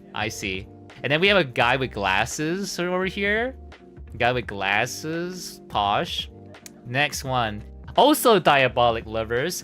Reiji Sakamaki, vampire butler. I let him kill me. Glasses, ugh. He mocks me with class. You're deplorable. I think there is a pattern here.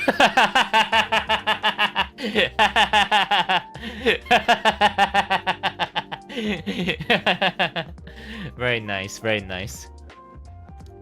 Who?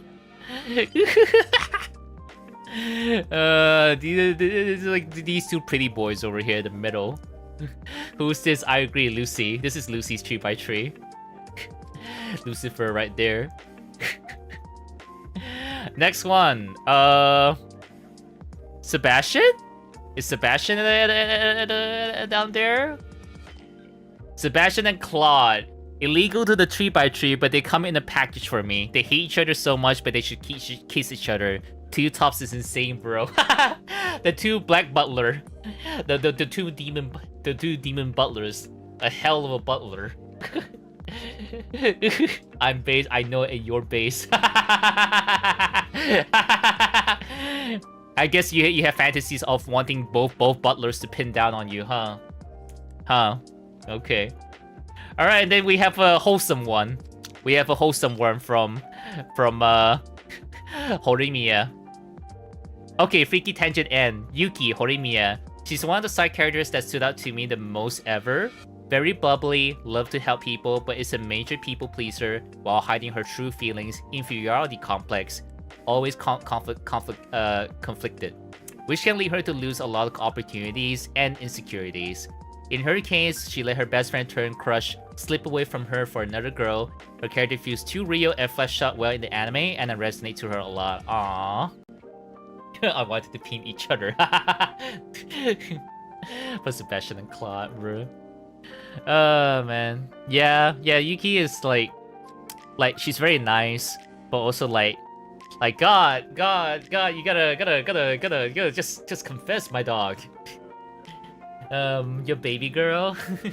You want to hug her? Yeah, I can see why. The last one is like, it's from what you call? No Game No Life from the art style. Gabriel, No Game No Life. I love disgusting perverts. Plus, when they're a hot woman.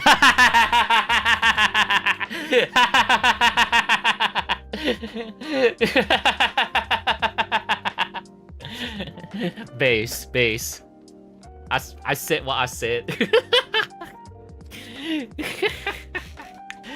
oh, hot women who are disgusting perverts. Very cool. Thank you. This definitely stands out amongst the 3x3. Thank you for the submission. Very base.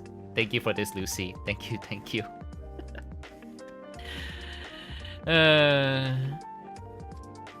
Okay. Alright. Okay.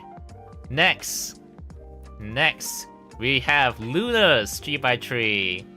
It's time for Luna's 3x3. There's an Ultraman in there. There's a Lycone in there. Alright. But don't scatter. We don't judge here. Unless you add a character that's not a fictional character out of nowhere. Looking at you, Naisu. Just kidding. Okay. Alrighty. New affiliate? Yep. Okay, top row. Kuroko Tetsuya from Kuroko no Basket. Loves him so much, adore his mood. Both of us are Aquarius, so I like him more. No. The guy on the top left with the blue hair from Kuroko. This dude's from Kuroko no Basket. Okay. No, not the star signs. Middle, Hibino Mirai, Ultraman Mebius. From Ultraman Mebius. My first ever crush for Rio. Still do have a crush about him though. Bro wouldn't want to let go of me. Mebius your first crush, huh? Very nice. Ultraman crush. Let's go. Right. Von Lycone. Zenless Zone 0. You know why. You know why. Furry daddy. Furry butler daddy. Alright, and then middle. I do not recognize middle and middle left. I do not recognize the middle and middle left. So start from middle left, the guy was like staring in the distance. Yu Jong-hyuk, Omniscient Reader's Viewpoint, or ORV for short. ORV. Kim Dok-jae, oh, no description for that one. Kim Dok-jae, another, again, is ORV. Alright, both Omniscient Reader's Viewpoint. Okay. What can I say? These two are icons. Both of them. I adore these two the most out of the rest in this list, excluding Mother, Life and Death Companion. The characters are so complex in this novel. I wish I could put all the ORV characters into these lists, but I must be fair. I unfortunately cannot separate Kim Do-jae and Yu Jong-hyuk from each other due to them sharing the first place on my most fave characters. I kinda wish I put the other person here, but I must put the two characters that single-handedly dragged me into ORV. I want to nyum them. I love this so much. I just want to I can't be put into words on how much I love these two darlings. Tell me, you fool, if I continue to regress, will I get to ever meet you again, Yu Jong-hyuk?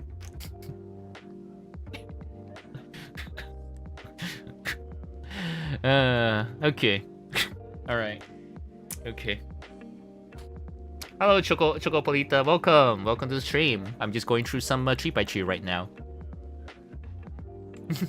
No worries. Nothing to apologize for. Right. Why? Sinless Zone Zero. No reasoning. I like pretty boys. Why is pretty boy? Understandable. Even the voice actors like. I once saw like a Japanese clip of like Japanese voice actors like, whoa, who is this? Why is he so handsome? Oh, he's the main character in the gacha game. Wait, since when a gacha character playable main gacha character is so handsome? The girl went. It's like, okay, understandable. That's wise for you. Okay, we have 3 video game characters. Starting from MC is handsome too. Yes. We have Zhongli, Daddy Zhongli with a big dong that he can summon from the earth. Zhongli, Dragon. Also, I kind of wish I choose an art that has Venti on it too, because they best speed despite the endless fighting. To me, they besties. Also, I absolutely love how he refers Li Yue as his daughter. Like, yes, we love that. If I put Venti in this too, I would say I love how he called every single person, no matter their background, as his children. If they live in Mondstadt, boom, you're his children now. No buts, you're his now. I see. Hey, Chris. John Lee. Wuwa MC, John Lee. Man, Chris, yours is coming up. Chris is Chris is a streamer, VTuber, and also one of my emo artists.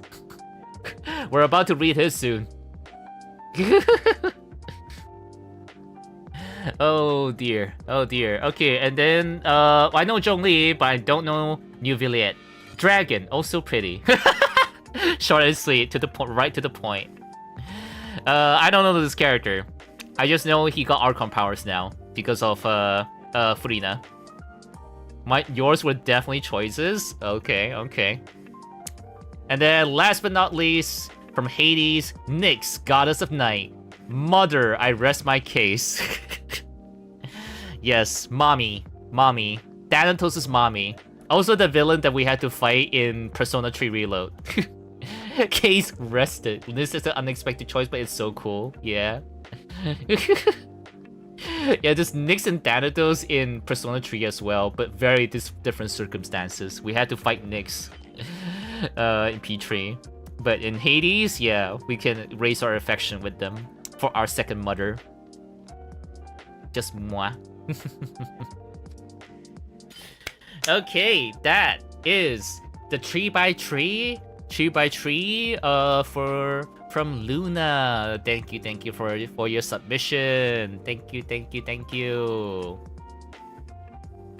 All right, next one just submitted today. Actually, this is Chris, and we also have Emily's next. Chris and Emily's next. All right. Hey, Kel from Mori's in there. It's Kel from Omori. Let's go.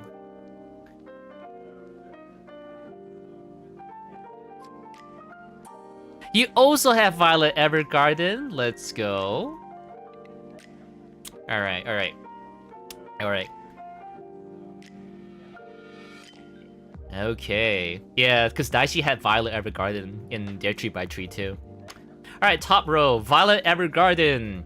The titular character of Violet Evergarden. I watched this series a few years after it had already aired, but what an impact she had on me. She's a perfect example of what it looks like for a soldier to suddenly have to integrate back into civilian society and having to grapple with what she had to do during her time as a soldier.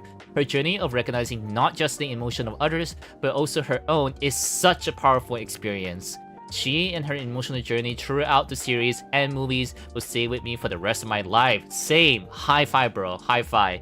Easily my most favorite anime of all time as well. Hell yeah, brother. Hell yeah. Just, the anime is not my number one, but definitely within my top 5. Definitely within my top 5. Alright, next one. Riku from Kingdom Hearts. Riku from Kingdom Hearts. My son! So admittedly, I have a very biased and gay reading of Riku's character, so I will keep this brief so that I don't accidentally make this into a character dissertation, lol. Simply put, everything this boy has ever done in the entire series is for Sora! His actions, his words, feelings he keeps tightly locked inside. See the reverse singing in Sanctuary by Miss Utada Hikaru herself. There just aren't enough words to describe how much I love this character and adore his role in the story. Dear God!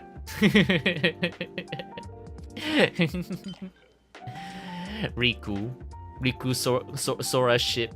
Riku Sora ship strong in this one. Next one. Is that Paimon? Is the other one Paimon? Yes, it's Paimon. I'm sorry. I'm sorry to people who love Fainon, but I call him Paimon. I call him Paimon. Paimon, you see Ikemen.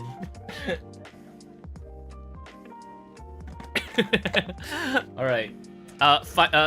Feinan from Honkai Star Rail. Jesus Christ, this poor man.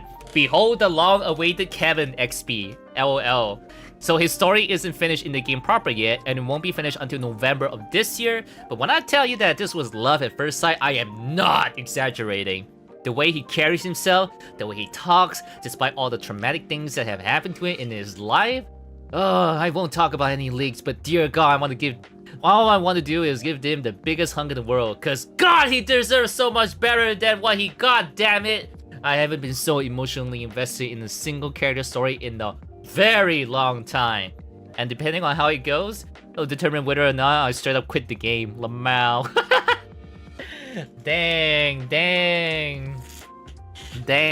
Okay, big love for Fainon over here. Alright. Wah. Alright, big love for the newest Star Rail character.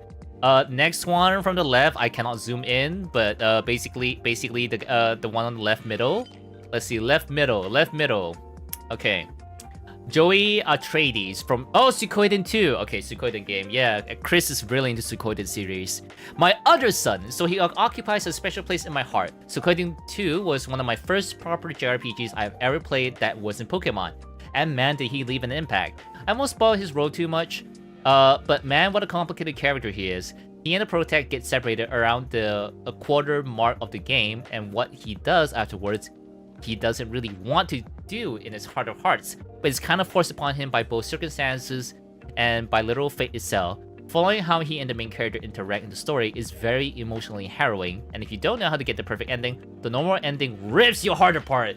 I cannot recommend this game more. 10 out of 10. I played Suikoden 4, but never got to finish it. I think it was 4. It's either 4 or 6. It's the one where you have a castle as your base, and like you have a red pole drawn silver-haired dude as your protagonist, and like the final boss is you fighting like a villain, preventing the villain from like trapping everyone in an endless sweet dream, and then causing the world to die. I did not manage to beat the final boss because I was so under level and I could not go back to level up again. That was like my first proper like Suikoden game. Never got to finish it. Next we have Kel from Omori. Kel from Omori, the one smack dab in the middle. Precious boy, precious boy. The final bosses of these games are really hard, honestly. Oh god, means I should have like grind so hard for any Suikoden games if I ever go back into them. Kel Omori, what a sweet boy. It was very hard picking a favorite from the Omori cast because I love them all. But man, Kel is such a ray of sunshine in such a dark game. Every time I see him during the regular route, it really just lifts my spirits up. How he helps Sunny, is still his friend even though literal years have passed since they last interacted. It's so cute, and I love Kel so much. The one time I had to ignore him for the Hikikomori route felt like ripping my soul out. I still have not played that route, by the way. I need to play that route on the Switch because there's some things that's on the Switch version only. In the Hikikomori route, apparently. I don't know. Yeah, one day I need to get Omori on Switch to play Hiki route. Alright, next one to the right. I believe it's Elder Scrolls? Elder Scrolls Hot Vampire Lady? You didn't know that? Yeah, apparently there's some Switch exclusive stuff. Correct me if I'm wrong. I believe there's a fight that involves Hero as a boss fight. I could be wrong. Unless that's already in the original Hiki route. Then if it's not in the Hiki route, that means the Hero boss fight is Switch only. Yeah. Yes, there's a Hero boss fight that I think is Switch exclusive. I think it's Switch exclusive. There's a Hero boss fight. Yeah. So if you're a fan of Omori and you want more content, you have to get the Switch version, unfortunately. I don't know if they updated, if they ever added it in the PC version, if they ever added it in the PC version already or not. But yeah, Hero boss fight is a thing, and there's like a few more things here and there, I'm sure. But yeah. Alright, next character is, yeah, the Vampire Lady, I think. Serena from Elder Scrolls Skyrim. Yes, the Vampire Lady herself. Haha! So Dawnguard is my favorite storyline in the whole game, so naturally Serena would be my favorite character. From Laura Bailey's it's Laura Bailey performance as her, to her actual role within the storyline, to just how unique she is in comparison to almost all the other vanilla followers in the game.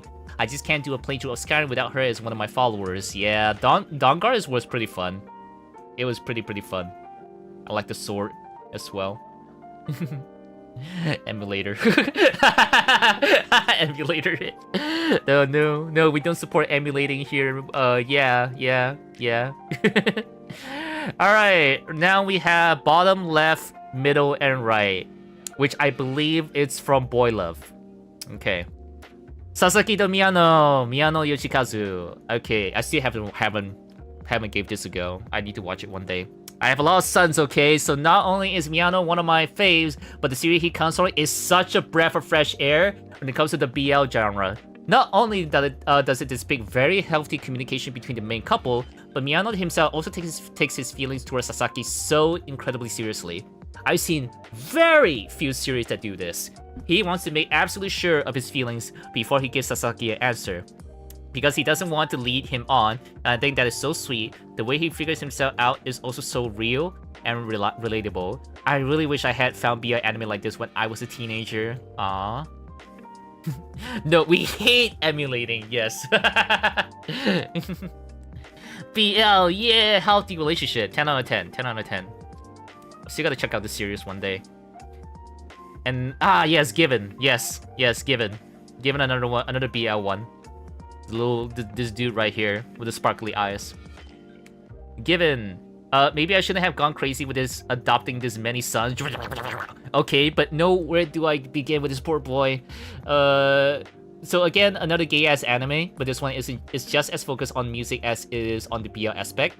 I can't really say much without major spoilers, but Mafuyu is haunted by certain events from his past, which does involve music to some degree, and seeing how he deals with what happened, how he continues living his life and forging new relationships.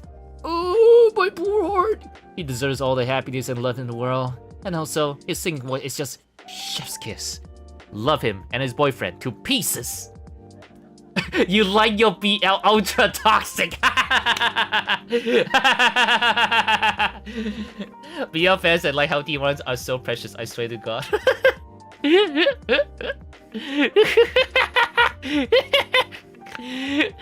Two different BL fans right here in chat. Okay. Alright, last one. Cynthia from Pokemon. A mommy. So I don't think I had to explain myself much with this one. LL. It's the one and only Cynthia herself. Hello? No, but seriously, she's so fucking cool, dude. She has such a commanding aura about her. All throughout the game, she randomly appears to help out the player in some way, shape, or form, and her role is vastly expanded in Platinum, where she gets to put her knowledge and mythology to good use, and she never really talks about herself too much, just like she's a regular trainer like you, and then, when you figure out that she's the champion, when you fight her actual team for the first time, yeah, good luck with that. If you're a seasoned Pokemon veteran, you probably know how to deal with her at this point, but man, she did leave a lasting impact on Pokemon fans when Diamond, Pearl, Platinum first released, and I was one of them, LOL. Can I just say, chat, can I just say Cynthia was not hard for me? Cause I over level and I have Palkia and I have like you know, legendaries in my team. So I never faced that wall that other people had because I over level. I'm an over level bitch. I'm an over level bitch in Pokemon. So like first time I fight Cynthia, I won. Like, yeah, I won. It was not a big deal for me. So happy for you, base over leveler. Too easy. Man. Cynthia was not hard in Diamond and Pearl. She had infinitely better moves in Platinum. Never played Platinum to that point, unfortunately. Can't even grind that long? I don't know. I just love the game, man. I just love Pokemon, but I lost the love ever since the game got stolen. Yeah. So that is the 3x3 from Chris. Explorer Chris, thank you. Thank you for your submission. Sorry for the very last minute asking you to submit this. Thank you for writing so much as well. Thank you, Chris. Okay. We're down to our last entry. Before I show off mine. Yeah. Your gut queen. Thank you, queen. Alright, next one is Emily's 3x3. I'm gonna assume there's gonna be Tomori. Is there a Tomori? Is there a Tomori in here? No Tomori. That's fine. But you got the cat girl. You got the cat girl. Emily has the cat girl. Is there a Tomori? Okay. Okay. In before Will's 3x3 is 9 different color slimes with extremely vast variety of personality. No, I'm not a slime and I'm not into slime. Shut up. Not a slime. I'm a wisp. I am a wisp.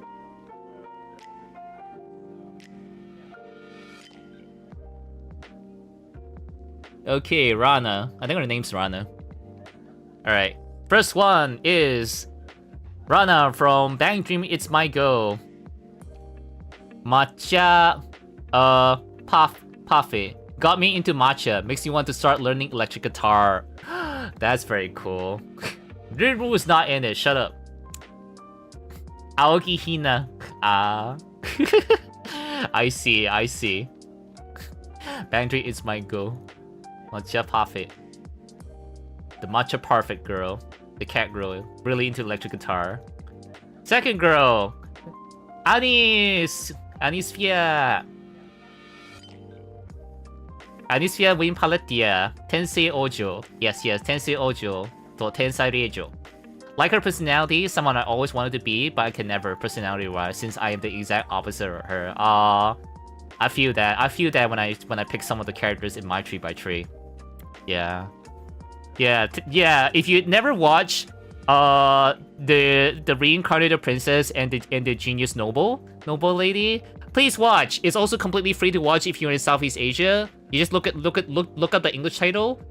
Type I think it's Muse. I think it's Muse Asia. Muse Asia has this series completely released in full for free.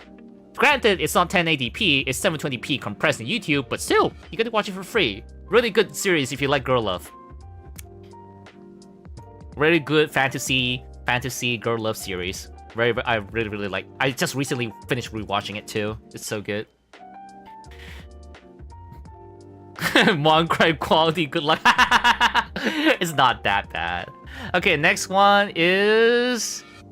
I forgot her name, but I know it's from the music anime. Yori senpai, Whisper Me in a Love Song. Asanagi Yori, who doesn't like cool Ine-san? Love to see her interaction with Himari. Please get married already. Everyone go read the manga, because the anime sucks ass. The anime sucked ass. The studio failed the manga author, basically. The manga is way better. The music is nice at least. The anime is shit. Yeah, it's so unfortunate. So unfortunate because it feels like a good series. The songs in the VA. Yep, except the songs in the VA. Next, of course, Fei Xiao. Fei Xiao at the left there. All right, Fox Mommy, badass Fox Mommy. Fei Xiao Honkai Star Rail. Yes! That's all Emily wrote for Fei Xiao. Fei Xiao.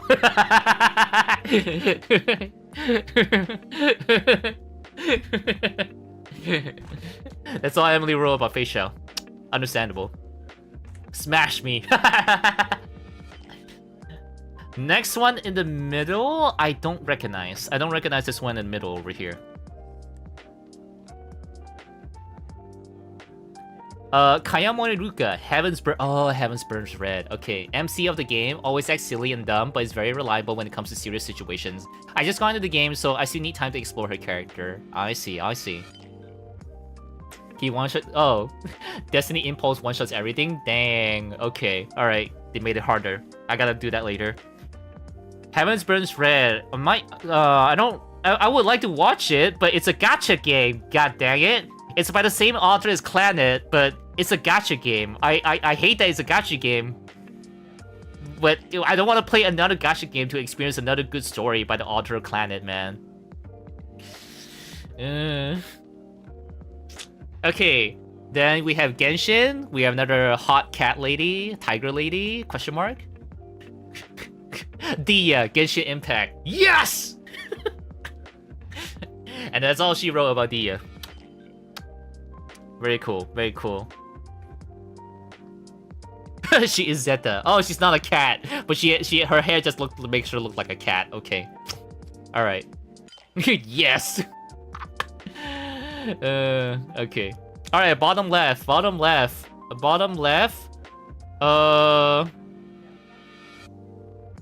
Takamutsu Tomori. Oh, hey, there we go. Very relatable to me. It is Tomori. Okay, Tomori, but with the SSRB ears. Okay. You thought it's Botan. I see Botan right. I think I see Botan in the corner over there. I think because they had a bit of collab going on for like the song. Yeah. All right, then the girl in the middle. Looks familiar. Where is she from? Zero. Doroyami no Majo, The Dawn of Witch Grimoire Zero. Oh, I heard of the title, but never watched it. Pretends like she doesn't care about anything, but actually cares very much of her mercenary and students. Basically Tsundere One-san. Very nice. And then of course, Texas Elter. Selena, Texas, Art 9. There is no need to explain. Kill me with your sword rain. The collaboration card in the game. Okay. Texas for Art Knights. And there you have it. That's Emily's submission at like 1 hour ago. just literally an hour ago. Emily completed her 3x3. Very cool. Thank you, Emily, for sharing your 3x3. And with that, that's everybody. That's everyone's 3x3. Went through. Thank you, everyone, for your submission. Wow, 4.5 hours. 9 slimes time? No slimes. Shut up. There's no slimes here. No slimes here, okay. Alright. Alright, let me just close this. And we don't need this right now. Yeah. No slime, no slime, no slime. All right, okay. To finish off this 3x3 stream, it's time to review my 3x3. 4 hours of time stamp. Longest I did was 2 to 3 hours. Dang. Oh man, you just gotta look at the top right corner. What picture am I showing? I guess. Then from there it's easier to navigate. Okay, let me just like readjust the size of this. Okay, all right, it's time for my 3x3. It's time for my 3x3 chat. This is Emily's, but I'm gonna switch to mine now. Okay, all right, okay.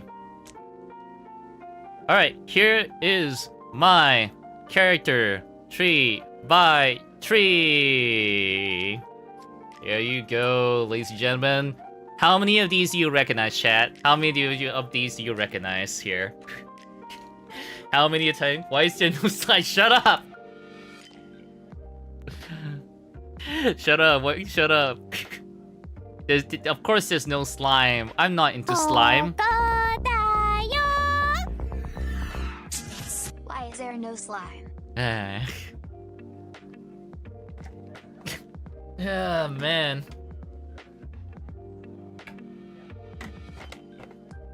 Lock on, baby! Lock on straddles, baby! And we're talking season 1 lock on. Neil, alright? Not Lyle. Slimeless is crazy.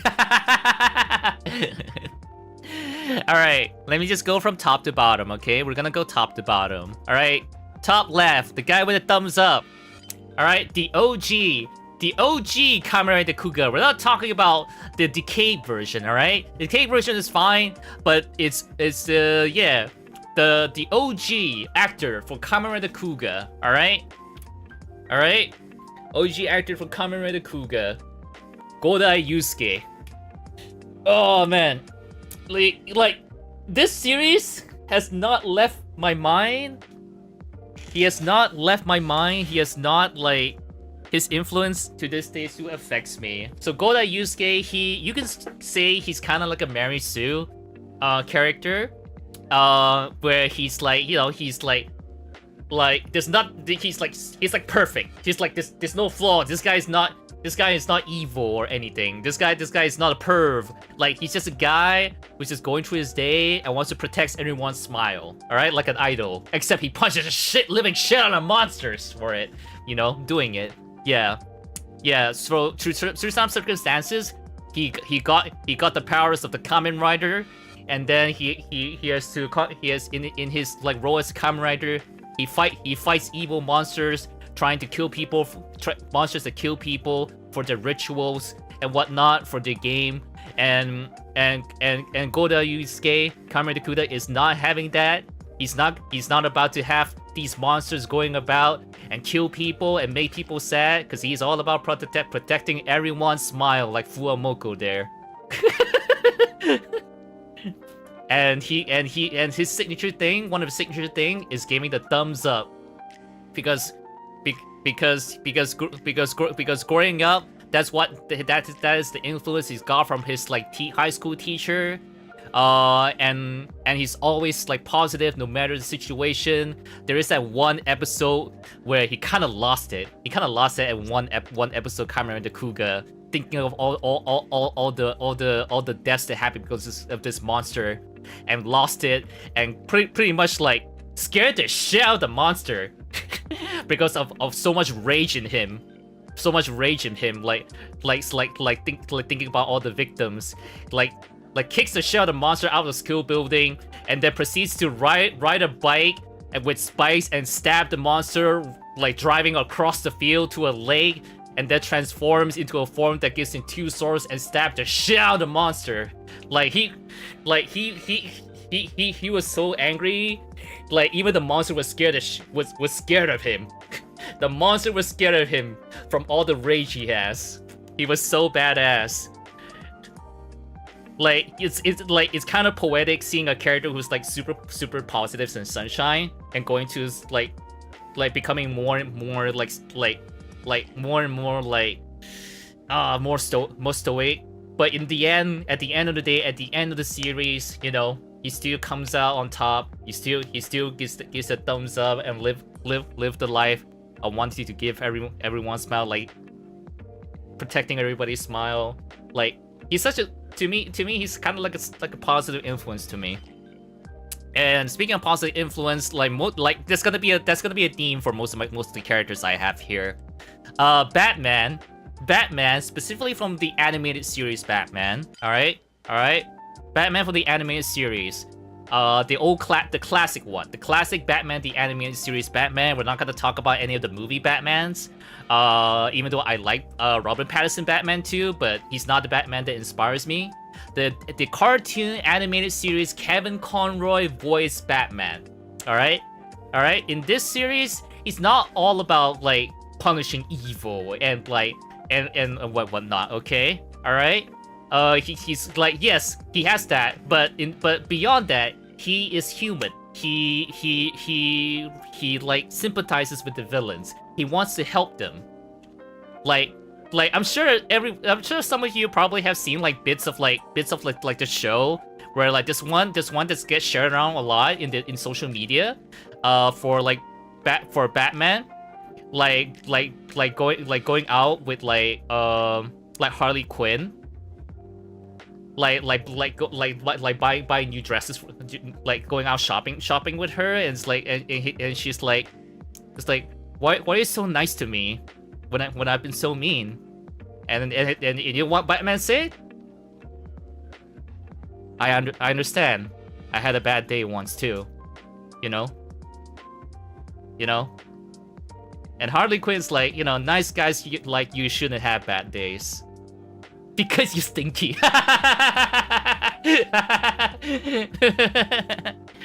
Like this is the Batman that is not all about crime fighting.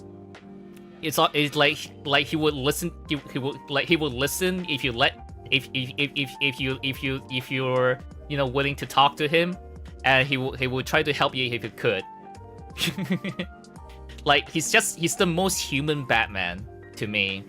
The most sympathetic and human Batman is not always about like kicking, like beating the shit out of people, you know? Harley Quinn, Mr. Freeze, the lady who can't grow up from a child age. Yes, one for the Shuffle Gang. Yeah. Those are such good moments that shows like the very human side of Batman, and it's not just the punching and kicking. It's not just the fighting. And that Batman like holds up to me so much. Top right character is going to be a character that's lesser known compared to all the other characters in here. It's probably the least known character out of the entire 3x3. Top right corner, Jamil Need from After War Gundam X. He is an ex-Gundam War veteran pilot who developed a trauma for piloting mobile suits or Gundams, because he was a child when he was like piloting a Gundam and destroy a whole bunch of things, and like be a part of like the Earth's destruction that led to the post-apocalyptic world of After War Gundam X. And despite him being a commander of like a little group of like mobile suit pilots and whatnot, like when his pilots are in trouble, if anyone within his little group, ragtag group, are in danger and no one else can protect them, he would go out of his way and pilot a Gundam just to protect everyone, even though his hands are shaking. He's like fighting through all that trauma in his head, just to like pilot the Gundam to protect everyone that he cares about. That's a big W to me, and he's a total badass. He's a total badass in my book. He saw Earth got colony dropped. Yes. In another reality of the UC. And now at the middle left we have Lock on Stratos. What can I say? From Mobile Suit Gundam 00. He's suave. He is handsome. He is cool. He does all the sniping. He's a professional. And he's a huge passion against changing the world for the better, even if it means dirtying his own hands to do it. Like, sure, he acknowledges that he committed terrorism too, you know, in a way, in order to like purge the world of terrorism. But he's like I will live with my, I will live with my sin. I will live with my sin. If it means I can end all of you horrible people, you know. Not his exact words, but he would dirty his hands in order to stop all terrorism, that kind of thing. Stop, your simping energy is leaking. Terrorism.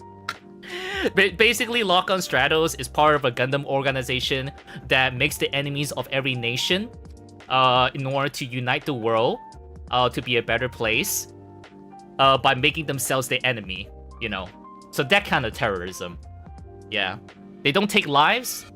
They don't take lives of civilians, of course. But they do take the lives of soldiers of like nations, pretty much. They're not, the group is not Kira Jesus Yamato. They will kill for the sake of their mission to unite the world by making themselves the enemy. Okay. Alright, right smack dab in the middle. Mike's back in the middle. Alright, I don't think there's much introduction to needs to be made, given how much I gush about this character, and the fact that I have her as like, not one, but 2 emotes. I have her as 2 emotes, chat, in my channel. That's right, one of those Lena blush, and one of them is her face like eating good food. Alright, she is so sweet. She is such a badass. She would become the devil if it was for the sake of achieving her goals. All right, she got all the right curves and edges that I really like too.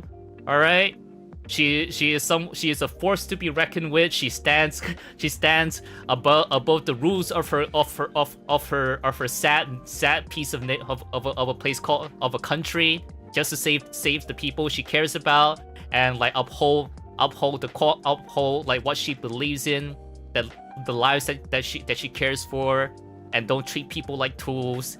And she would go hack into the military to send missiles to protect her own troops, even though that's not allowed, that kind of thing. And she's not even someone who can fight. She can't fight. She's a commander. All right, she does not fight. She's a commander, but she does everything else that makes her a badass, and she's a bit of a ditz, a bit of a klutz. When she's not involved in any fighting whatsoever. Everyday life, she's a bit of a klutz. She loves food, all right. She loves sweets, you know. And God, what a lovely wife she is. What a lovely wife. She's like my #1 waifu ever. From the anime, light novel series 86, Vladilena Music. And I can't wait to get her bunny figure. Her bunny figure got teased. The prototype bunny figure got teased not long ago. I can't wait to order that. The only waifu that makes me like go out of the way and spend like hundreds of dollars on waifu figures. Oh man. Order 10. I'm gonna be broke if I order 10, bro. Okay, alright. And then character to the right. I don't know how many of you watched this, but she is from Zombieland Saga. If you watch Zombieland Saga Season 2, then you know why I put her there. She is she's like a geisha. All right, she's kind of like she's one of those girls of those like ancient times in Japan. All right, like she's been trained to be a courtisan. Yeah, courtisan. Yeah, legendary courtisan. She's a courtisan. But that's not all she does. No. That is not all she is. She's not just a courtisan. In Zombieland Saga, she's been revived as a zombie to be an idol member for an idol group in modern Saga Japan. But her backstory, good God, her backstory is so good. Oh man. like she is not just like trained in like playing music and being in and like accompany people with like courtisan things, but she can also like she's also like well versed in like politics and like she can like fight toe to toe with a ninja assassin. Like she is so cool, and she is such a one-san. And if you watch Saga Jihen, that one music video, God, she is so hot. She is so hot. Makes me holler like a mad person. But she doesn't really get that much screen time, unfortunately. She doesn't really get much screen time, like dedicated screen time about her, because she's always like vibing and chilling in the background, like taking care of the other members, because she's like a very sisterly, motherly figure, because she has like 3 little sisters when she was alive. But yeah, please watch Zombieland Saga. Zombieland Saga so freaking good, man. Zombieland Saga is so freaking good. Yugiri is such a badass, so sweet, so cool. And then bottom left, I think a lot of people would recognize. All right, Nanami from Jujutsu Kaisen. Very, very short-lived. His appearances were very, very, very, very short-lived. I am so sad. But like he was like, I thought he's just like, yeah, he's the pull hair guy. Yes, yes, he's the pull hair guy. But I really liked him. I really liked him before he even did that thing. Like in season 1, all right, he did the pull hair thing in season 2. All right, season 1, I already really like him. It was near the end of season 1 where he and like Itadori like fight the hand guy, and like he was like trapped in his like trade the hand guy's domain expansion. He had a life flashback. We saw him like leaving like the world of like sorcerer behind, because he's tired of like watching his friends and allies die in this field of job, fighting against like our spirits and shit. But when he's like living his like daily life, being like a office stocks person, like he's just like let himself go, just like just working every day to like get money. Like obviously he's not thrilled about this life. And he's like slowly getting tired of like living that kind of life, where the focus of the job is just to get more money and more money. And like that whole bakery girl interaction, where at first he's hesitated about like using his sorcerer powers to help the bakery girl, and when he got around to like helping her, the turning point, which he decides to come back to become a sorcerer, is like, man, that little story bit like sold me how badass of a character this is. Like despite like him not wanting to like go through the pain of like losing allies and friends in this field again, he came back because that's what he's good at, is what he can do to help people and make people happy, because that's the role that he can do, and decide to do it even though he's not 100% into it, And I like that. I like that a lot about him. Right in the middle bottom, I don't know how many people recognize this character. Also an absolute badass in my book, Dr. Blackjack. By the same author who did Astro Boy as well. Yeah. Dr. Blackjack, all right. He also has like a young Blackjack series, kind of like happened quite a while back, where like the ads like show his abs as young Blackjack, just like abs. It's like okay, promotional ad for young Blackjack. Okay, I get who you're trying to appeal to. Blackjack, he is a doctor. This character is a doctor. This black and white haired character is a doctor. He is a unlicensed doctor, charge people millions of yen, no matter who they are. Whether it be rich people or poor people, he would charge everyone the same price, millions and millions of dollars. All right. He is so skilled in being a doctor that hospitals around the world be like, shit, Shit, we don't know how to deal with this. I guess we gotta have to call him. Shiori's dad. Yeah, Dr. Blackjack. Dr. Blackjack. He is very skilled in surgery. He is a very skilled surgeon. He is a surgeon. That's right. He is a surgeon. Yeah, very skilled surgeon, unlicensed one. He became unlicensed because he disagreed with how the hospital practices things, the politics in hospitals, and like not valuing life of the patients and all that. So he went rogue and became his own doctor. Yeah. You have to take your leave here and lurk in the shadow to lock in work. Thank you so much for the segment. It's fun to looking at your all characters, especially the unhinged ones. Yeah, thank you, Lucy, for your submission. Thanks for spending time with us. Thank you. I hope you can finish your commissions with your work. Good luck locking in. Autistic doctor reference. Yeah. Yeah, correct, Daichi. Yeah. So Blackjack, he is someone who lives on his own. And because basically he kind of in a way, like even though there's like, let's say, a situation between like a rich business person, rich selfish business person, and a dog and a little kid. All right. He charged both the kid and the kid and the rich businessman like millions of yen, because like in a way he's kind of like putting the people in a choice, like, do you want your life to be saved or do you want your family's life to be saved? Kind of situation by like, okay, I can definitely save them, but you have to pay me 1 million yen. So the businessman response is like, no freaking way. And then like the young girl with her little brother, it's like, I'll do it. Even if it takes me the rest of my life, I'll do it. You know, that kind of thing.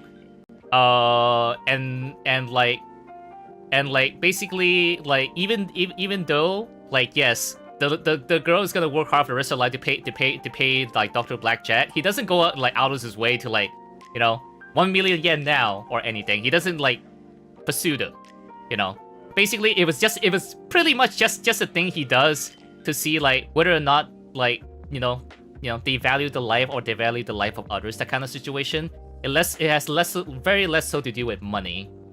And like there are moments in the show in Dr. Blackjack where like okay, all right, 1 million yen if I save this life, okay. But when he failed, you know, when he does fail, every so of the very rare times where he does fail, you know, he will apologize and would not take any money when he fails to save someone, and that has happened before.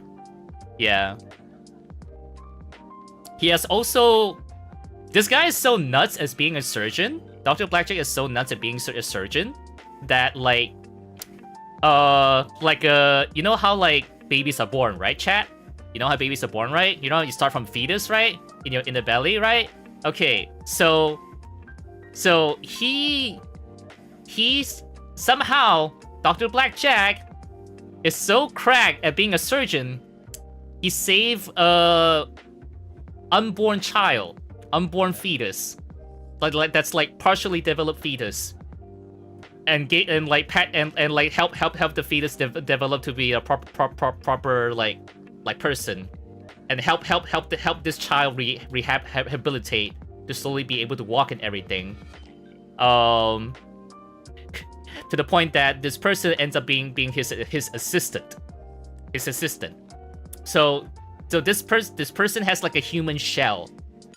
This fetus ends up being grown into like a human shell, biological shell, so that she can move about and talk and eat and everything, and calls herself the doctor's wife, even though the doctor doesn't acknowledge that, because like she would have the appearance of a little child, but actually the age and mind of like a 20-year-old or something, because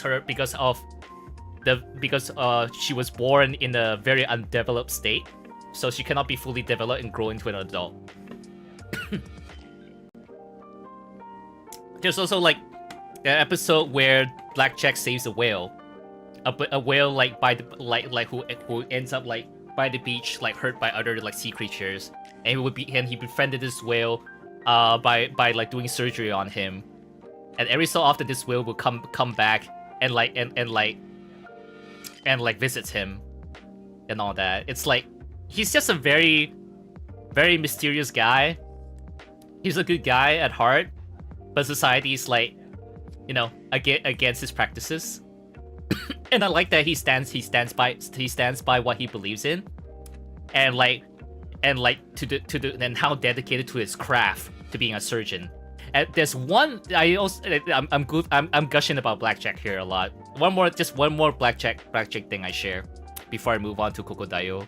So one more Blackjack thing episode is that there was one point where he's doing a surgery in a hospital room, and then there's a hostage situation happened. The hospital was taken up, has like some people like holding them hostage, and tells everyone not to move. You know, guns pointing and everything. You know, hands off, can't move in the middle of a surgery. He's not allowed to move in the middle of a surgery, or trying to save someone who's like near death, who's like at the brink of death. All right, he's not allowed to move. You know what he does? He doesn't move. He doesn't move. He just keeps staring. He just keeps staring at the body that's been opened up, you know, with the stomach, intestines, and everything. And everything. You might like a body got open. You know, the person's body opened up to do surgery on them.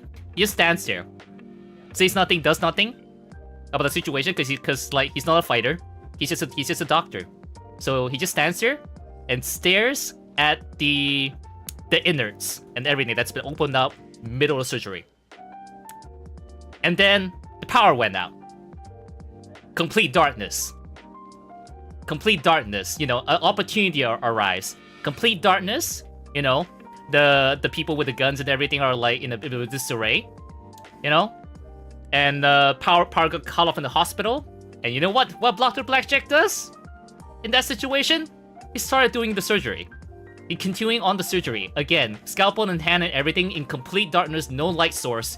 He continued on, and when the power gate came back on, the surgery was done. And what happened is that because he kept staring at the body, he had every bit and shape photographically memorized in his brain because he kept staring at it. And started working on the, you know, continue on the surgery in darkness because he memorized everything. Yeah, Pinocchio. Yes, correct, Mystic. That's the assistant's name. Yeah. So it's like, oh my god, that's that's kind of nuts. I doubt anybody IRL can actually do something like that. But that, you know, little bits and pieces of like Dr. Blackjack like that, the things he does. What he can do, what he would do is like makes me think like, God, it's such a badass. You have a character, he's so cool. He doesn't even have superpowers, he's just cracked at being a surgeon. He's just so cracked at being a surgeon. And he's not like seeking any like fame or glory. No, he just wants to be he just wants to focus on saving lives as a surgeon. Even if it means being unlicensed. So, yeah. And last but not least, we have our Kokodayo Queen. We have Cruz the King Glint from Art Knights. Once again, I think like there's a theme. There's a theme going on here. A lot of them are like have trauma. Exactly. A lot of them have like trauma involved. Basically, all of these characters have trauma. Have trauma of some form of trauma involved that pushes them to be a better person. To protect other people, protect everyone's smile, and don't want everybody else suffer the way they did, that kind of thing. Yeah, that's the theme of my 3x3. He's a savage surgeon, but he didn't like how the medical scene is like. Exactly, Mystic. Yeah. So for Cruz the King Glint, when she was little and joined Rose Island. When she was little and joined Rose Island as an operator, she uses a crossbow, and she is not She is Kokodayo. She says a lot of Kokodayo. This is my Okyochi. Yeah, I'm finishing up. The last one is Cruise the King Clan. She is Kokodayo. Yes. Her Kokodayos makes me happy. Every time I hear her Kokodayo, makes me happy. Every time I hear that. And I started reading about her character. She was like a really carefree prankster kind of character. And then one day she fucked up. She accidentally fired a crossbow shot into one of her teammates, like Tummy, presumably Fangs. And then she got traumatized about that. She could have killed her own teammate from the mishap. And then she like locked on. And basically she locked on. And like decided to like modify a crossbow to be have a better control and better firing output and everything. And she grew up into this lady who from a little girl to become a lady who's like so focused on covering every scenario. She has a huge thick notebook, thick like giant file of a notebook with labels and everything for every single combat scenario, because she doesn't want to have any regrets or ever again of like teammates dying and like accidents happen where teammates accidentally harm one another, that kind of thing. You know, every scenario of combat operation, she makes a whole thick booklet file of every scenario, and she's also responsible for training younger operators in Rhodes Island as well. You know, she still plays pranks, but it's mostly to cheer people up. She no longer like when she was young, she's very carefree and like to takes a lot of naps. But as an adult, well, she barely takes naps anymore. And even when she sleeps half awake. So when you try to approach her as Cruise Green Glen as an adult, she will fidget and start pulling her weapons out and all that, you know, on instinct and on reflex, because yeah, that's the kind of person she grew up into.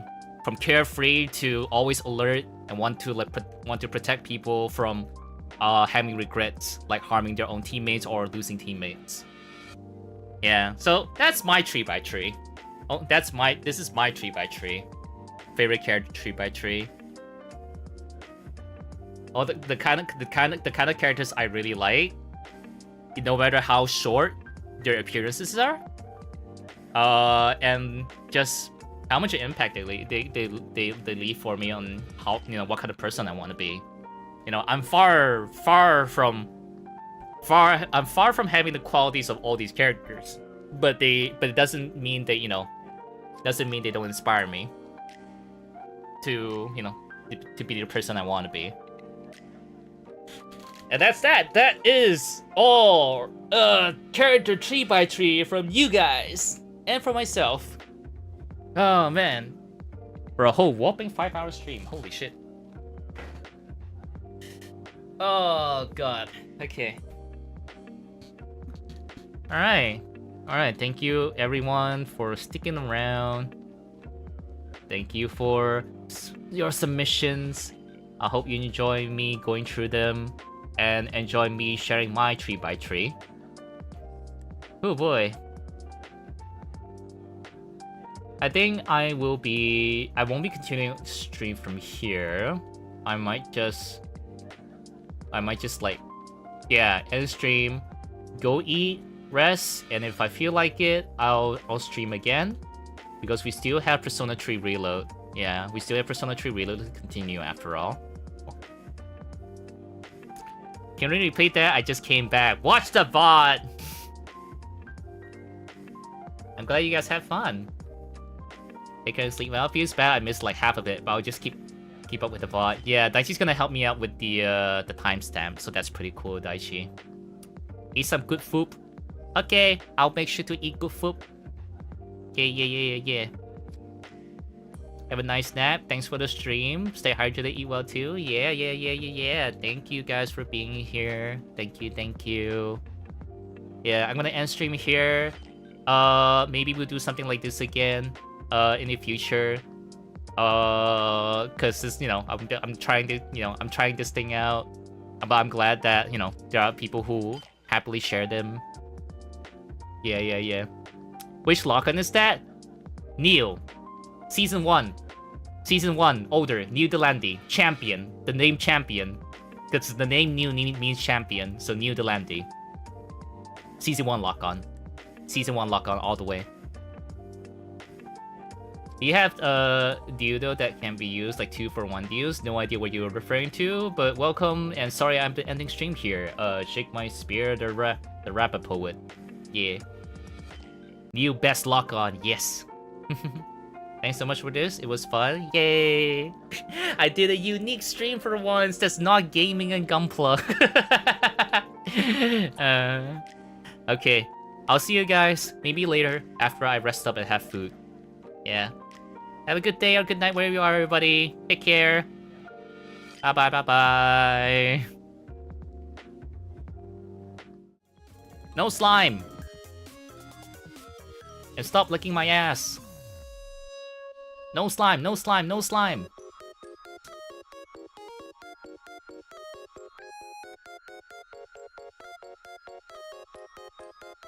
No licking my ass.